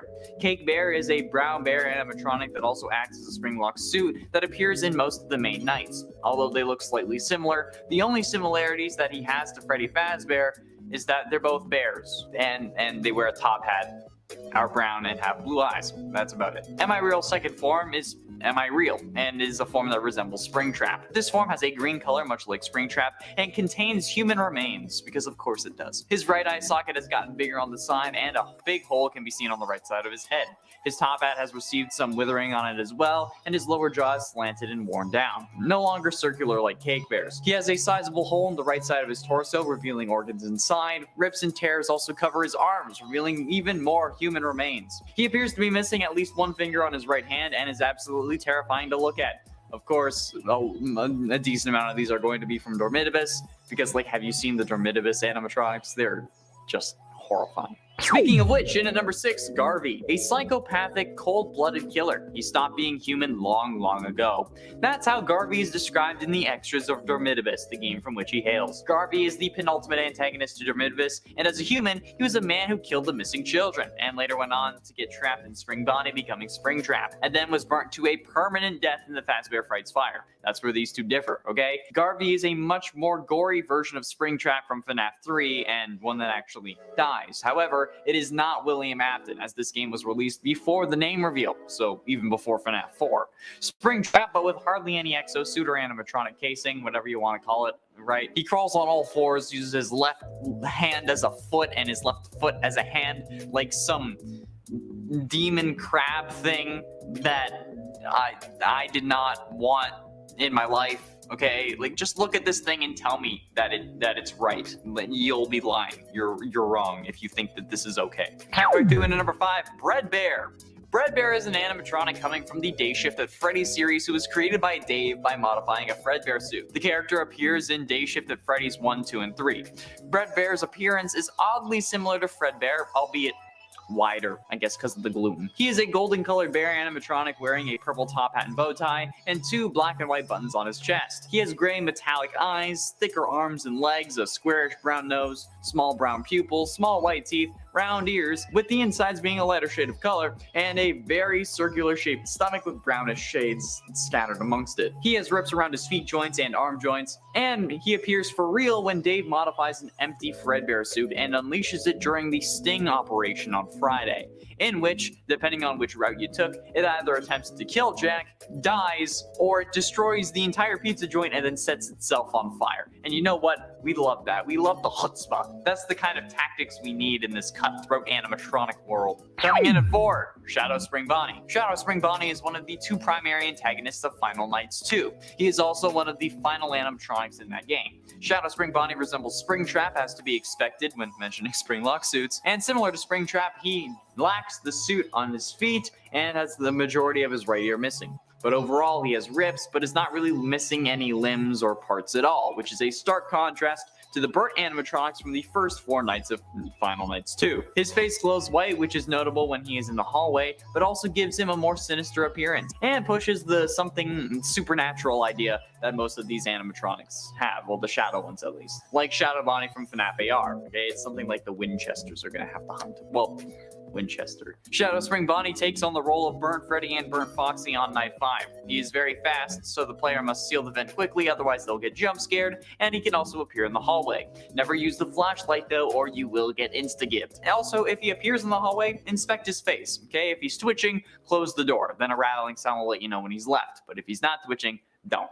Okay, the fact that you need to look at his face to actually, like, kind of focus on it just makes him worse, okay? I don't like looking at faces, okay? I'm an antisocial person. Getting close to the end, in at number 3, Reaper Spring Bonnie. Reaper Spring Bonnie, however, is the opposite of Shadow Spring Bonnie. This Reaper variant appears in Final Nights 3 and 4 and is an absolute monstrosity, but is definitely more terrifying in Final Nights 4, okay? He is 100% the scariest animatronic in those games. In essence, Reaper Spring Bonnie is a nightmare Springtrap. He has sharp teeth and a very damaged and withered body. His suit is a dark yellow in color. He sports a big purple bow tie on his upper chest, kind of like Glitch Trap does, which is ironic given that this released first, I'm pretty sure. And like other Reaper animatronics, Reaper Spring Bonnie has a pair of hollow dark eyes, kind of like my ex. In Final Nights 4, however, his appearance is much more disfigured and gruesome, with sharper teeth, sharper claws, a different jaw, growths resembling kind of shoulder pads made of fungi, and a gooier appearance overall. He's also missing half of his right ear, kind of like Springtrap. I mean, like, that's kind of like a given at this point. Like, if you're missing half your ear, it's a reference to Springtrap. But oh my god, okay, this thing is more terrifying than Springtrap. Like, this is what Springtrap should have been. Or honestly, what I think a Nightmare Springtrap would look like I said. This is like a prototype burn trap in my eyes. Or like a melt trap, which is probably going to be the next iteration of Afton. Proto Trap, though, that's a good one. And ultimately, in at number 2, you. Spoiler alert for a fan game, but if I say which fan game, I'm going to spoil it. So if you want to avoid spoilers, click array right now. You can probably just skip to the next number using the timestamps, okay? All right. I'll give you a chance to do that, and okay, that's your chance. That's it. You're done. Okay. A Shadow Over Freddy's is a FNAF fan game created by FizzNom on Game Jolt. It was released on the 25th of April, 2018, and since it was made by the same guy who's currently working on FNAF Plus for the Fazbear Fanverse, you know it's bound to be good. The gameplay of Ace Off is a hybrid between the traditional point-and-click game and a free-roaming horror game. The player wakes up to find themselves with no memories in a black and white abandoned Freddy Fazbear's Pizza and is tasked with surviving 5 nights and escaping the restaurant. The player is given a different task each night that they must complete before 6 a.m. and without being attacked by any roaming animatronics, obviously. However, the ending to the game has you getting trapped in a Springlock suit and being left to rot, meaning that you are a Springlock animatronic, which is probably one of the scariest things of all, because I don't know you, but like I'd rather not get Springlocked. It's also revealed that you then play as Afton, so it's kind of a fan character, kind of not, but like it's a fan way of having it happen. All right, good enough for me. And finally, in at number 1, Fred Trap. To be honest, I searched this up just for the hell of it because like originally we thought that Afton was using the Golden Freddy suit to kill people, but there are actually Fredbear versions of Springtrap. Fredbear is exactly what you'd expect. Springtrap's look on a yellow Freddy animatronic. The designs are actually really well made and honestly scarier than normal Springtrap for me. And like, I don't know why. I guess like for some reason, when I just think bears are scarier than bunnies. I wonder why. I think that Scott made William use the Spring Bonnie suit because of how scared Scott was of Bonnie. But that's just idle speculation. That's like my kind of headcanon. There are also even more rundown versions and even scrap versions of Fred Trap, which are already haunting when you don't think about the fact that it would still be William inside the suit being kept alive by the spirit of his dead son. Fred Trap is definitely one of the most strangely horrifying versions of Fredbear or any Springlock animatronic that I've seen. And that's pretty damn impressive. In 10, Springtrap. I believe we all know this story by now, okay? Everything was going well at first. They couldn't pin him down, and he was on his way to immortality. Once William discovered Remnant, however, he spiraled. He wanted to use it to fuel his life and make him truly immortal. So, in an effort to study it further, William lures the possessed animatronics to a back room that they can't normally access, and then uses it to dismantle them, planning to melt down their endoskeletons to make soul-infused metal. However, by doing this, he unknowingly releases the souls of the victims that he claimed so long ago. And seeing these victims causes William to panic. Understandably, I mean, they're freaking ghost kids, and they're also the ghosts of kids that you killed. So, yeah, then this absolute animatronic genius, the technician that has made the suits, handles the suit maintenance, and explained to every employee the proper procedure for putting these Springlock suits on, climbs into the Spring Bonnie suit that he actually uses to kill, and then climbs inside in such a panic that he actually didn't notice the moisture in the room, the leaking ceiling, and, you know, literally everything else, probably also his sweat, which caused the Springlocks that were active in this moment, since it was in suit mode, to fail. And I feel like that moment is one of the most confusing mysteries. Why did he do that? He knows better. If he can avoid the cops for that long, why did he think that this was all just gonna be fine? Dude. In at 9, Cassidy. Cassidy is the most mysterious victim in the missing children's incident. Okay, her name was hidden for years, only being revealed in the survival logbook, and then confirmed in the FNAF movie script Scott talked about in a post on Reddit. That script, though, was ultimately scrapped. And honestly, we don't really know much about her. We don't know how she died, and there are plenty of theories that claim to have evidence of her being a Springlock victim. Maybe William knew that would be an easier way than just, I don't know, a knife. I mean, after all, she does possess Golden Freddy, and some figure that he could be a Springlock suit that had the guts removed, hence the slumped over nature in his FNAF 1 and 2 forms. However, if this was the case, and Cassidy's body was in that suit, wouldn't they have found it when they were gutting the animatronic? But maybe, then again, William was the one who gutted it, considering how he was the suit technician. For a suit technician, though, he did miss a fatal flaw with the animatronics he literally designed, since he got in the suit when it was wet, like we just talked about. But either way, Cassidy being a Springlock victim could be true, but it's still a mystery, at least until Scott acknowledges the idea. Until then, it's just a theory, so don't go around saying that it's fact.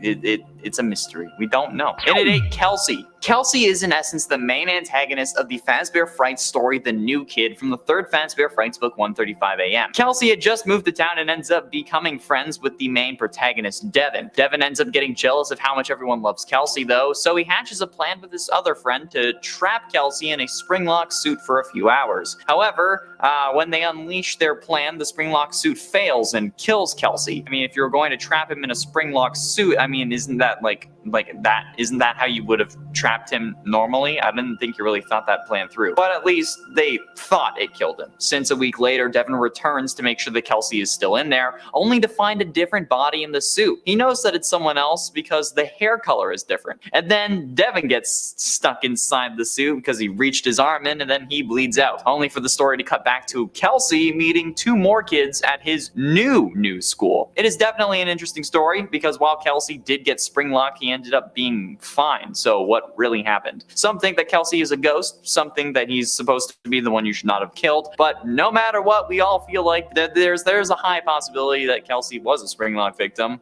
or you should have been, but we don't know how and we don't know when, but I mean, it's still a definite possibility, which makes it a mystery. Not really an impactful one though, so in at 8 it goes. In at 7, Henry Emily. Now this is certainly an interesting case because seemingly Henry has died multiple ways across FNAF canons, with his first apparent death being in FNAF World at the hands of Baby. His death in the novels seems to have happened before the Silver Eye starts, and then he dies in FNAF 6 along with everything else. But could one of these deaths involve a Springlock failure or something having to do with Springlocks? I mean, maybe Afton offed Henry in one of these realities, finally actually, took care of his worst enemy, or maybe Baby has some Springlock mechanisms that's inside of her that she used to kill Henry. I mean, hell, maybe Henry just climbed into the wrong suit at the wrong time, or maybe the right suit at the right time for him. It's a question that we don't really pay attention to because, I mean, Henry's death doesn't mean much to the story, unfortunately. I mean, it's true, it doesn't. Henry dying doesn't really mean much overall for the FNAF lore, okay? We didn't even know that he was alive until FNAF 6, for God's sakes. So maybe for irony's sake, Scott had him bite the dust in a quicker way rather than just burning him alive. And at 6, Phone Guy. Phone Guy's death is one of the most mysterious deaths of all time, okay? We hear him die in FNAF 1 on night 4 with the sounds of multiple animatronics banging at his doors, but we never really get an explanation as to what happens to him. We know that he dies, but other than that, it's all speculation. One of the theories is that the animatronics got him and shoved him into a suit, resulting in a painful death, especially since at this point the Springlock suits were either still in operation or hadn't been totally removed. The actual timeline of events for the Springlock suits is a little messy since we don't really have the exact years for the things getting scrapped, yet it's still possible that Phone Guy was shoved into one, or maybe he tried to use it to hide. After all, maybe Phone Guy is secretly William Afton and Scott just doesn't want us to know that yet or something, and what we hear could just be the FNAF 3 cutscene. I mean, I doubt it, but it would be absolutely hilarious if he ended up pulling that on us, okay? And for all those saying that Phone Guy can't be Afton because Afton is British or whatever, so is Tom Holland, okay? It's called acting.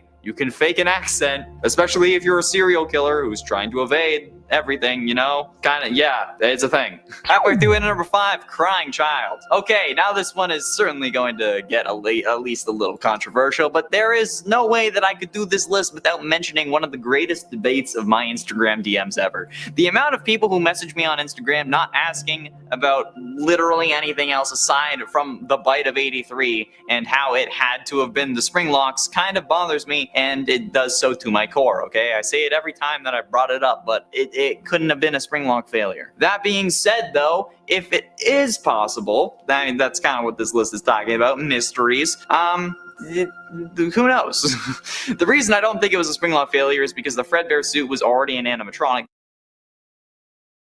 mode, meaning that no Springlocks would have had the chance to fail, since keeping in mind a Springlock failure refers to the Springlock mechanisms used to move the robotic parts failing, meaning that all the actual endoskeleton bits snap back into where they should have been, and that's why if someone's inside, that's a bad thing, because you don't want to really be sharing your bone bits with metal bits, and there also would have been no Springlock mechanisms inside the mouth because there's no robotic bits between the jaws. But again, that's the whole thing. The jaw just moves up and down. But still, it's a possibility since logic and physics doesn't really seem to apply to the FNAF world, which is made evident by those goddamn doors from FNAF 1. Even if they're supposed to be electromagnets, that they would only open with power. I'm just saying, okay? Maybe Scott intended it to be a spring lock failure, but he just showed it in literally the worst way possible. I don't know. In at 4, the Bite of 87. The Bite of 87 is such an infamous incident that I can already hear people groaning in the comments. However, what if the victim of the Bite of 87, whoever that was, is actually a victim of a spring lock failure? It could make sense since the animatronics had no real harmful tendencies before this, so a spring lock failure is a reasonable assumption as to why someone got a frontal lobe removed. And a spring lock failure would definitely provide enough power to do that since, the spring locks themselves would snap with a ferocious velocity and would probably circumvent the whole needing more power to actually crush a skull thing. And if it was Jeremy, it would explain why the animatronics ended up getting suspended, because now one of their own employees was bit and then they had to promote him and then fork over some extra cash to make sure that he didn't sue.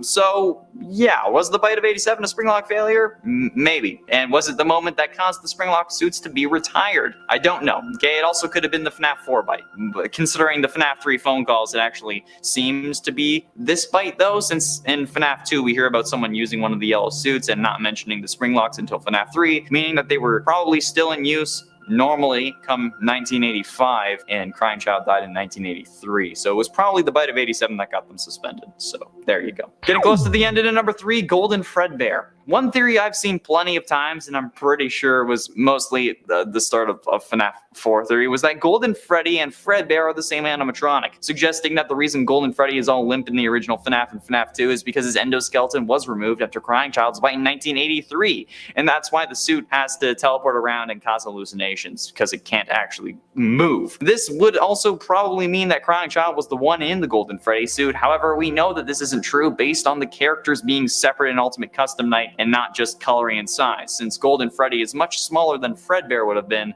since, Fredbear would have to accommodate a human, and Golden Freddy wouldn't, since he would just be an animatronic and not a spring-lock suit. But honestly, at this point, the actual design doesn't really seem to matter, since Springtrap went to Scrap Trap and then to Burn Trap, so honestly, it's all up in the air. However, I have yet to see proper substantial evidence of this being the case, and I don't think that they would have removed the endoskeleton before that. But ultimately, in number 2, Shadow Animatronics. One of the oldest theories is that the Shadow Animatronics are the first Springlock victims, and this comes to us after the FNAF 3 phone guy dialogue that mentioned multiple and simultaneous Springlock failures, which some interpreted as multiple Springlock suits failing at once, since the term Springlock in this situation is being used to describe the suit as a whole and not the actual individual mechanisms that make up the suit. So, the line of multiple and simultaneous Springlock failures could mean multiple of the Springlocks inside the suit failing at the same time, or just multiple suits failing. This led some to theorize that previous employees were killed in the Springlock suit, which is where the Shadow Animatronics come from.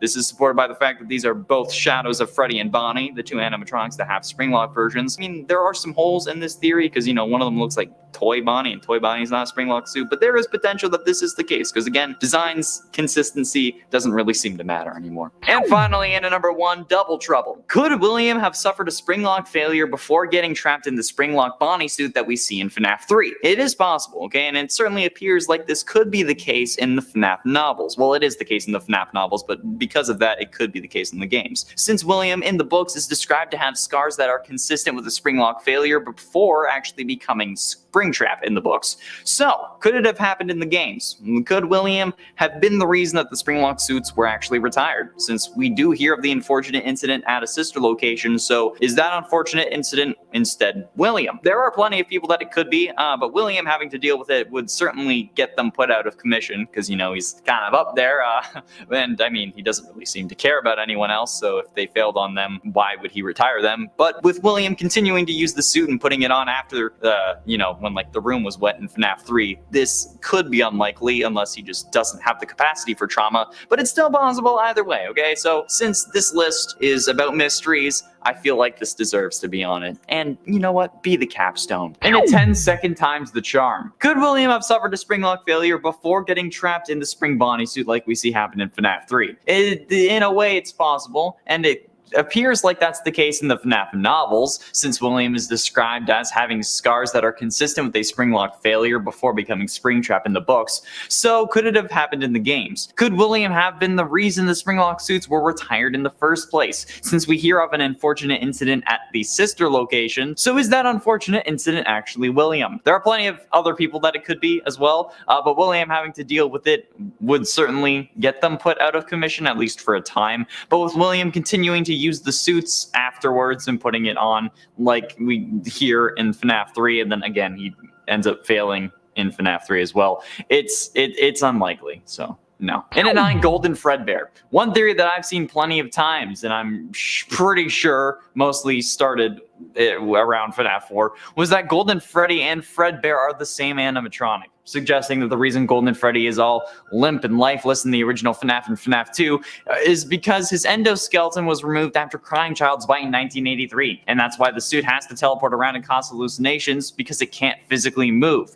This would also probably mean that Crying Child would be the one in the Golden Freddy suit. However, we know that this isn't true, based on characters being separate in Ultimate Custom Night, although I guess that might not mean much, and just like coloring and size, since Golden Freddy is much smaller than Fredbear would have to be, since Fredbear would have to accommodate a human plus the robot parts, and Golden Freddy wouldn't, since, you know, Golden Freddy would just be an animatronic and not a Springlock suit. But honestly, at this point, the actual design doesn't really seem to matter much, apparently, since Springtrap went to Scrap Trap and then went to Burn Trap. But from the evidence, it seems like Golden Freddy is merely an illusion or a hallucination created in the mind of Michael Afton. See our Golden Freddy was never real video for more info on that, because that proves this idea wrong. And you're all going to be mad at me, but you know what? That video deserves more love, or at least interaction. And at 8, Elizabeth Afton. I've seen a few people asking if, or assuming that, Elizabeth Afton was a victim of a Springlock failure. And the truth is, she wasn't. The Circus Baby animatronic isn't a Springlock suit, since a Springlock suit in this case is defined as a suit that contains robotic parts, but uses a special mechanism that when cranked moves those robotic parts to the side so that a person can climb inside and wear the robot like a suit.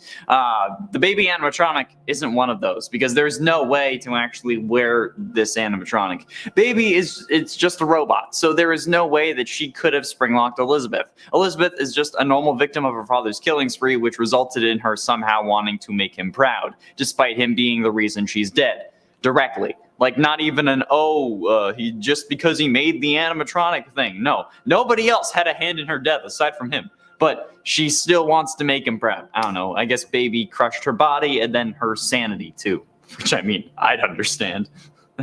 That's pretty rough. And at 7, Kelsey. The New Kid from 1:35 a.m. is a story from Third Fazbear Frights book. The story revolves around Devin, Mick, and Kelsey. Devin and Mick are outcasts. They aren't really popular, you know, they aren't cool. But when the new kid Kelsey arrives at their school, they try to make a new friend. Despite Kelsey being charismatic and adored by everyone in the school, over time, Devin grows jealous of Kelsey because, you know, he's adored and loved by everyone in the school. So, in an act of revenge, or to maybe try to gain control over him, Devin hatches a plan to lure Kelsey to an abandoned Freddy Fazbear's to trap him in a Springlock suit for a few hours.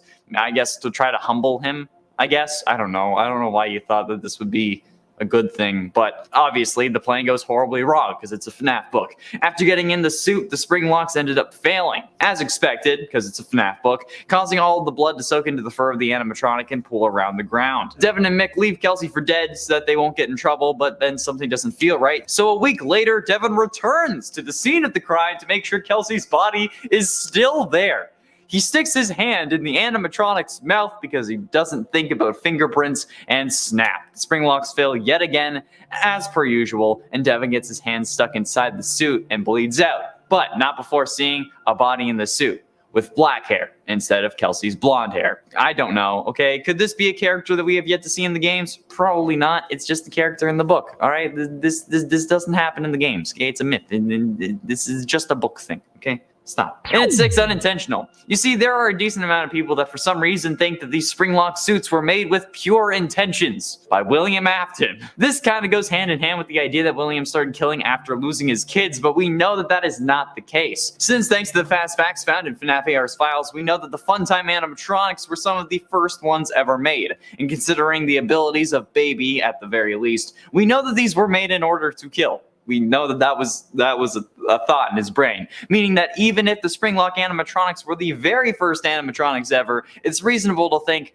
that they were also designed with death in mind, which explains multiple things. More on one of them in a minute. But honestly, if William made the fun times with death in mind, it's likely that he did the same with the Springlocks. And if you think that a suit that can snap at a moment's notice and shove pounds of metal bars, cogs, gears, and more into the same place your body would take up was made with pure intentions, then you need therapy more than I do, okay? I have some numbers you can call. Especially when a normal animatronic and then a suit for your employees would be cheaper and less likely the focus of a lawsuit. Speaking of which, halfway through into number 5, liability. The Springlock mechanism is probably the most intuitive thing that FNAF's world invented. The ability to move robotic parts out of the way with enough room for a human to fit inside is insane, and while it may be dangerous, we also drive over 100 kilometers an hour in huge, giant metal death boxes, so maybe we can't really complain. While yes, they do have their faults, there's nothing compared to the ability to be both an animatronic and human suit.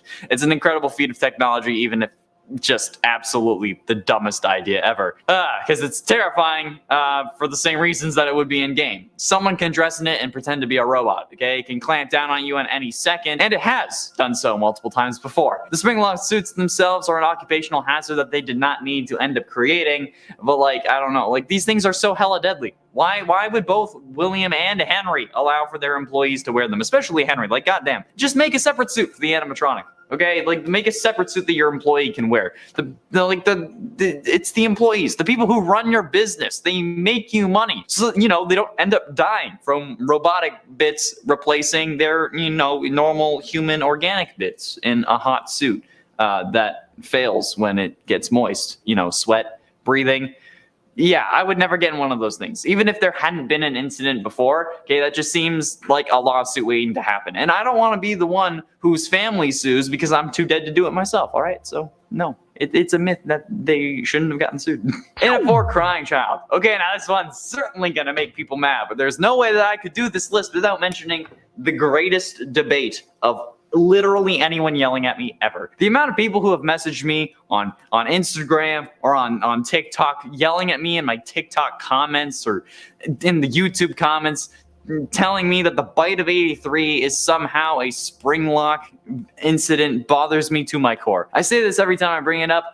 It's not a Springlock failure, okay? The fact that a load of people consider this to be a Springlock failure is the myth that I'm addressing. The reason I don't think it was a Springlock failure is because the Fredbear suit was already in animatronic mode, okay? There's no Springlocks that could have a chance of failing, since, a Springlock failure refers to the Springlock mechanisms failing to hold the robotic bits away, meaning that it snaps back into animatronic mode when a person's inside. That's why it's bad if there's a person inside, and there would be no Springlock mechanisms inside the mouth either, because that would always be in animatronic mode. Like your head, your eyes would line up with the opening of the mouth so that you could see. So yeah, that's kind of. Plus, I don't think anyone who is 7 feet tall working at Freddy Fazbear's. No, they're in the NBA. The jaw also just moves up and down. Okay, truthfully, I don't know how much of the community believes this to be a Springlock incident, because the comments are always going to be filled with more people that are against it than for it, because if you're for it, you don't really feel the need to comment about it. But it's still concerning the amount of comments I'm seeing and the amount of DMs I get on Instagram, okay? Which, by the way, follow me on if you don't hate me, because I need to get past 20. I get to 19 and it goes back down. I have to get past the 120, Getting close to the end of number 3, not beefed up. The fact that these animatronics are incredibly powerful is absolutely an insane thing that nobody really seems to grasp. Like the fact that Fredbear was able to crush a child's skull, something that we've covered how crazy is. Imagine if that was an employee, okay? Like ignoring the fact that you think it's a Springlock incident or that it's a Springlock suit, the amount of power that jaw has is a hazard for everyone who comes into contact with it. Like goddamn. And before you say anything, okay, it wasn't a Springlock failure. I don't know how many times I need to go over that. There's no Springlocks in the mouth, and they weren't active at the time. Okay, it can't be a Springlock failure. So these animatronics are just insanely powerful animatronics. All right, which would be explained by them being intended to kill, which also explains why it would have the power to crush crying child's skull. The way I see it, William probably wanted to use the Fredbear suit as his kill suit because, you know, Freddy's the more popular character, but then he had to change to Bonnie after, you know, his son was killed in the suit, especially considering how he saw Elizabeth end up possessing Baby, so he was probably worried that Crying Child did the same with Fredbear, so yeah, that's the way I see it. But ultimately, in number 2, Springlocks are real. Okay, you see, if I was to actually do like a cosplay of the purple guy and actually do it without it being a joke, I'd probably end up using a purple phone case because, you know, you gotta reference the phone guy. But I don't need a Springlock crank because those aren't actually a thing in real life. While the term Springlock is used in real life, it is a totally different mechanism from the actual FNAF thing, okay? I'm certain most of you got the whole Springlocks are real line from the Springlocks and You How Not to Die remastered thread on the FNAF wiki. However, actual Springlocks are just locks that use springs. From my research, what I gathered was that a Springlock in real life is in the simplest of terms, if your front door's deadbolt was on a spring. Every other instance talking about real Springlocks just simply brings you back to that page or quotes that page, so there's really only one source. Springlocks, as they're used in the games, do not exist in real life. All right, that is a myth. The term is used, but it's 2 separate words instead of one, and they mean totally different things. So please stop. And finally, in at number 1, Cassidy. Cassidy is the most mysterious victim in the missing children's incident. Her name was hidden for years, only being revealed in the survival logbook of all things, and then confirmed in the FNAF movie scripts that Scott ended up tossing after he talked about them on Reddit. And honestly, we don't really know much about her. We don't know how she died, but there are plenty of theories that claim to have evidence of her being a Springlock victim. Maybe William knew that it would be easier that way. I don't know. Maybe she ends up possessing Golden Freddy after all. I don't know, okay? We figured that he could be a Springlock suit and then that he had like the guts removed or something like that, hence the slumped over nature as I talked about earlier. But if this was the case and Cassidy's body was in that suit, wouldn't they have found it when they were gutting it? Because like that seems like something you'd notice. I don't know, but maybe William was the one who gutted it, considering how he was the suit technician. But for a suit technician, he also did, you know, get into the animatronic when it was wet, something that he was definitely smart enough to avoid. But yeah, Cassidy being a Springlock victim has very little evidence, if you can even call it evidence though. So yeah, I'm definitely gonna deem this one a myth. Light your torches, get your pitchforks, come at me in the comments section for saying that, because I know you're going to. I can't avoid it every time, but you're not going to change the outcome of this video, all right? It's already uploaded. You can't change it. It's too late. Number 10, Springlock doors. Something that has come up multiple times over the course of all of these games, a question that still has yet to be answered, is how do the doors open if the power turns off, considering that they're mechanical doors? Well, what if the doors are actually spring-loaded and it's the power that holds them in place, and then when they turn off, they just snap upwards, I guess. The other strange thing in general about the doors is that they slide upwards, not sideways. That just means those straight looking sheets of metal are actually able to curl up somehow, being stored in the ceiling like a garage door, although I don't think that's what's happening, or that there is a wall directly above for that door to slide into, which would be a lot of convenient wall stacking, especially if this is a one-level building. Then it really doesn't make sense. Either way, I can only imagine that these doors would even be capable of springing open if it was the power alone keeping them shut, and that they are somehow spring-loaded to always be open, unless the power is on to push them down. That's the only way we can rationalize the way they work. Maybe this is also why our power runs out so fast as well. After all, I'm assuming it would take quite a bit of force and therefore power to keep them in place if they were spring-loaded. Number 9, Kelsey is Andrew. Kelsey is the new kid in one of the stories from Fazbear Frights, number 3, 1:35 a.m. Coincidentally, I think one of my favorite books in the Fazbear Frights series. The story itself is also titled appropriately The New Kid. It centers around Kelsey, who is a new kid at school that everyone likes because he is so friendly and good looking. In the end, Kelsey ends up being betrayed by his new friends that he's made, who try to scare him by taking him to an abandoned Freddy's location and making him dance around in a Springlock Golden Freddy suit, which which of course malfunctions, killing him. Later on, one of the friends comes back for Kelsey only to get stuck in the suit himself and see a corpse inside that doesn't seem to match Kelsey's appearance. This corpse is noted as having black curly hair, which led many fans of the books to speculate that Kelsey is in fact the vengeful spirit Andrew, who also appears in another story later on in the book series, The Man in Room 1280, from the 5th Fazbear Frights book. In that story, the vengeful spirit, whom many believe to be Andrew, one of the spirits that possesses the Stitch Wraith, appears as a dark boy with curly hair wearing an alligator mask. With a description of his hair matching that of the corpse found inside the Springlock Golden Freddy suit, it's easy to see why people think Kelsey is Andrew.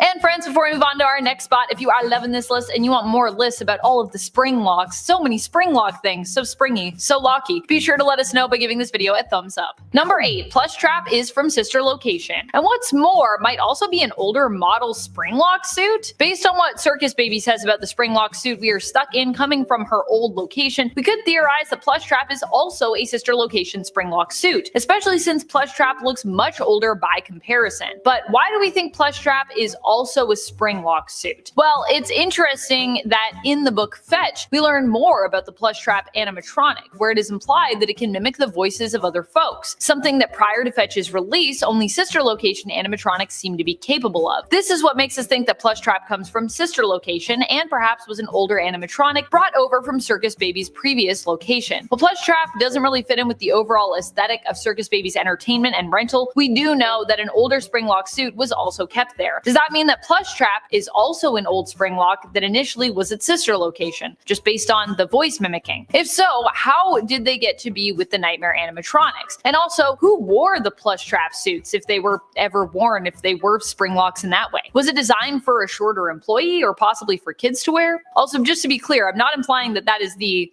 Springlock suit that we are in Sister Location when you're playing the game, because yeah, I don't know how tall Michael Afton is, but I don't think he's as small as Plush Trap. Number 7, Kelsey is Crying Child / Cassidy. While Kelsey being Andrew could make some sense, others have speculated that the corpse found inside the suit actually belongs to Cece, Crying Child. This is obviously because of the physical description of the corpse, which has curly black hair. A lot of people coming back to that curly black hair for a lot of these theories. This description matches the appearance of Crying Child, who also appears to have black and curly or wavy hair based on what we see in the games. But Kelsey is blonde. How does he fit in? Well, it is possible that Kelsey is the amalgamated manifestation of both Crying Child and Cassidy, who perhaps both haunt Golden Freddy if in this continuity they were both victims and have decided to share possession of the animatronic. Neither of them, of course, was blonde, but they could be changing their appearance together, using a disguise to go out in the world and trick bullies into trusting them. Cassidy could also possibly be considered the more aggressive personality, while Crying Child could be considered the nicer side and also might bring the masculine appearance to the table when it comes to their disguise,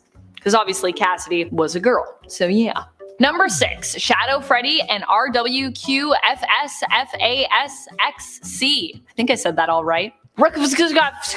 This theory, I believe, has been debunked. So just a word to the wise about that. But I still thought it was a pretty cool theory that existed, and I personally like the sound of it. I think it's a neat theory, hence why I'm going to share it here with you, even though it's been discredited. But just know, we know that. The theory posits that Shadow Freddy and Shadow Bonnie were both victims of a Springlock failure. Phone Guy talks about the Sister Location experiencing multiple and simultaneous Springlock failures, leading some fans to think that might explain the shadow animatronics we see and what exactly they are. Spirits who are attached to the suits that they died in, but were for some reason unable to fully possess them, instead becoming a shadow-like version of that animatronic. I just think it's a cool idea. I mean, shadow animatronics are so mysterious to me, so when I find cool stories that could explain how they work their theories, I love them.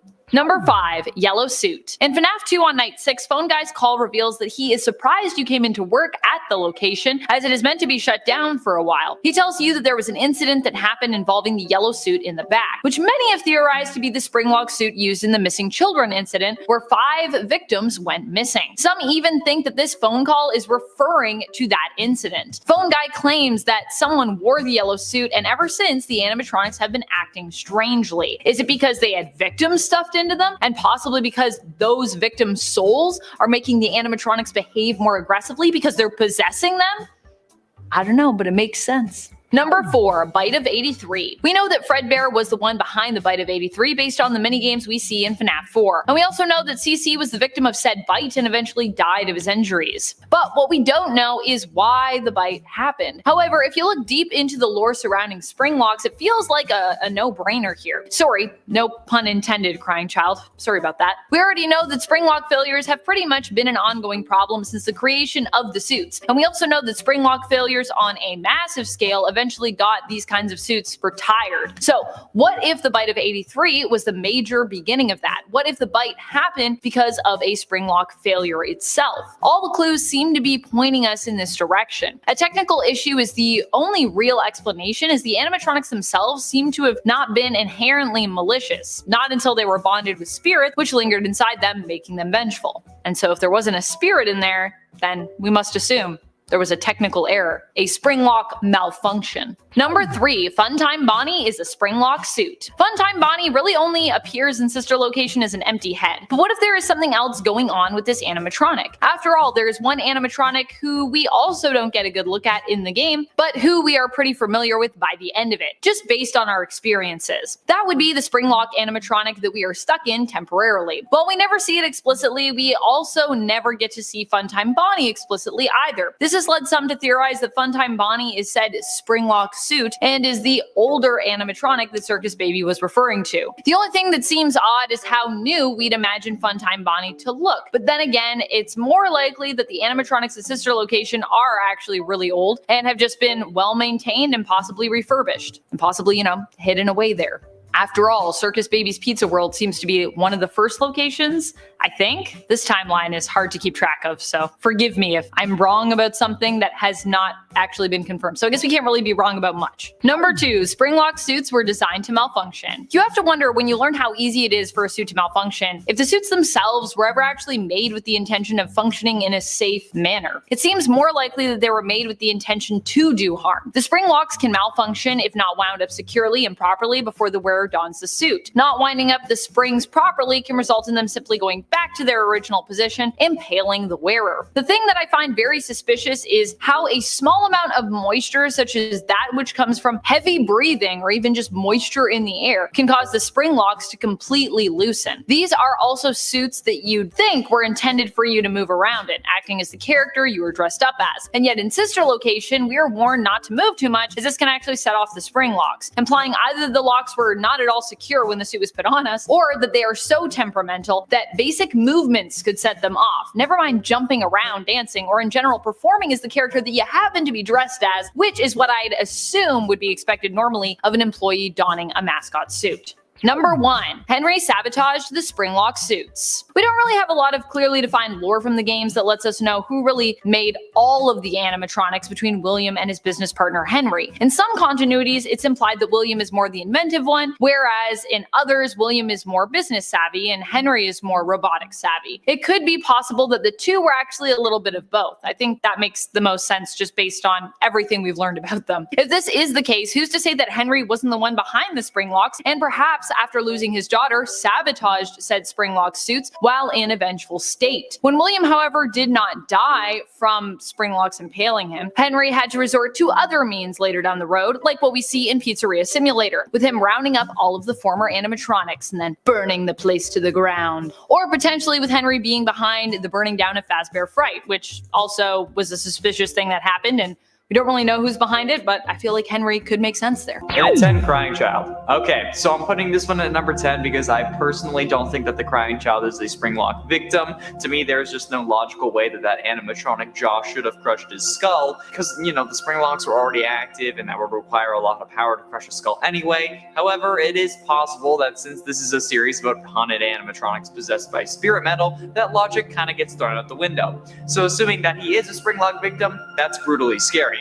Being thrown into an animatronic's mouth and crying so much that you make the jaw snap onto your own skull, killing you instantly? Holy crap, that is nightmare fuel. That's why some people are scared of robots or animatronics, and while it may not be realistic, the possibility of it happening is still horrifying to say the least, especially since not even that long ago he lost his sister to Circus Baby, and that's pretty messed up. And I'm sure that Michael, who put the kid in his mouth, as long as, I'm wrong about my theory, he'd be scarred for life. And I think I would be too. Before we move on to number 9, can you do me a favor and smash that like button and subscribe if you haven't yet if you are looking forward to this list? I saw a load of comments asking for it, so this better not flop. If it flops, so help me, you will all have a reckoning. The more likes we get, the more likely we are to do a part 2, and it also helps us against the algorithm almighty and lets us grow the channel, which means more cool vids for you, so you know, it's a win-win, so thank you. And at 9, The Twisted Ones. The Twisted Ones novel starts a year after The Silver Eyes ended, with Charlie in university. One day, however, Clay Burke comes to see Charlie, and for some reason brings her to see a corpse with familiar wounds. This could either be because she would recognize them, or because she was working with the police, or because they had to advance the plot. I don't know, I haven't read the original novels, but I want to.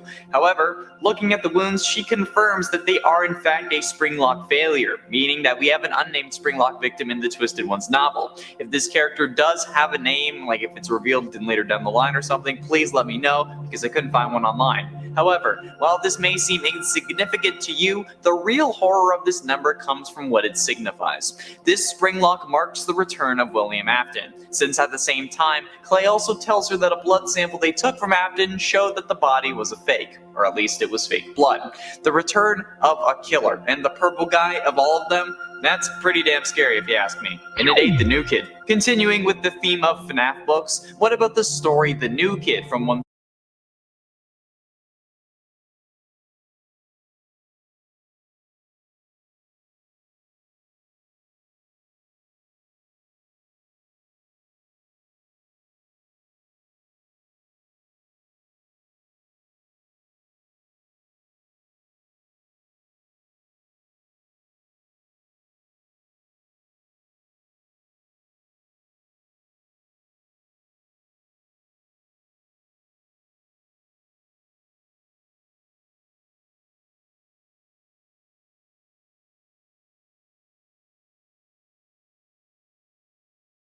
is inbound.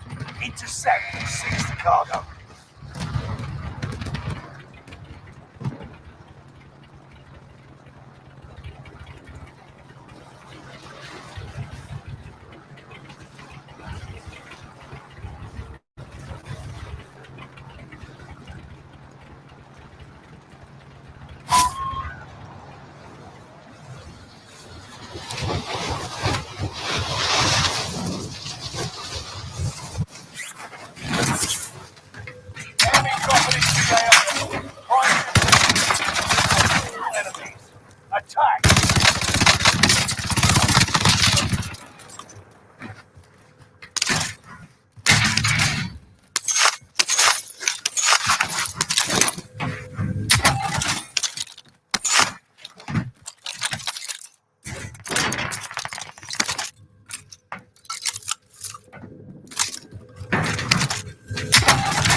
Enemy soldier nearby.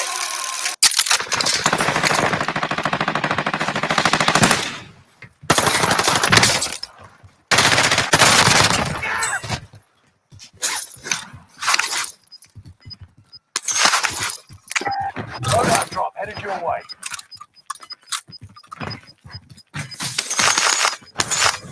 You've got gas moving in.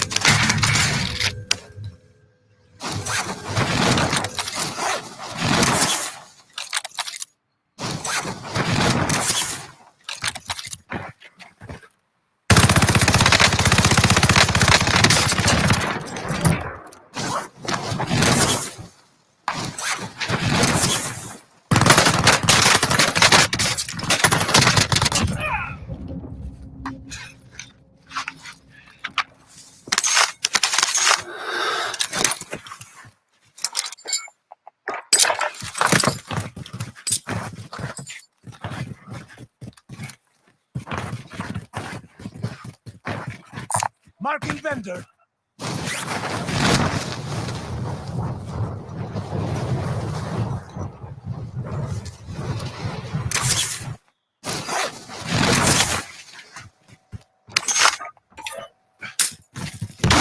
a loadout drop inbound.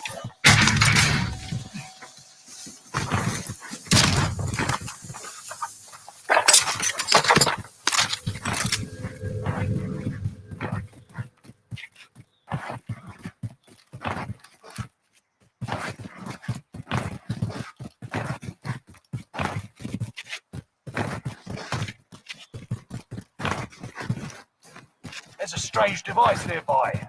Find out what it does. Need recon! UAV beginning flyover.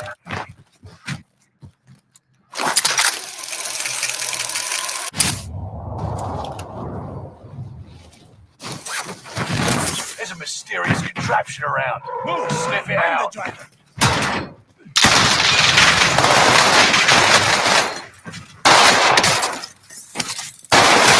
UAV is out of fuel.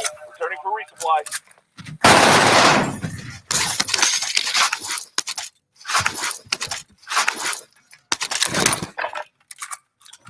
There's a strange device nearby. Find out what it does.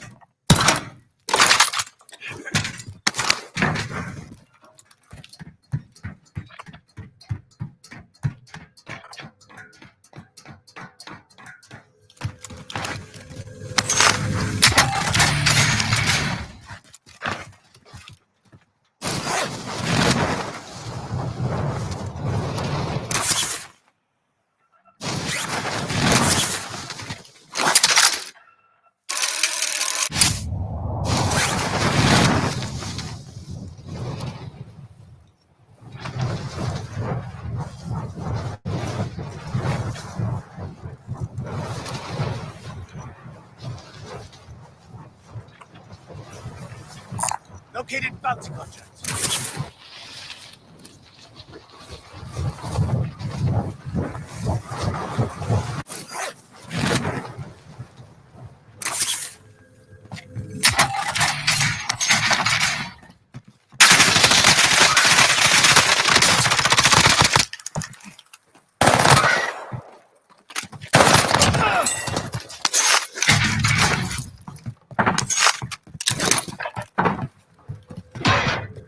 Bounty target is up. Take him down.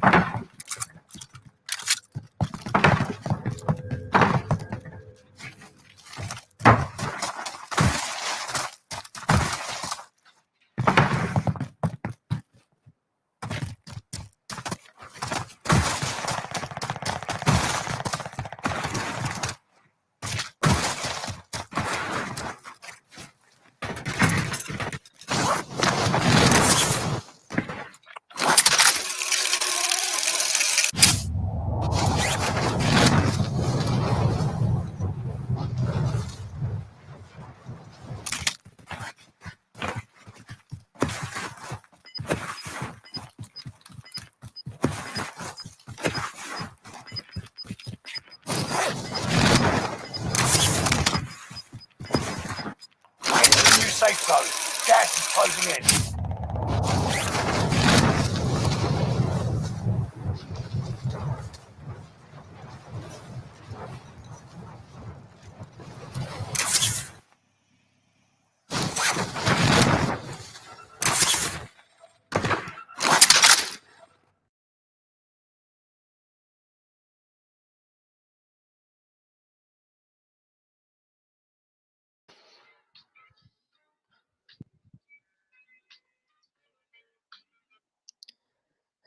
Thank you guys for watching. Make sure to leave a like, comment, subscribe to the channel, and I will see you later.